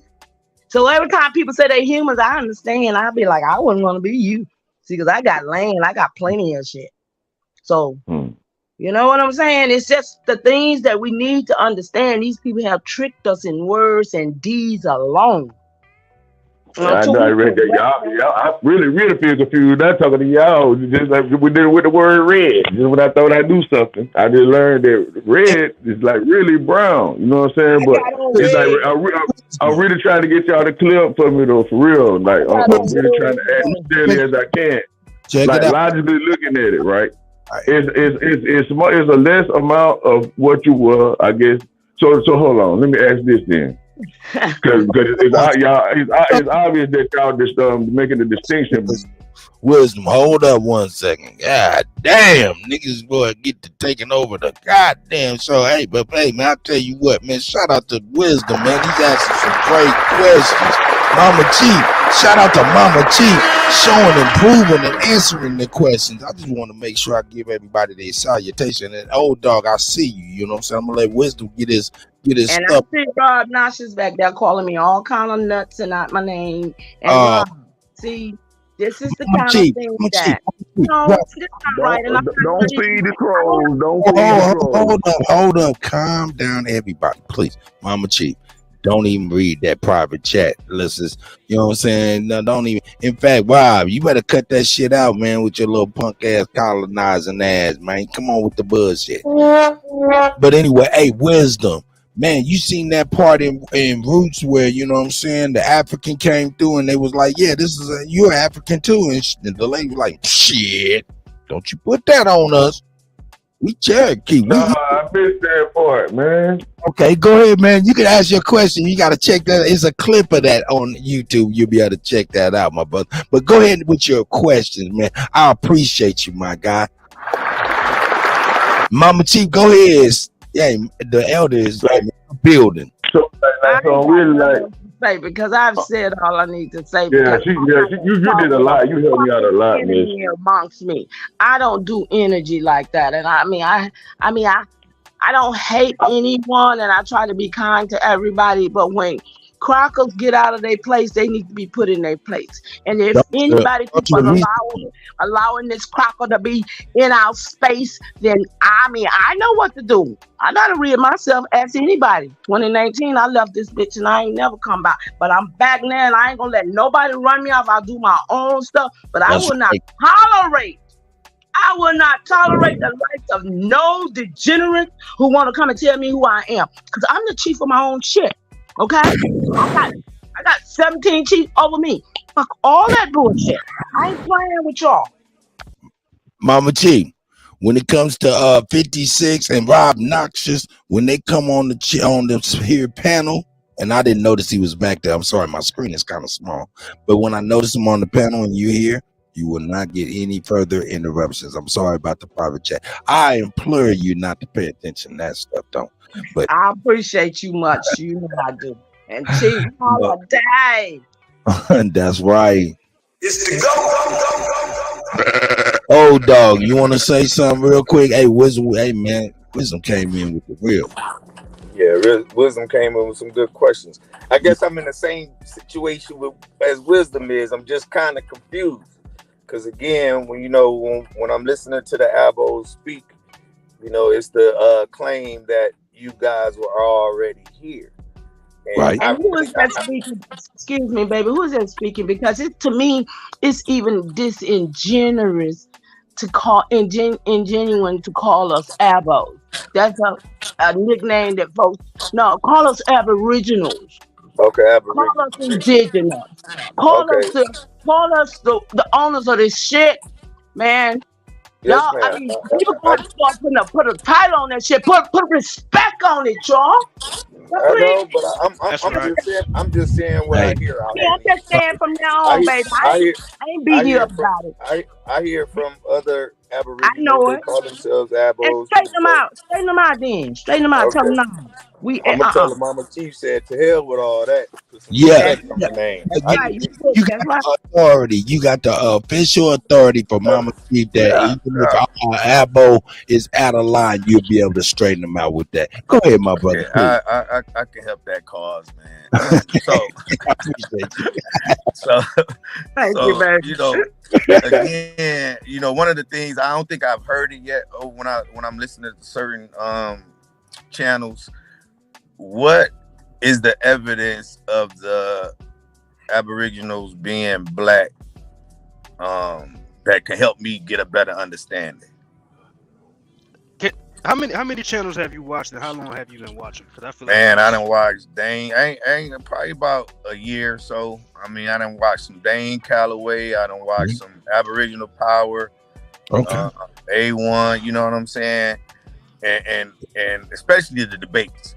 It's different than listening to the perspectives when it's two different people having a dialogue. You know what I'm saying? So what I've seen on a consistent basis is when the Aboriginal person makes that claim that it's been debunked. So I'm just trying to see. Okay, have you ever seen the Bonaparte murals? Hold on. Tayshawn, hold on 1 second. You got the lead on this, but I want you to explain, what do you mean you see Aboriginals being debunked? Explain that. What is it? To be clear, give me an example of one, just so I can understand where you're coming from. I'm saying from for lack of a better word, you know what I'm saying? Because I don't know if y'all consider yourselves black, for lack of better words, you know what I'm saying? So when we just talk about race and how race is a social construct, we all understand that. But for lack of better words, no, we're never black. Okay. Never. Go ahead, my brother. Go ahead. I'm sorry. Yeah. Okay. So I mean, again, so I don't know how to describe it then if I can't use the word black. No, it's cool. We know what you mean. We know what you mean. Okay. Because I don't want to what you mean. Go ahead. Show them the definition in the dictionary, y'all. So I do want to ask him a few questions. Go ahead, Tayshawn. You got let me finish with the perspective that I'm getting. Oh, okay, go ahead, my brother. Go ahead. When I listened to it from a black Aboriginal perspective, I'm getting that the black Aboriginals were here on this land thousands and thousands of years ago. So we know slavery only, a few centuries ago was slavery, right? So prior to that, when the New World, for what it was called back then, that from a black perspective, the black Aboriginal was here in a new land before anybody came over here. So that's what that's the confusing part to me. Okay, so now you just I gotta add It's another 4 confusing questions. because you're looking at it as the new land. Right. The new So world, the new world. So first again, I gotta ask you. First, I gotta ask you: have you done any research on what you heard over here in this community? oh, of course. I mean, you know, What have you researched? the claim of being Aboriginal or Indian or American No, Indian. I'm saying specifically, like, okay, let me ask you this: have you seen the Bonaparte murals down in Mexico? Okay, Bonaparte murals. Mm-hmm. Nah, I never heard of Bonaparte Okay. murals. Okay.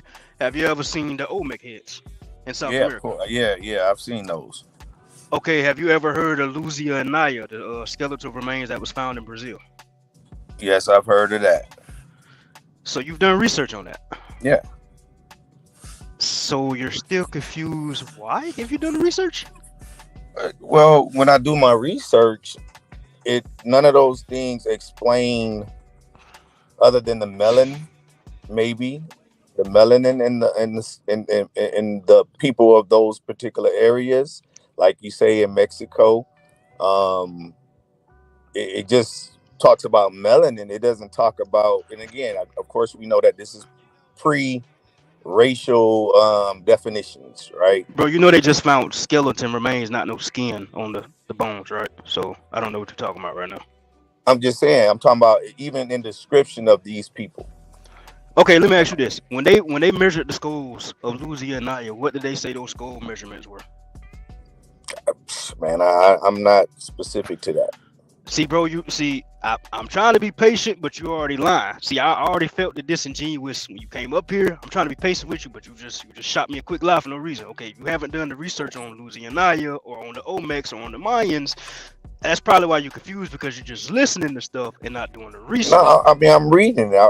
I've read where they several historians talk and archaeologists talk about those Olmec statues and saying that that's definitely not African.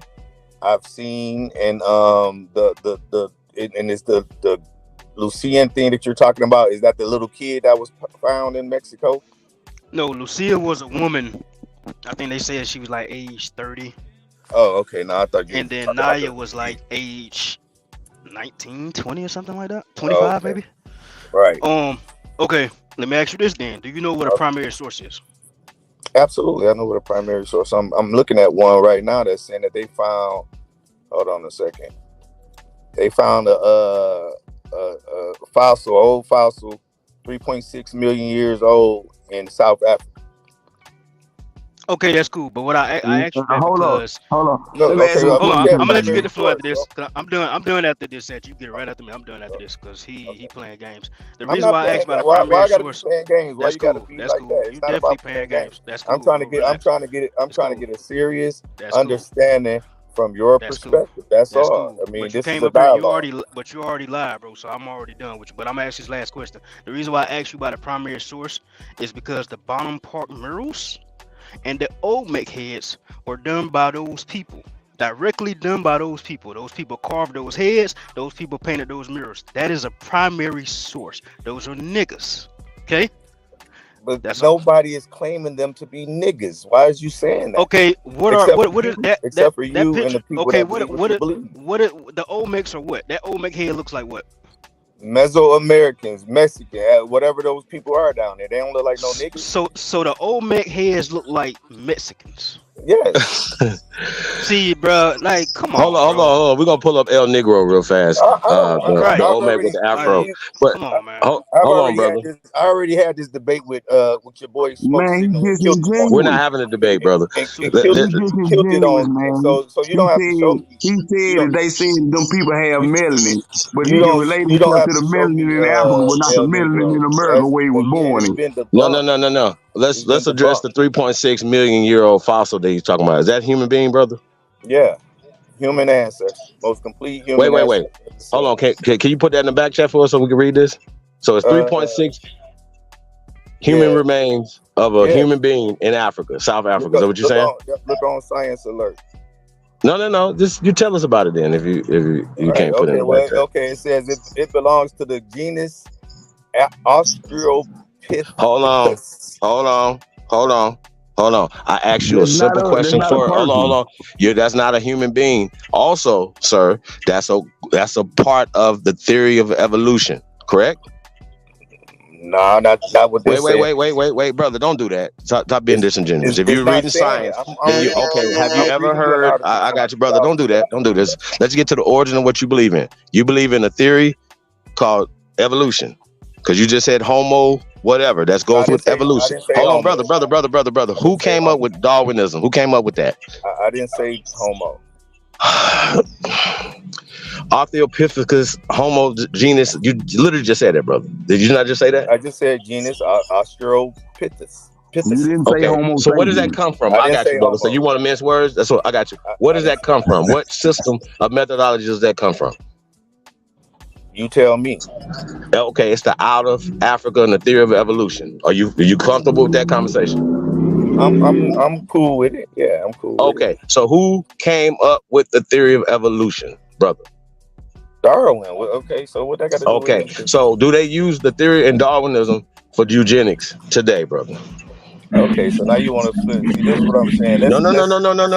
We're linking everything to eugenics to CIA, sir. We're linking the eugenics to CIA. What we're not gonna do is play back and forth with you when we ask you to find us human beings and you pull up a monkey bone, sir. You pulled up monkey bone, sir. You pulled up monkey bone. It's against the law. It's against the law to run. What's against the law? Oh my goodness. Wait, bro, listen. You pulled up monkey bones. I didn't pull it. It said complete human ancestors. It doesn't say anything about a monkey. I explained to you before that this is a part of Darwinism, correct? Human means okay. So why are we going backwards, bro? Why are we going backwards? Because you trying to run past this dang on stop sign, bro. No, we're not running past the stop sign. We before the stop sign. No, you want to get us. You want to take us down the road. I want to stop where you at right now. I want to go in the beginning of what you're talking about. Hold on, you said that this is Darwinism. I didn't say it was Darwin. Wait. Who started it again? Who came up with this? Started the whole Darwinism thing, bro. Sir, I asked you a simple question. Maybe you forgot. I asked you a simple question. Where did this come from? You said it comes from the theory of evolution. And you said we actually started at Darwin. That's Darwinism. That's attached to eugenics. Are you a eugenicist, sir? Absolutely not. Okay. Do you believe in the color caste system? Do you understand that the color? I got you. Do you understand that the colored caste system is in full effect, and this is what they use as psychological warfare against our people? Why using this fake ass science? Do you not understand that? Oh, yeah. So what's wait. I'm just saying though, brother. Are you for the CIA and the COINTELPRO operatives? I got hold on, brother. You seem like you got a little age on you. Are you aware of COINTELPRO? I got you, brother. Are you aware of Coin? I got you, brother. You can have the floor. But I want you to talk about COINTELPRO. Are you aware of this? So now we're gonna move to COINTELPRO. Yeah, because we done with that right there. We done with monkey talk. We with COINTELPRO now. Okay, well let's talk COINTELPRO. COINTELPRO, you got it.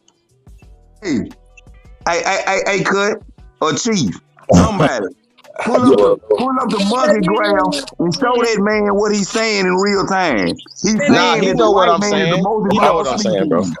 We're not about to get by. We're not about to go back to monkey talk. We're not about to do that. It's Darwinism. You know. Hold on, brother. We actually put it in the back chat. White man is the most evolved species when he say that bullshit. He believes in evolution, but he don't believe in it. When he put up that monkey bone, he's saying that the white man is the most evolved species. That's what the fuck he is saying. When he put up that weak ass monkey bone. Don't put words in my mouth. You don't know me like that, bro. That's what the monkey bone. That's what the monkey bone means. Hold on, bro. Let's keep it clean. Let's keep it clean. One at a time. And that's the problem, Let's get back right. Thank you. One at a time, brother. Hey, let me say this. Let's get some decorum, man. Let me say this. Let's everybody take a deep breath. Chief Holiday, go ahead. You start from here. All right, so I'm just trying to get a baseline. I don't want to get past the out of Africa is a hypothesis in the theory of evolution. Now, we passed that, right? Now, we know who created that system. It's the CIA and the COINTELPRO operatives. I'm asking the brother, is COINTELPRO still alive in the world today? Yes or no? Absolutely. Can you explain to us if the CIA in the late 1930s, 1940s, and 50s, and 60s, and 70s applied African studies and Black studies, right? And they funded all the great teachers from Dr. Ben to Dr. John Henry Clark, right? Leonard Jeffries.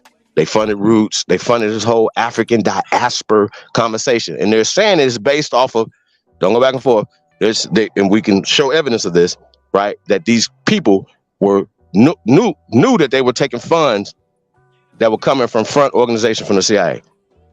Is that facts? I'm not sure. Can you pull up a source of that? Okay. So cut. I think we're gonna have to play the other night show, the second part of it, when we got into that a little bit, because I just think that when somebody say something like that to you, something that you believe in, you know what you should do?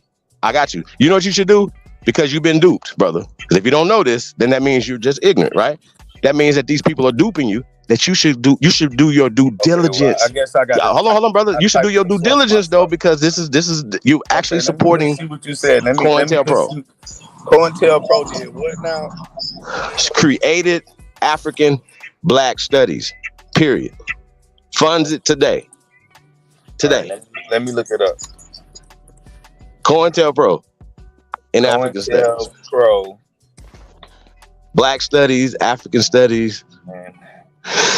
African.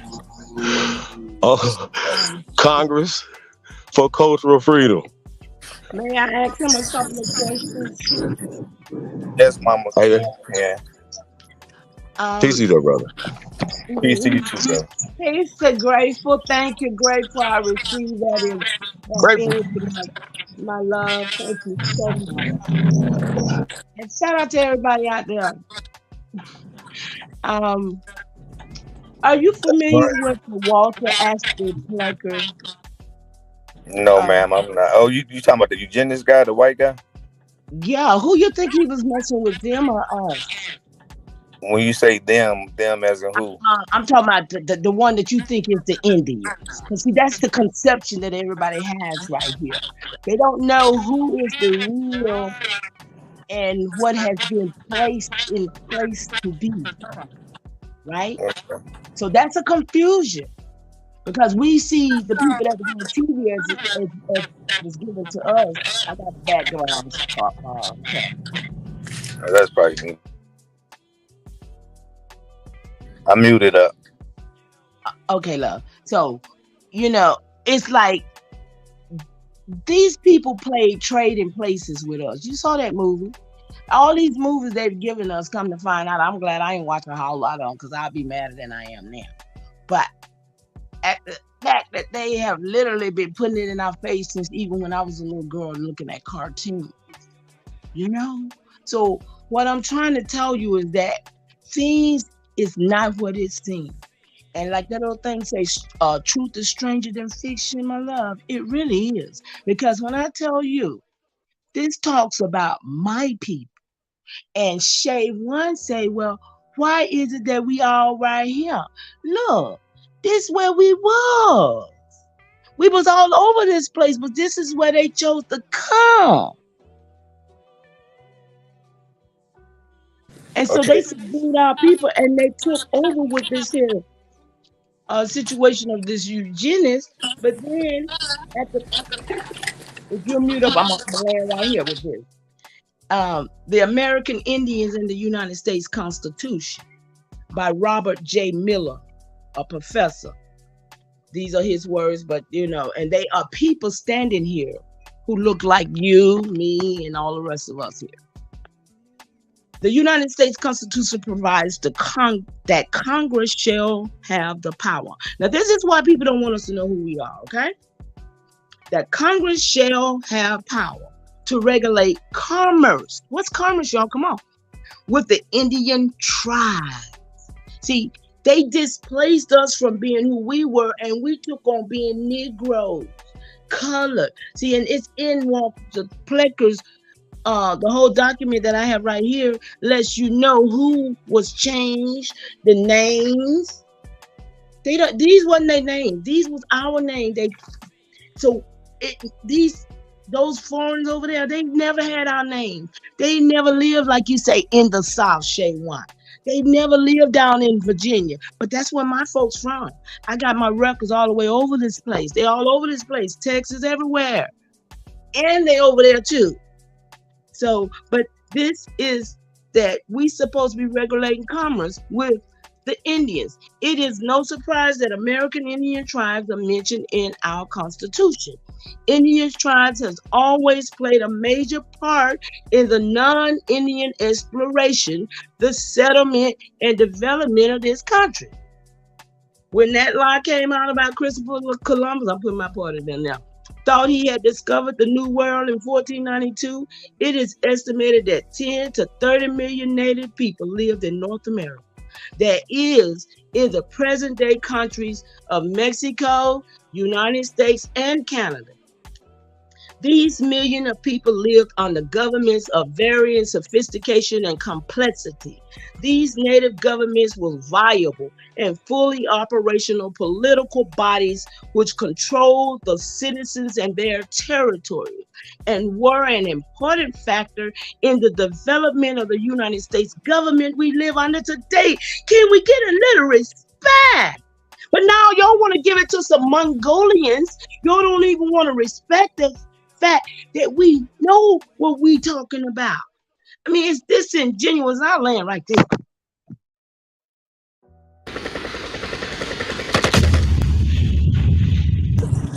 Respectfully.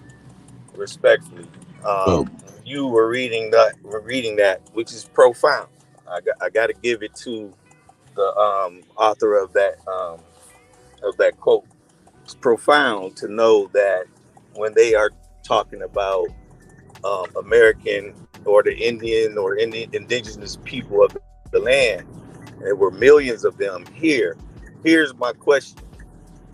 Just like I put it in the chat, I've been looking at the fact that a lot of these American Indians, so-called, we'll use that word in front of the so-called American Indians, the other ones, they're the ones that's getting all these billions and billions of dollars.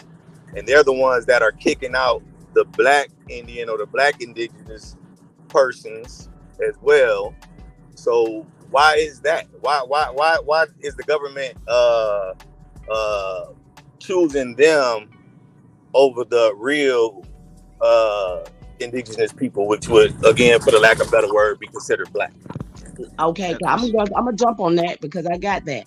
Listen, go on and get it. You remember seeing? I mean, everybody knows about the pipeline, all these things, right? That supposedly these native people, nobody, even the treaties, right? Everybody said, well, the treaties ain't none of them honored. That's because the people who can make them be honored is not in their rightful place of mind of knowing who they is. They've been tricked for damn 120 some years of being Africans and black and, you know, all these other things that do not tie them to this land. But when I tell you that with tying yourself to this land, that's why I just read to you. You're supposed to be regulating commerce. You got power. See, they don't want you to know the power you have. So this is where the confusion comes in at. And some people don't want that power. They want to believe they were slaves. I understand that. They want some reparation. But see, I don't want reparation, baby. I want the bank. These niggas don't even want reparations. They scared to fight for that shit too. They ain't forcing the damn Democrats to do shit for them. Well, that's again, you don't have any proof of that, and I can prove to you that the fight for reparation is still ongoing, brother. So I got proof. I got proof every 4 years. I got proof every 4 years when niggas go vote and don't demand shit. That's the proof. Every 4 years, niggas go vote. Do you vote? Do you vote? Hold on. Fuck all that. This is Hold on, my brother. Yes, sir. Old dog, new tricks TV. Yes, sir. Okay. Now, you didn't know about COINTELPRO. Well, you knew about it, but you didn't know when we talk about the just getting into the origin of black studies and stuff, right? Okay. Mm-hmm. I need you to pay attention to what this is. Basic Wikipedia knowledge. Now, there's books out here. There's documentation throughout history that the CIA not only started and funded Africans and Black studies throughout all these major universities, right? But they're still maintaining it today in every major university in America. It's just facts, right? Now, this right here is called the Congress for Cultural Freedom, right? Have you heard of it? Nah, but I'll look it up. I see you got it up there. Well, we got it for you right here, brother. We got it for you right here. We got it in the chat room, got it in the back chat. But this, once again, you have to address this right here, okay? Now, when we say something, y'all, instead of y'all addressing them, y'all turn around and address us instead of addressing these people who are literally funded. We've called names out from Professor James Smalls, right, to Dr. Leonard Jeffries, to Jabari, to Dr. John Henry Clark, to SETI. Okay, so y'all have traitors working amongst you, and I hope you're not a traitor, brother. I hope you're going to be working for the people and stop working against the people. Chief Holiday, go. Yes, sir. Do you need white? You need white boy time to read this paragraph. Which one? The one I got highlighted, the very top paragraph. Would you like white boy time to read this for us? Absolutely. Let's get it. And white boy time, can you please read this here? Oh, dog, check it out. For Cultural Freedom, CCF was an anti-communist propaganda group founded on June 26, 1950 in West Berlin, and was supported by the Central Intelligence Agency and its allies. At its height, the CCF was active in 35 countries. In 1966, it was revealed that the CIA was instrumental in the establishment and funding of the group. 2. The Congress aimed to enlist intellectuals and opinion makers in a war of ideas against communism. Okay, what did you say, white boy Tom? What did you say, white boy Tom? Say that once again for the family. The Congress aimed to enlist intellectuals. What? What did you say he did? The Congress aimed to enlist intellectuals. Like who? Like who, Chief? What intellectuals did Congress aim to enlist? Sheikh Anti-Diop. Oh, really? Dr. Ben. Professor James Smalls, Dr. Leonard Jeffries. If you ask them, they're going to tell you yes, they did. It's not, it's just, what, huh? I said, Tayshaun said Jeffries. Hey, wait a minute. Brother, it gets worse. Hey, can we skip down to when it, because, you know, they got caught like in the 60s and it was all in the New York Times. So they changed their name. So I want you to see what they changed their name to. It's really interesting. Sir. All right. Are you talking about the involvement revealed, or are you talking about the legacy publication? Yeah, revealed. Yeah, I'll get to that. All right, here we go. Terrible. Let's enlist. Oh, snap. Hey, you want the whole day? We'll go paragraph per paragraph. Here we go. White boy time. We need you to go ahead. In April 1966, the New York Times ran a series of 5 articles on the purposes and methods of the CIA. 19, 20, 21, 22, 23. The third of these 1966 articles began to detail false front organizations and the secret transfer of CIA funds to, for example, the U.S. State Department or to the United States Information Agency, USIA, which may help finance a scholarly inquiry and publication, or the agency may channel research money through foundations, legitimate ones or dummy fronts. 24. The New York Times cited, among others, the CIA's funding of the Congress for Cultural Freedom, Encounter magazine, several American book publishers, the Massachusetts Institute of Technology's Center for International Studies, 25, and a foreign aid project in South Vietnam run by a Michigan State University, 26. Thank you, white boy Tom. Hey, would you like him to go on, Chief? So, Chief, like, what you really saying about the COINTELPRO thing? Like, are you saying that Like it's because of the COINTELPRO is Okay, why so we again, believe everything we believe the right now. CIA funded them. Hold, dog. I hear you, my brother. But Wisdom started speaking. I don't know if you heard him though. But go ahead, Wisdom. Please Oh, I'm complete. sorry, Wisdom. You Jump know, in here. yeah, you all good. You good, my brother. Wisdom, go ahead and finish what you said. Old dog, you can follow up. Go ahead, Wisdom. All right. So the main thing I know about the COINTELPRO when I learned about it, right? You know, like again, like through certain hit school or whatever, and they'll talk about how it brought down the Black Panthers and all that type of stuff. That was the whole goal, to bring them down because they were being too militant and they were becoming a threat to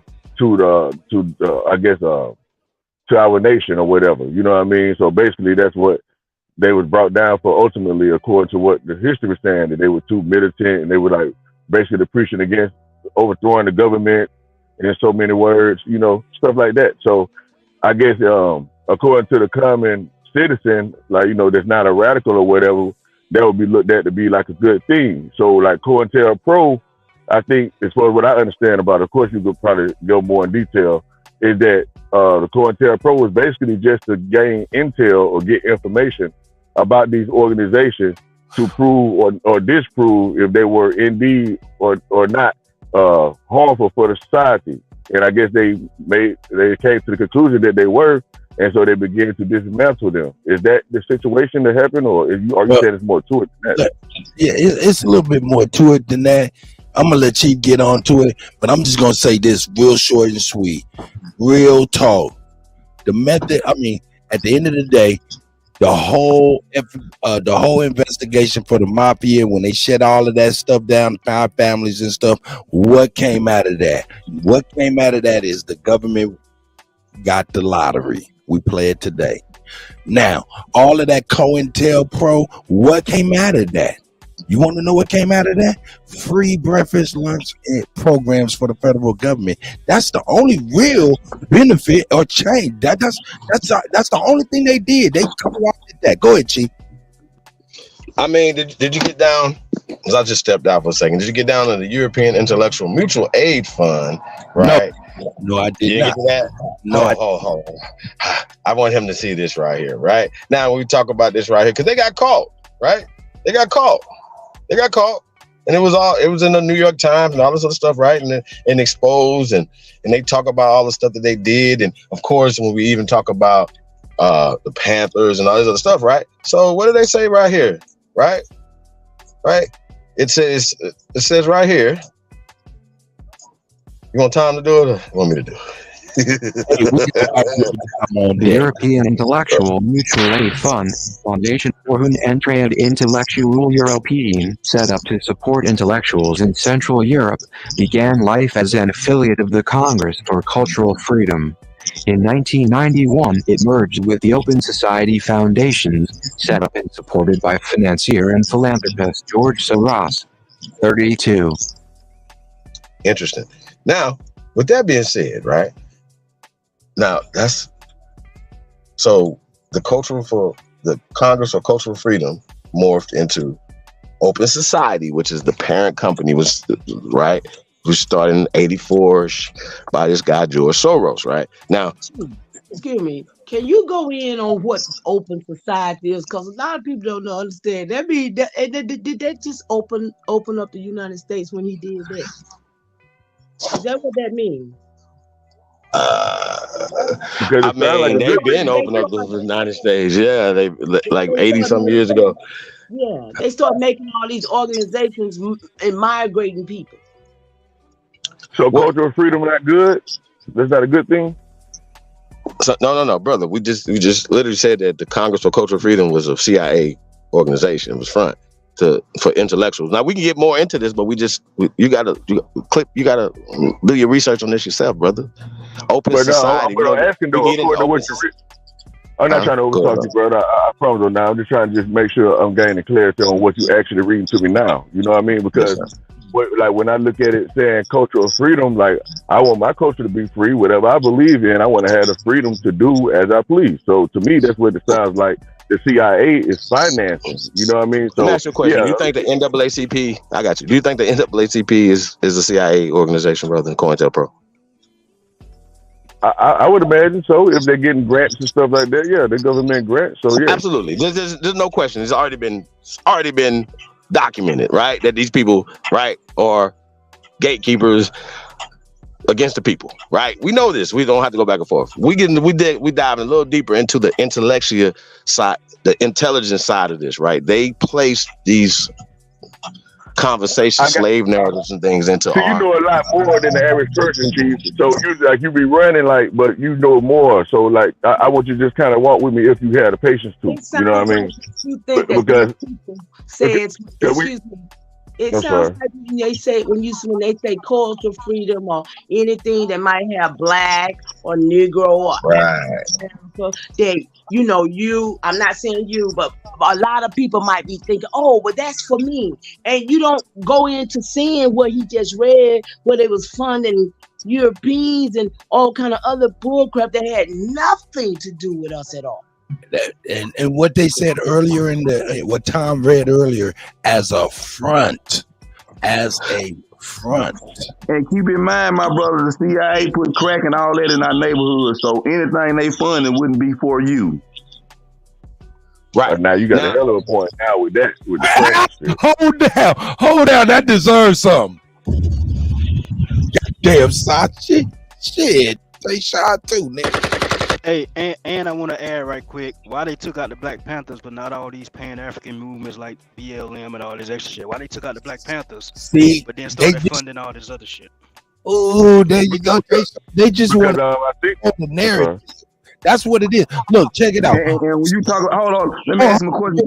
Wisdom. I know what he finna say. He finna say they took him out for society. No. Even just think about this.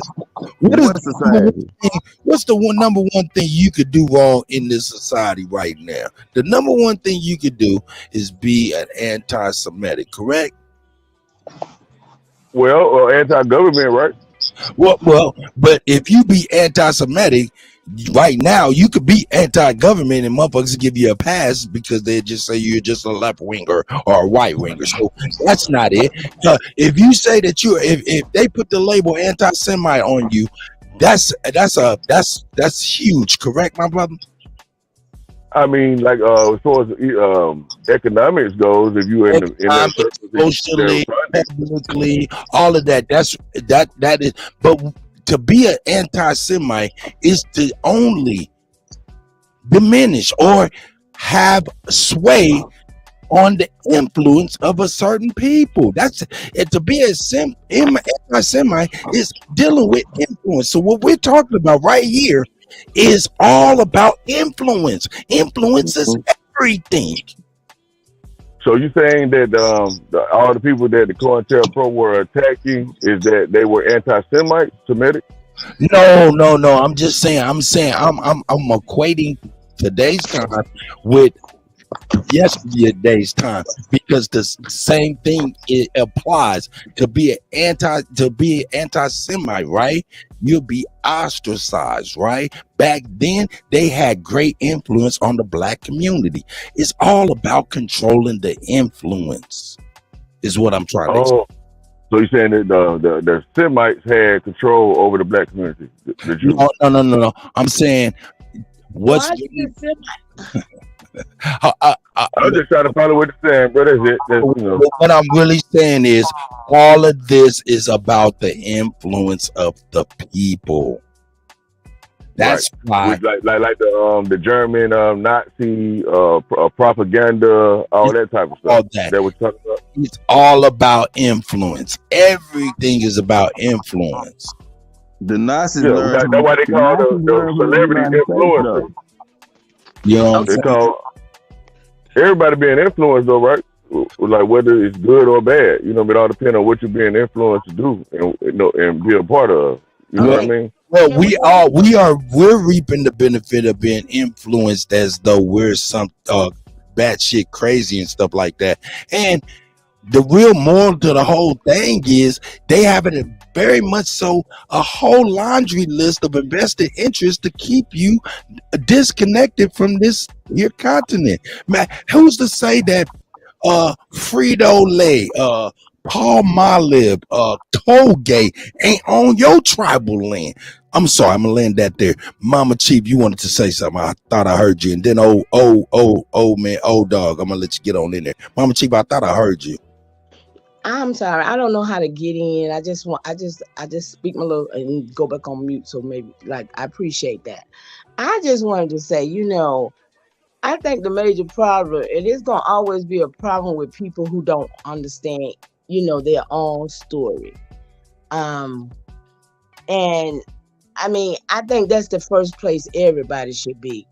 I've been searching my story for 33 years. So, I mean, this ain't no easy work. You understand? And to know how your lineage migration records. See, I got the records on how they migrated from Virginia on down here, all the way around, all over this place. They're all over, So, and when you got records and you know who you is, you ain't got to be being confused. I hear a lot of confusion.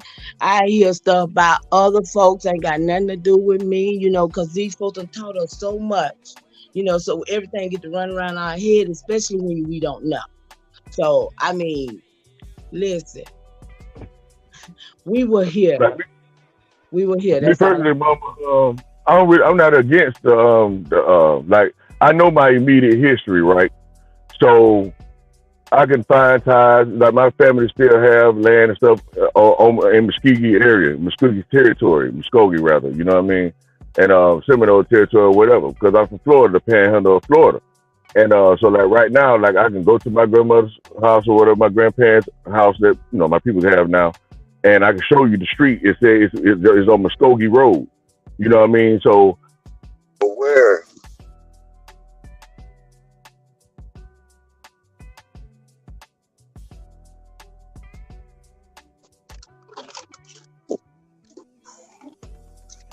Did he cut out or is it my phone?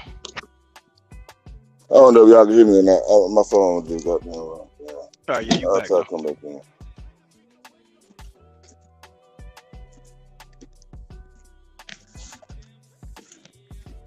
Well, I'm gonna jump in on the dead air, but like I said, I can go down my tree and call off names, and I know I can tell I'm connected to a lot of people, and I got some of y'all history y'all don't even know, cause that's all I can say, because history is a powerful thing, and I know I'm sitting on a lot of people's history. So, yeah. Hey, Mama Chief, I got a question for you. And what tribe is it that you from? Originally, the Powhatan in the Virginia, that was Chief Mata the first in my tree. So On my father's side, it's the Muskogee.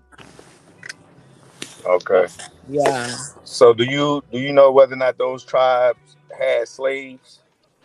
Oh, absolutely. And through that, I think my great grandfather.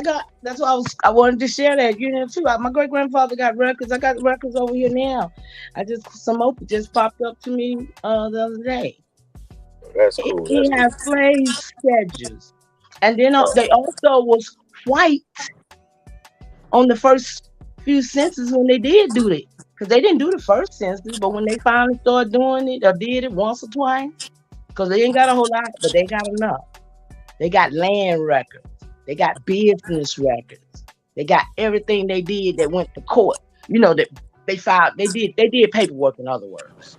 Okay, so my next question is, if you're gonna if they had slaves, do you think it was any slave masters having intercourse with some of their slave maidens? Oh, you mean like the story that was told mixing it? No. It wasn't like that. It was more of a family thing, man. That's what I'm saying. Everything that has been told to us has been told to us in reverse. To make us think that we were some kind of damn indegenerate people. In 1929, we were still wearing fur coats and driving cars. Come on. These people bombed our stuff in 1919. They started raiding all our what they called Wall Street. I mean, they destroyed. We got every lake in this place is a man-made lake and a city is under. And I believe that's where the Facts. government. It's up to us. It's up to us. We supposed to be generating all this stuff. That's all. That's why I'm here. I'm here to incite this madness because I'm tired and I know we can do it. Huh? What? We God. We all this shit. I'm tired of people. Yeah, I might be crazy in anybody's eye, but I'm crazy enough to do this. Come on. Come on. For life.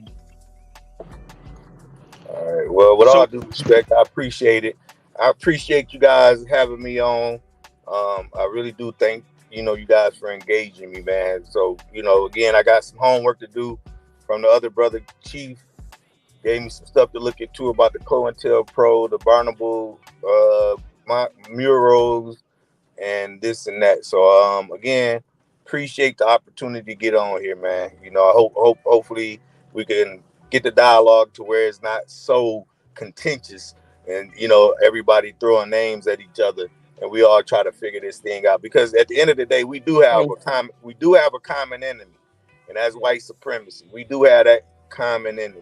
Now everything else we can hash out. I hope I wasn't too contentional. I hope I wasn't too contentional with you, my brother, because it wasn't. It definitely wasn't that you, but is that them? Is that me for real? They better know it. Yeah. I love your passion. I can appreciate it, but like I said, it's more conversations I believe that really need to be had. And yeah, I think that we're as a group, right, as a people of color, I'll put it that way.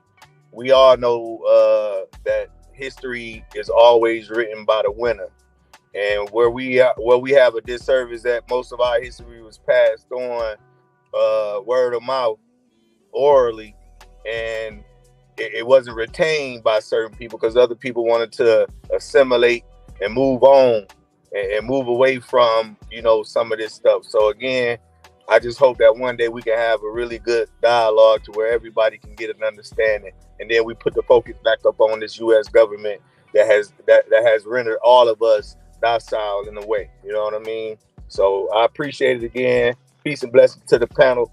Peace and blessings, man. Thank y'all for letting me come up.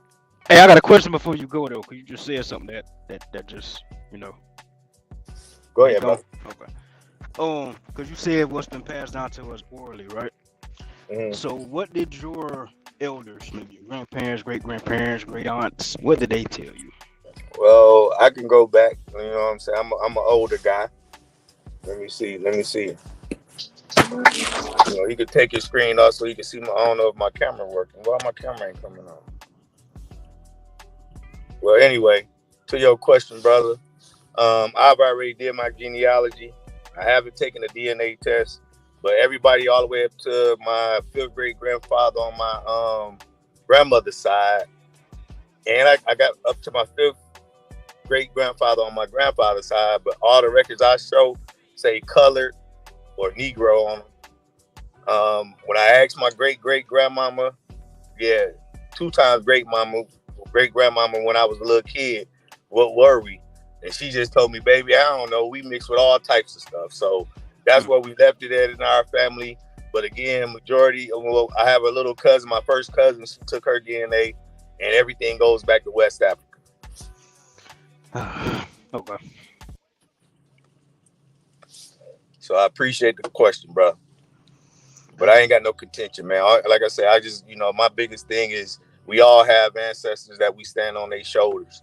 And when we degrade each other, it's not getting us nowhere. That's the big thing. That's my biggest gripe with this whole thing, the conversation between Pan-Africanism and Aboriginal Americans, is that we all have a history.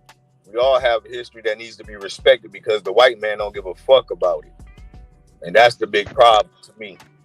That sound good you saying that now, but you was in the chat earlier being very disrespectful. So it's cool. You want some passive aggressive shit now, but your tone changed when you got up here. Well, that's because I got to talk to Mama Chief. You know what I'm saying? Mama Chief set me straight. So again, I apologize for being contentious in the chat, but I could be genuine enough and man enough to say when I'm wrong. And now, now that I've actually got to talk to some people who gave me some information that I could, process. Hey, I'm not your enemy. Put it like that. Hey, I'm honored, and I'm glad to be, to be here, because you know what? You keep saying the word black too, and the white people. See, and that's what I want to make clear too. Like I said, I got records of my people being white, because that's what we were. We were white. We were some prestigious people. White was a status. It wasn't a color. See, and black was a status, and it meant you were poor, and you came over here with a paper bag of shit in your hand. See, and we was running stuff. We had stuff. 10 years later, them same people became mulattoes. Same people now. 10 years later, them same damn people became colored. Black now. You see what I'm saying? This is something that we are the only people. If it wasn't so, then why is it just there are people like what Shay once said, the people that came from up the south? Huh? Come on. They don't throw a monkey wrench in anybody's mind thought to say, well, what the hell going on?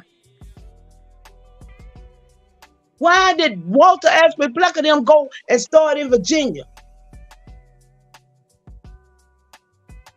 Who was them people, them people up there for real? Who was the people running the colonies? Because it looked like some of my people might have been doing some of that shit too. So we got to really know our records, y'all. We got to check it so we can be on point. Because I don't see no slave now. I do see one woman came from Africa somewhere, married to somebody, but I ain't even researched her because she ain't in my line. You see. But I relinquished the mic. I'm here for us to get busy for real.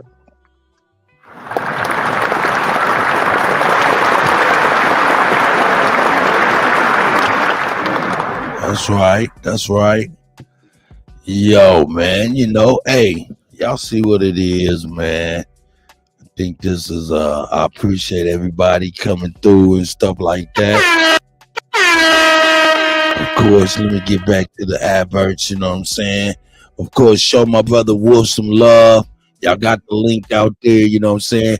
Get y'all paid. You get a part of the paid initiative with the Pan-Africanism is Dead t-shirts and stuff. I'll make sure I have other adverts as well. We also got the links out there for Tomahawk Tony and Mama Chief's work, you know what I'm saying?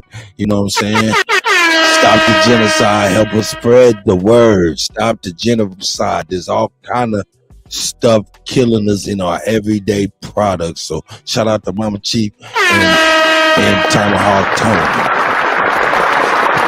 Make sure y'all go out and grab that Big Game Hunter, you know what I'm saying, by Cold Figure TV. Of course, you know what I'm saying, the infamous Blue Diamonds out there, you know what I'm saying, with his singles. Of course, we got our brother CT Finesse, you know what I'm saying, G the P's going out there and jump off on that stuff too.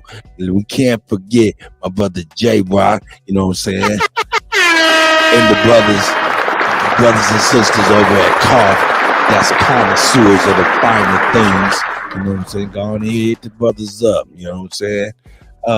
Hey man, I'm gonna say that, man. Tayshawn, man, I think I might get on up out of here, man. Get ready for tonight's show. I think I'm gonna do a little mix show tonight, man. I feel itchy. I haven't been on that turntable in a minute. You know what I'm saying? Tayshawn, you want to say something before we get on up out of here? I appreciate you, guys. Peace to the guys. Y'all have a great day. I'll be in the building tonight, Kutty. No doubt. What about you, Sachi, my brother? Salute to everybody. Goddamn, like Alabama will say, arrows and elbows, assholes and arrows for you monkey ass niggas. Bye.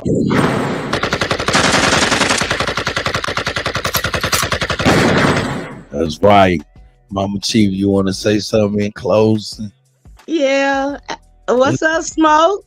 we left you something on the table. What you asked who is that lady talking? This is me.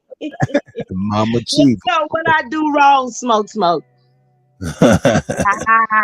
Hey everybody. Hey, it was fun. I hope I edified someone. I hope I didn't offend no one.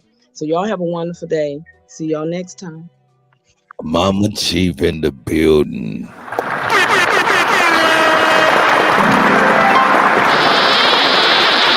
Mama Chief, I'm gonna give you a call sometime tomorrow morning and stuff so we can get started. Looking forward to it. Yes, ma'am. Have a great day, please, and a great start to you. Honors to you too. Honors to everybody. Love y'all. Thank you so much. No problem. No problem. Let's get that work, y'all. Y'all heard it. Y'all heard it. That's Mama Chief again. What I'm gonna say this. This is the second week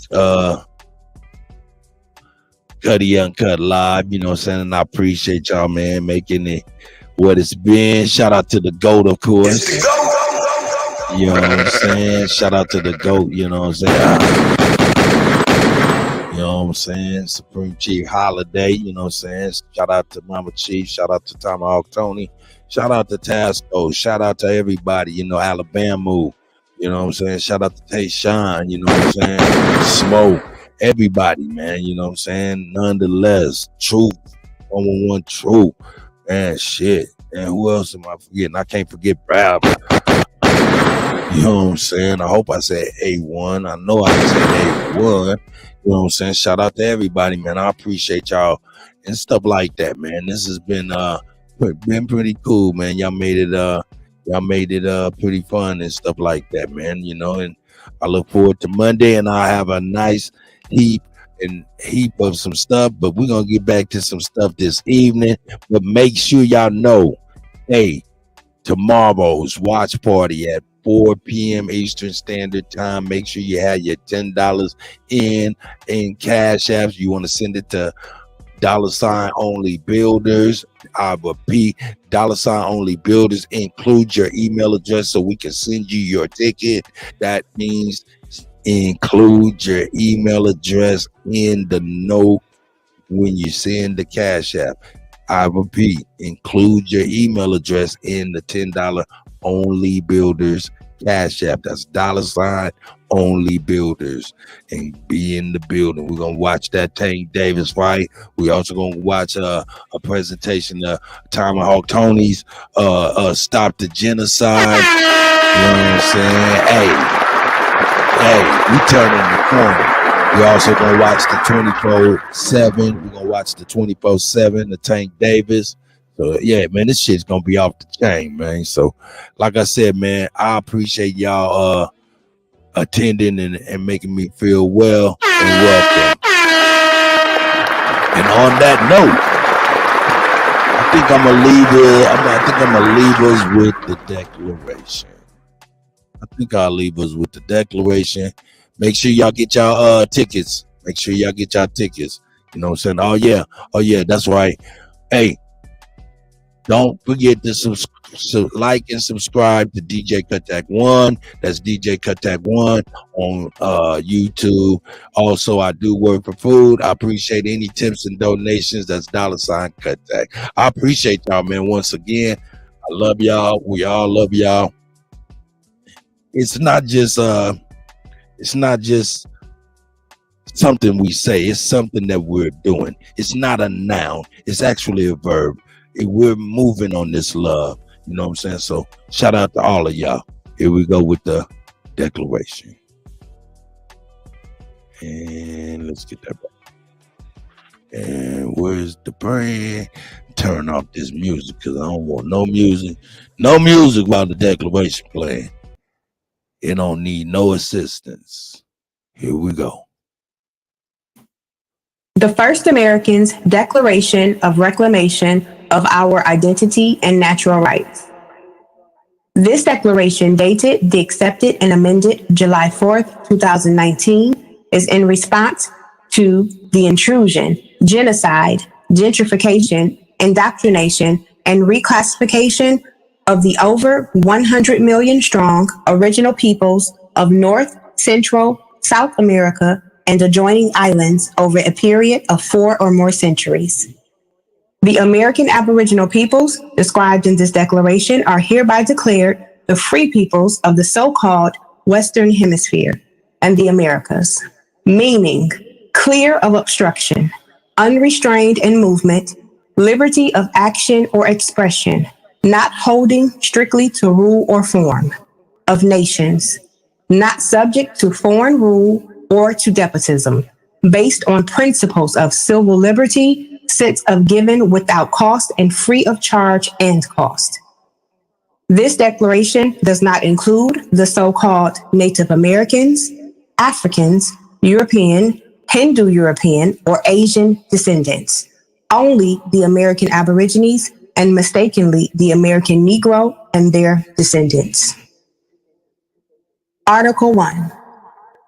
All so-called Black people in the Americas are not descendants of Africa, and this misclassification of our identity, i.e. colored, Negro, Black, and African American, is the result of social programming and indoctrination, and is not and will not be accepted by the autochthonous people in any manner, whether it be personally, socially, politically, or so-called legally. And any attempt to continue such reckless behavior will be seen as a conspiracy to commit a fraud, a hate crime, and defamation against the original peoples of the Western Hemisphere under international law and the American Constitution. The U.S. corporation, its nation states, affiliates, and sponsors have been committing many sorts of crimes against the original or Aborigine people of this land without as much as one warning for the genocide, rape, lynching, displacement, and scientific experiments. There are many documented cases. The list of nefarious and criminal activity is almost too long to imagine, and there must be an accounting and remedy for. By our estimates, the greatest majority of so-called white African and European descendants in the U.S. believe that the original or Aborigine people misclassified as Black were all brought here on slave ships by their ancestors, not realizing that we were here long before their ancestors existed. And the only reason that they believe the lie is because of the great effort to cover up factual history. Article 2. There are millions of acres of land held in trust by the governing bodies of the Americas that are the birthright of the original or Aborigine people of the land, and we demand that such land be returned in good faith and without obstruction, harassment, or oversight. Since the original or Aborigine people have been systematically removed and gentrified from our lands by fraudulent practices and intimidation, we feel it would be in the best interest of all involved to give back our land and allow us to live in peace. No exceptions. Article 3. We, as the original or Aborigine peoples of the commonly known as the Western Hemisphere, including, but not limited to, the Americas and surrounding islands being of sound mind, body, and spirit, reserve all rights to self-govern to the best of our ability without the need for regulation, obstruction, oversight, or harassment from the governing bodies. We will operate as a responsible, autonomous nation, and all treaties, trade agreements, tariffs, etc., thereof on our land must be approved by us alone. No exceptions. Article 4. We, as the original and Aborigine peoples of what is commonly known as the Western Hemisphere, reserve all rights to travel anywhere and any time of our choosing within the Western Hemisphere without obstruction, harassment, corporate identification, or citizenship of any state-sponsored territories. No exceptions. Article 5. We, as the original and Aborigine peoples, have been subject to what is commonly known as paper genocide or paper terrorism by the U.S. state, local governing bodies, and their affiliate Masonic partners' orders, i.e., policy writers, enforcers, and other corrupt actors. We will no longer accept your aggressive and, in most cases, detrimental paper, computer rulership in all of its forms. We are the original free peoples of the land, aka the first Americans.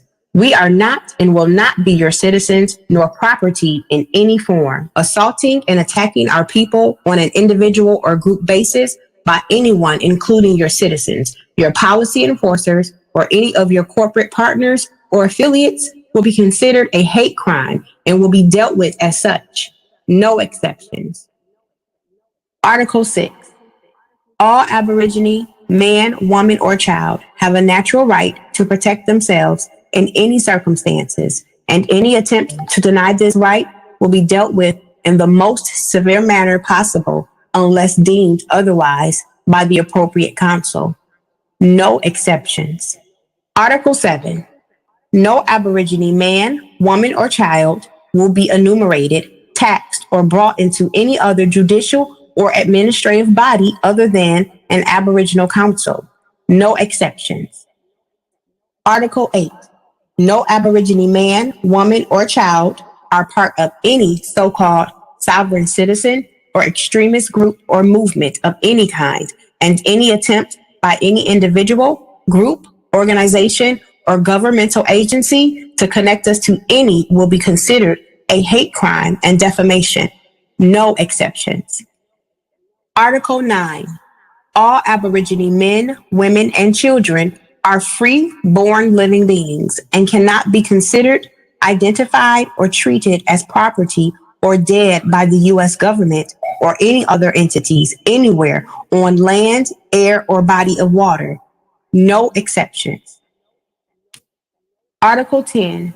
No Aborigine men, women, and children can be used as debt or collateral by the U.S. government or any other entities anywhere on any land, air, or body of water.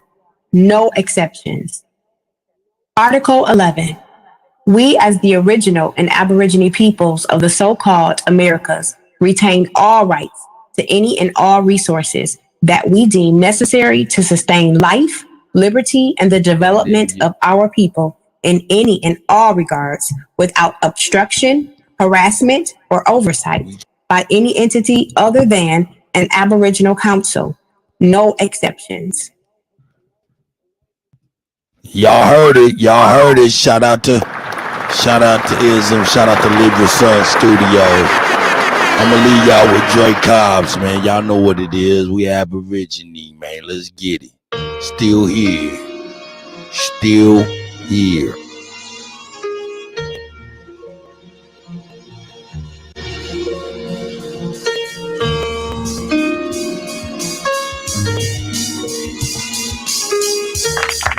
Don't forget, Dre Cobbs music.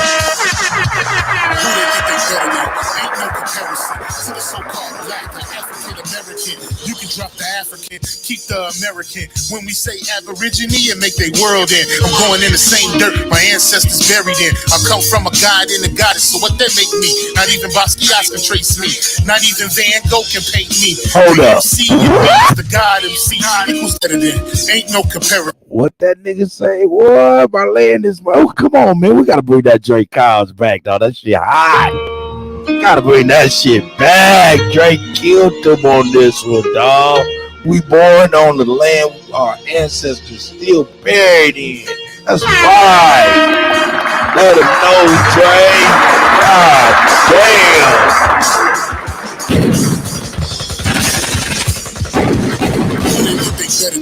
Ain't no comparison to the so-called black or African American. You can drop the African, keep the American. When we say Aborigine and make their world in, I'm going in the same dirt my ancestors buried in. I come from a god and a goddess, so what that make me? Not even Basquiat can trace me. Not even Van Gogh can paint me. The MC in me is the God MC equals the God in me. I'm focused in, let my mind be free. You too blind to see. The Jews I give is real. It's been real. These ain't shots, they missiles. All you gonna hear is the whistle. Lyrically, this an execution. My verses start revolutions for my people seeking restitution. Since the beginning, fuck evolution. Or maybe my reality is all a dream. I put it together like I was sewing seams. So it seems this is that audio dopamine. Go against the regime. We put you where nobody can hear you scream. And sing you to meet your Elohim. My nigga, this is savage mode. It's that you came to go. It started with a spark and I'ma let it explode. I was given the cheat codes that'll let me dump and reload and go through them waves like a fucking torpedo. You That's right. Life. I just cut them diamonds with the ace of spades. Y'all scatter like roaches when they facing raid, or vampires when they get over here. I'm trying to get next to terrain like I'm getting played. You still stuck as a mental slave. You still stuck in that mental cage while I'm making easy money, dipping holes in style. This my coming to age. Crowd roaring when I'm coming on stage, and when I'm done, they gonna be cheering my name. Drake Cobbs, and nah, I ain't quit my day job. I spit bars. I really rap on my day off. That's real shit. Just give you some tools you can build with. Aim high even if you still miss. Just keep going. It's a climb to the top, and I'ma keep flowing down Lake Shore. I'm Chicago going. That's right.